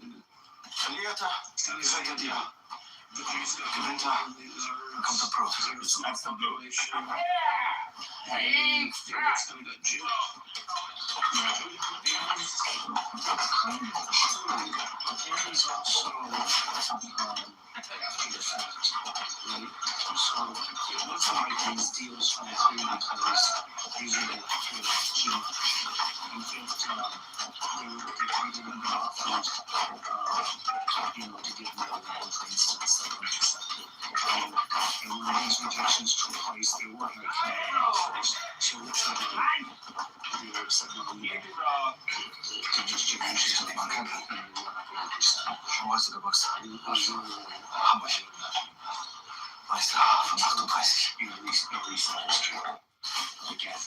Sometimes it feels tough being a small creator. Thank you, Euro, for being so and having a peaceful conversation. I'm sorry I got upset with you. A-check tends to irritate me to the point of losing my sanity when you have an inflammatory instigator speaking in terms, poisoning the well, attacking people's character, making false assumptions, all in the attempt to try to understand and learn. And so he's very frustrating. And I appreciate that you are here to teach everybody else how we can have a back and forth and learn and educate each other in truth. Like says it's just so inflammatory, and it really gets in the way of trying to understand and absorb and process things, right? And to check and to learn. Well, I understand. Until they can learn to be adults. I apologize. It's understandable. I think it's a very difficult topic to talk about. People are very passionate about it, and it also affects certain people personally and stuff like that. My personal approach is I just try to look at the factual parts, the historical parts, and leave the interpretation up to other people. But yeah, it's a very difficult topic, and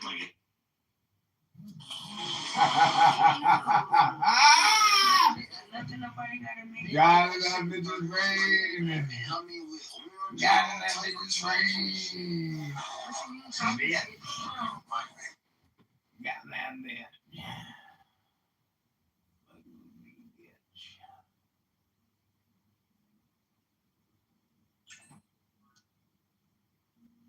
So I feel like, A-check,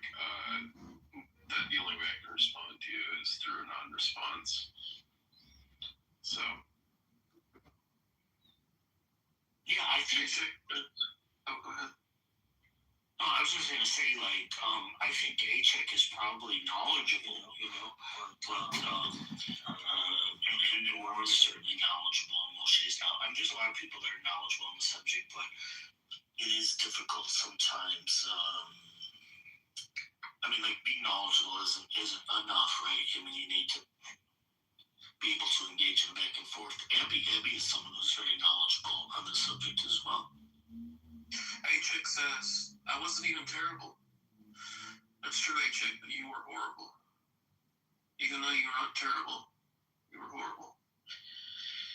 Yeah, I mean, I don't think it's appropriate to call A-Chick terrible. I think it's absolutely valid to call him terrible. Kick me again, man. If you want to bring Abby in, she's very knowledgeable on the subject.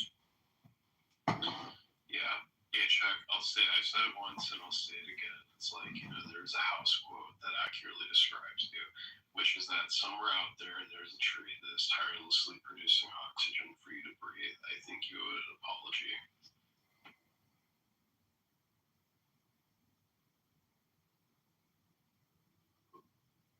Bima, is A-Check allowed back up or no? I don't know if I want to listen to him. If he can be an adult and talk like an adult and not his accusatory, inflammatory English language. Do you remember that guy on his app that called himself the Good Adult, and he was so obnoxious? He was a black guy. He had his little logo, the Good Adult. No. Wait, I wanted to say, have you ever heard of that? There was a situation where they talked about people.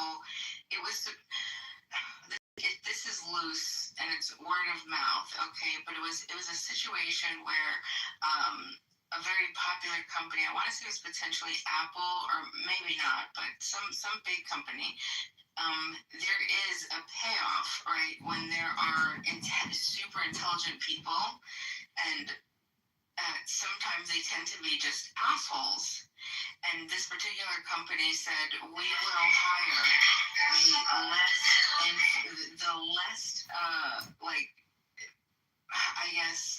the lesser of the two candidates if they hire welcome back to Kitover TV. Level of education, if you're going to literally hinder the process to begin with. Like, I rather talk to somebody that isn't, A+ in the topic, but we can have a good back and forth, and we could make a significant amount of leeway. It's just, it puts too many extra elements into the process of learning. Feeling defensive. I mean, it's so unnecessary. It's so unnecessary. Poisoning the well, creating assumptions. I mean, it's literally cruel. I really think that it's cruel. So when we can just have a good back, always, even though I've spoken out like I've been certain when it comes to land ownership, I've just waited for somebody who knows enough that can have a good discussion to try to explain like the land ownership, because I don't have an answer to that, and it's a conflict of it's a conflict of interest for me with my principles. I'm very passionate about it, right? Because private property is core, so I'm trying to understand how the land ownership and the reorganization and the transfers, how they operated, how the all the details behind, like what is Maryland? What the heck is this? What is Mulk land? What are the Dunhams? What are I'm trying to understand this, because I understand that the majority of it was Maryland. So, and then just, how what is it called? The transfer of the titles and the records, and then why didn't the peasants want to, why weren't they incentivized to register the land themselves? But you had notables or nobles or whatever they're called, that were in better positions, right? And they did it, and I'm trying to understand, like, what was this? Was this an educational thing? Was this a lack of, what was it? Why? So there's just a lot I'm trying to understand. But what I do know is that there was a lot of absentee landlord ownership, this phenomenon in the mandatory Palestine area, and I'm just trying to wrap my mind around that right now. So I got a lot of good information from Euro, and I'm trying to work through that right now. So thank you. Yeah, thank you. I learned a lot too because, I knew some of these things, but others I didn't know. So, like, I didn't know who the land was bought from, so I had to look that up. And it was mostly Arab owners. But the other thing is, the point that you raised too, is those are mostly absentee land. Now there's a big issue because a lot of family homes are now being purchased by corporations, which is a newer phenomenon. Yes, I get by to it. I really don't care. And where's your family live? Or Tennessee? Okay. I thought you were in New York. I bet the house, she told me her asking price. I thought she'd go a little higher. But I'm sure it would be, Tennessee house is probably, shit, in New York, I'd imagine it would be like almost, well, I don't want to guess, but it would be a lot more. So Abby's responding in the comments, so I don't know if you guys see this. But she says it was deeded property. Many of these deeds go back to the Ottoman Empire. There are land records. She says no, they were actual real land titles. You need to understand how the chain of title works. She said, do you understand how title transfers? They were purchases for fair market value. We did a TV series. Our TV series is based on a true story of a family that lived in Jerusalem before there was a state of Israel and the land was purchased. Yeah, no, Abby, I'm not going to speak for we, but no, that's what I don't understand. That's what I'm trying to understand. So if you want to come up, you're welcome to come up. Bima, can I ask you a genuine question? I was talking a little bit, Bima. I'm just got other stuff going on. But have you ever purchased land or a house? Yes, I did. Yes, I have. And did you get a fee simple deed? A fee simple deed? It wasn't referred to as a fee simple deed. You own your house in fee simple. FEESIMPLE. Fee simple. Okay. There wasn't like a deed that was called a fee simple. That it is. It's usually it'll say a general warranty or a special warranty deed, but you own your property in fee simple. Write that word down. Or remember that word, and you can Google or whatever you do. It was 20 years ago when I didn't know. So when you buy real estate, I'm going to do property law 101 with you. And I don't want to talk, I'm not doing it in a derogatory, but you have to understand how land transfers, and you have a chain of title, and you can track title, and you can track the ownership, and so much of that land. I know some of this from reading about it, and also I'm involved with a TV series that's based on a family that came from Spain that lived there before there was a state, during the British Mandate and prior to the British Mandate, when it was the Ottoman Empire. And a lot of the deeds and the chain of title track back in fee simple, and fee simple is the way you own land. It means that it's not a leasehold. You own it. You own the title. It's full ownership, and they track back, and it goes back during the Ottoman times. But they kept records, and there are records in municipalities like Jerusalem that you can trace properties, and they're able to do that, and they were purchased for real value, for fair market value. I mean, there are different people living in that area before there was an established state. There's large Jewish, both Sephardic and Ashkenazic communities. They actually didn't get along with each other, by the way, in Jerusalem. They were very separate communities. They owned homes, they owned commercial properties, and they inhabited that city and that area, going back, hundreds and hundreds of years. When you can meet Israelis that have families that were old Jerusalemites, tracking all the way back. There's actually a very famous family that the guy was the Minister of Justice under Begin, and anyway, let's get into all the different families there. But understand how you own real estate, and that'll help a little bit in trying to get through this mystery. And as you look at some of the disputed land, I mean, the land was purchased. Not, you're thinking of it like it was just all this conquest, but there were deeds and there were purchases. And there were also very wealthy Jews from, some from Europe and from different parts of the world that bought up land. The Montefiore's, by example, is a family that bought up land to cultivate it and bought it through a chain of title. So one of the ways to look at this is to track title.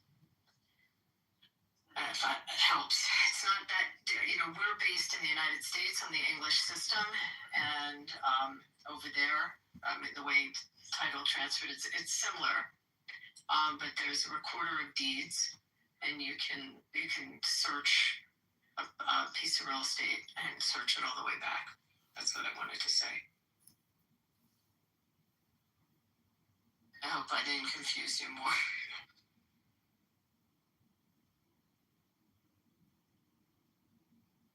No, you didn't confuse me. Thank you. I appreciate it. Learn that term. I mean, do you still physically own real estate? Yeah, and it was a long time ago. I don't remember it being called a fee simple. I remember the deed. I remember the transfer title. I remember. It's how you own it. It's a legal term. You own it in FEE-SIMPLE. You own it in fee simple. Look at just Google, ChatGPT, all of you guys research. It says it's the way that fully owned. So I own a condo. So it doesn't apply to me. No, it does. It totally applies to you. You own your condo. You own that condo. You own that interest. You own the condominium is a subdivided piece of real estate. It's still a subdivided piece of real estate that comes with limited common elements and common elements. But the condominium itself is a deed will be in fee simple. You don't own a leasehold. If you owned a cooperative, a cooperative is different than a condominium. But if you owned a condominium, then it's a form of a subdivision of real estate. Section 18, it's been wrong a lot. It's telling me here that it's different, but It's different in that it's a condominium form, so it's usually, I don't know, you're in Tennessee, like in some states it's done by a master deed, in some states it's done by a public offering statement. Different states form a condominium ownership by different legal triggers, but you don't own. It's not a leasehold, meaning it doesn't revert back to someone after a period of time. You own it. I don't want to say in perpetuity, but you own it. Do you ever hear of a ground lease? You understand, some buildings are built on ground leases, and those are periods of time, and they're long, they could be 99 years. But I've heard about that. Is that for oil rigs? Yeah, and some office buildings in New York. New York City is famous for it. Yeah. They're ground leases. And lenders lend on ground leases. I used to have to review those mortgages. So one of the things that you take into account when you're using, particularly New York City assets, is the length of the remaining term in the ground lease, right? So obviously you don't want you want the ground lease to be at least as long as the security interest that you have in it. What's the thinking behind it, though? Why do they do that? in New York. Well, because the person that owns the land is different from the person that owns the building. So they have to rent the land. So they pay ground. They have a ground lease. But I do want to tell you that most Israeli land, now most people that own land in Israel don't have it in that same form of be simple. The stuff that came in after the state was established is different, but on the properties, on some of the disputed properties that were purchased pre-state, they go back into that kind of ownership. Yeah, we saw a lot of ground leases in New York, and the other thing that's fairly popular in New York is co-ops, as opposed to condominiums. And like Abby was saying, that they're very different because you actually own shares in a co-op, which are allotted to a unit. Yo, Abby, did you see what I put in the comments? No, I didn't look at the comments. What did you say, Necro? So yeah, I'm planning to buy up all the American hockey teams' houses and sell it to all the volleyball players. Jesus Christ. Okay. My team Because, I mean, I destroyed hate the their- American hockey team, right? Did you see Michigan versus Tennessee? Oh my God. Okay, so wait, can I just tell you, I still have my bets on the last four. But they're not great. None of them were the long shots. Yeah, it went chalk pretty much. There were no real big upsets. No, not at all. Anyway, I hope that explained it, Bima, but you have such an inquisitive mind. Like, this is a subject, like, especially because you've gone through the process of owning something. It could sound really boring, but it actually isn't. It's really fun the first time you title search. Now, I guess most of it's online. I mean, I'm used to going into City Hall and like looking at microfiche in the old days and actually looking at old deeds. Tracking it back. It's fun. No, it's a learning process. But Microfiche, you mean the microfilms? Yeah, that's how they used to do it in the old days, that they would take pictures of the old deeds and then you would track one deed and you'd go back to the deed before that because one grantor has to grant it to the next one and the chain of title has to be consistent. That's why we have title insurance. It ensures that chain of title is consistent. And you would love it. I mean, I think you would because you have that kind of brain. And it would just take you back in time, especially if you live in a place that's old, because you can go really far back. Like for me, it was great because I was in Philly, so I went all the way back to like handwritten deeds. It was very cool to do, but it has to track in the title chain, and if there's a break in the chain, then you have problems with resale and the insurance, the property title insurance, because there could be an intervening owner that nobody knew about. So anyway, it's so boring. It sounds boring, but it actually isn't.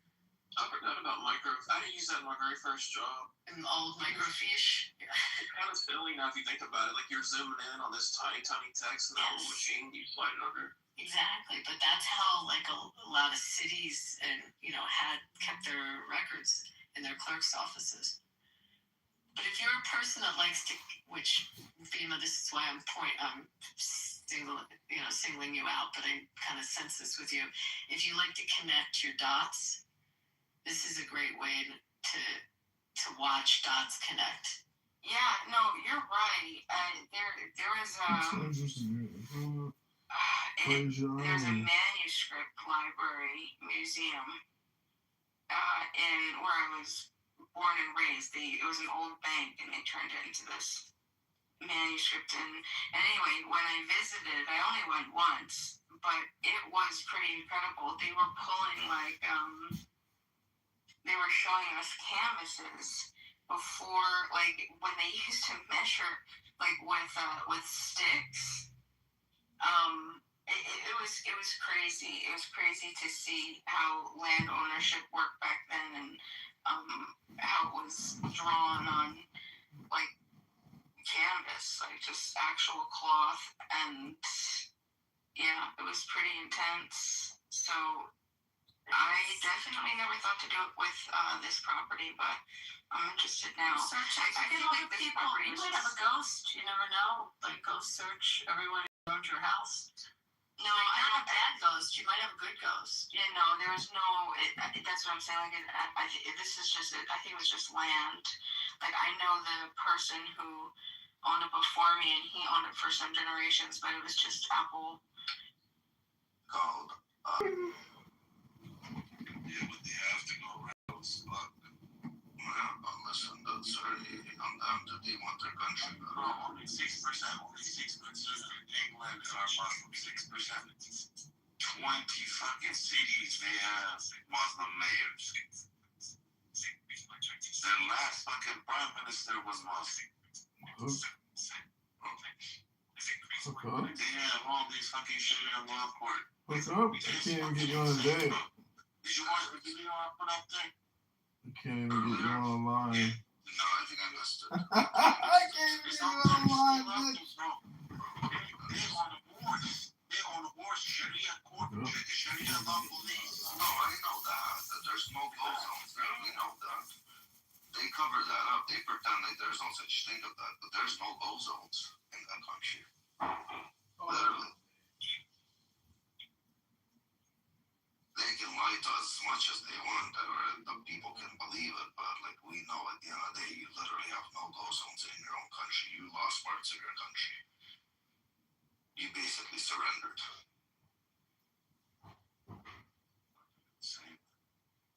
It's crazy.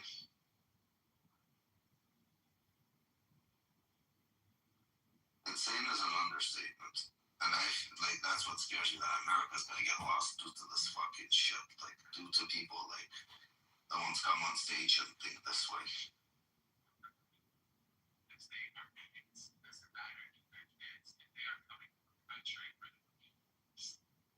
I also like KK. Smart girl. Oh, yeah. Very much. Very smart girl. Common sense, understands that she can do 1 plus 1. She knows what it equals to. 15-year-old girl raped in the UK by 2 Afghan migrants who arrived months ago. I'm not surprised.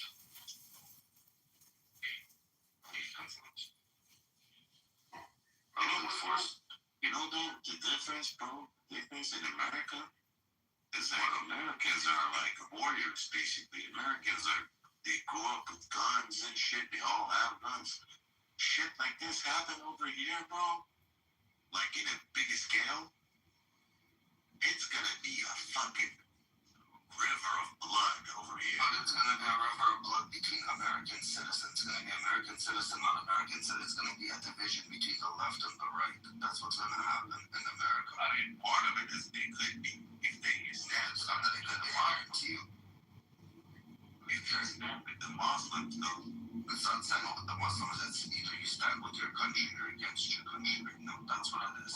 I'm not talking about the administration. I'm talking about this. Any administration. That scale. There's no common grounds in any administration today. They're so far away from each other and they don't want to talk, they don't want to communicate, they don't want to compromise. That's how fucked up it is. So either you go far left or you go far right, and both are losing their fucking minds with every move that's happening.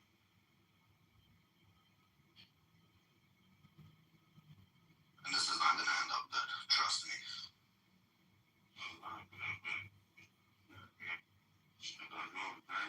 You're gonna do something about Mandani and fucking all these motherfuckers. There's no middle ground. That's the problem with America. Literally, there's no middle ground. Nobody wants to compromise. Nobody wants to talk. They just want to yell, scream, and like fucking their minds.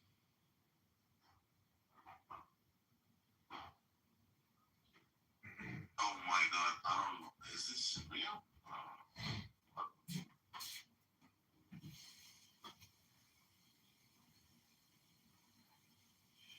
What's real? Watch the video.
I wonder what's going to happen in America after Trump leaves.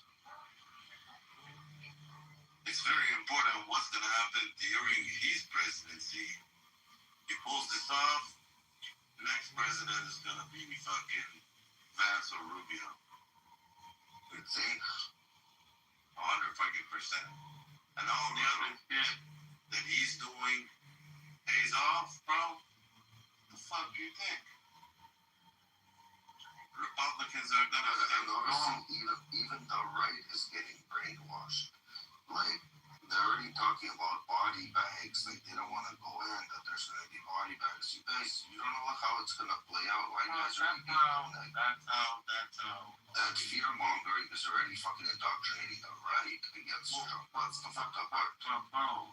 Nations are usually like that when it comes to wars. No, America wasn't like this. I don't remember, again, I might be wrong, but I don't remember America going into wars and being so divided. And any operation, there was always at least one side that had the backing. This time, like, something's just, even the right is turning their back on Trump for some fucking stupid reason. It's either, I don't know, maybe the hate for Israel. I don't know what the fuck is going on that they all got indoctrinated with.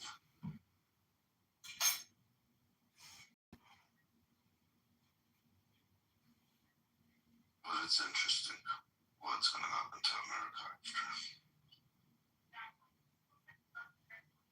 Either they're going to stay on the right path, or they're going to want such a radical change just because Trump was in power. It's just going to hurt America in the long run. And that's what I'm afraid of. You understand where I'm coming with this? Yeah. Okay, you guys got wise. What the fuck? What did you do a favor to? Like, that stupidity of just saying, as long as it's not Trump, we'll vote for anything but Trump. Okay, that doesn't really make sense. But sure. You didn't die the first term. You already know, like, you survived. You survived probably the second one too, just. But as long as it's not Trump, sure.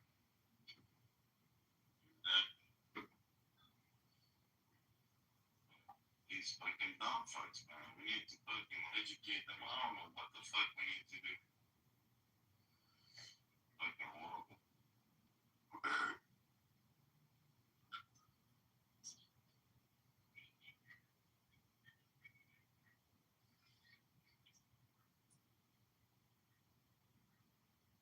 Well, let's see what other place on, bro.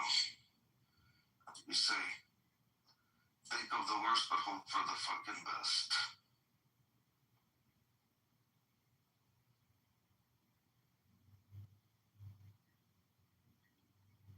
What did you say? I said, think of the worst but hope for the best. Yeah, I guess.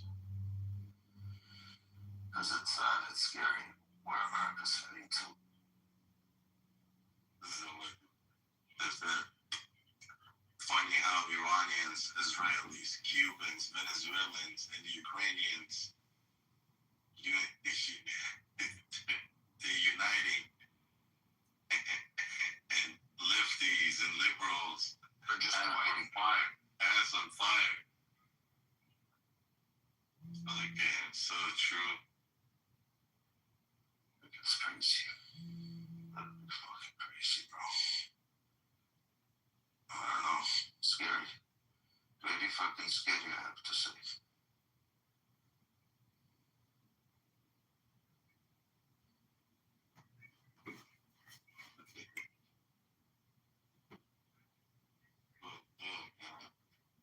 Really fucked up, man. Really fucked up. Really went down wrong way, boy. Only $2 more. Hey, play poker with Chinese. $60. When they want to raise to 60. 60. You want to hear a joke? There's an Indian guy. They go, it's like, how old are you and how old is your wife? It's like, my wife is dirty and I'm dirty too.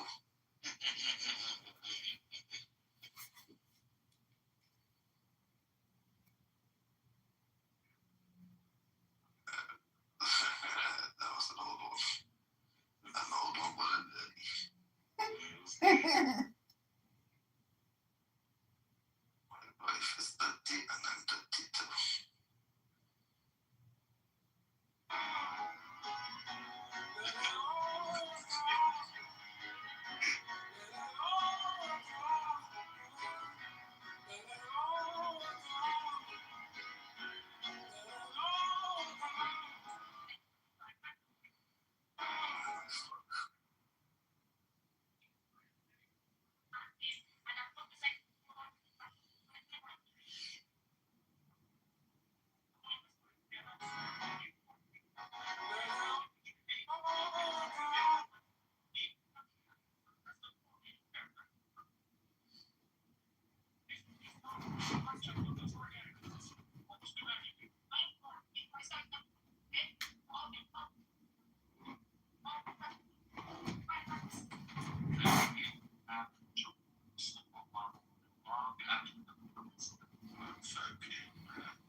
Fuck you.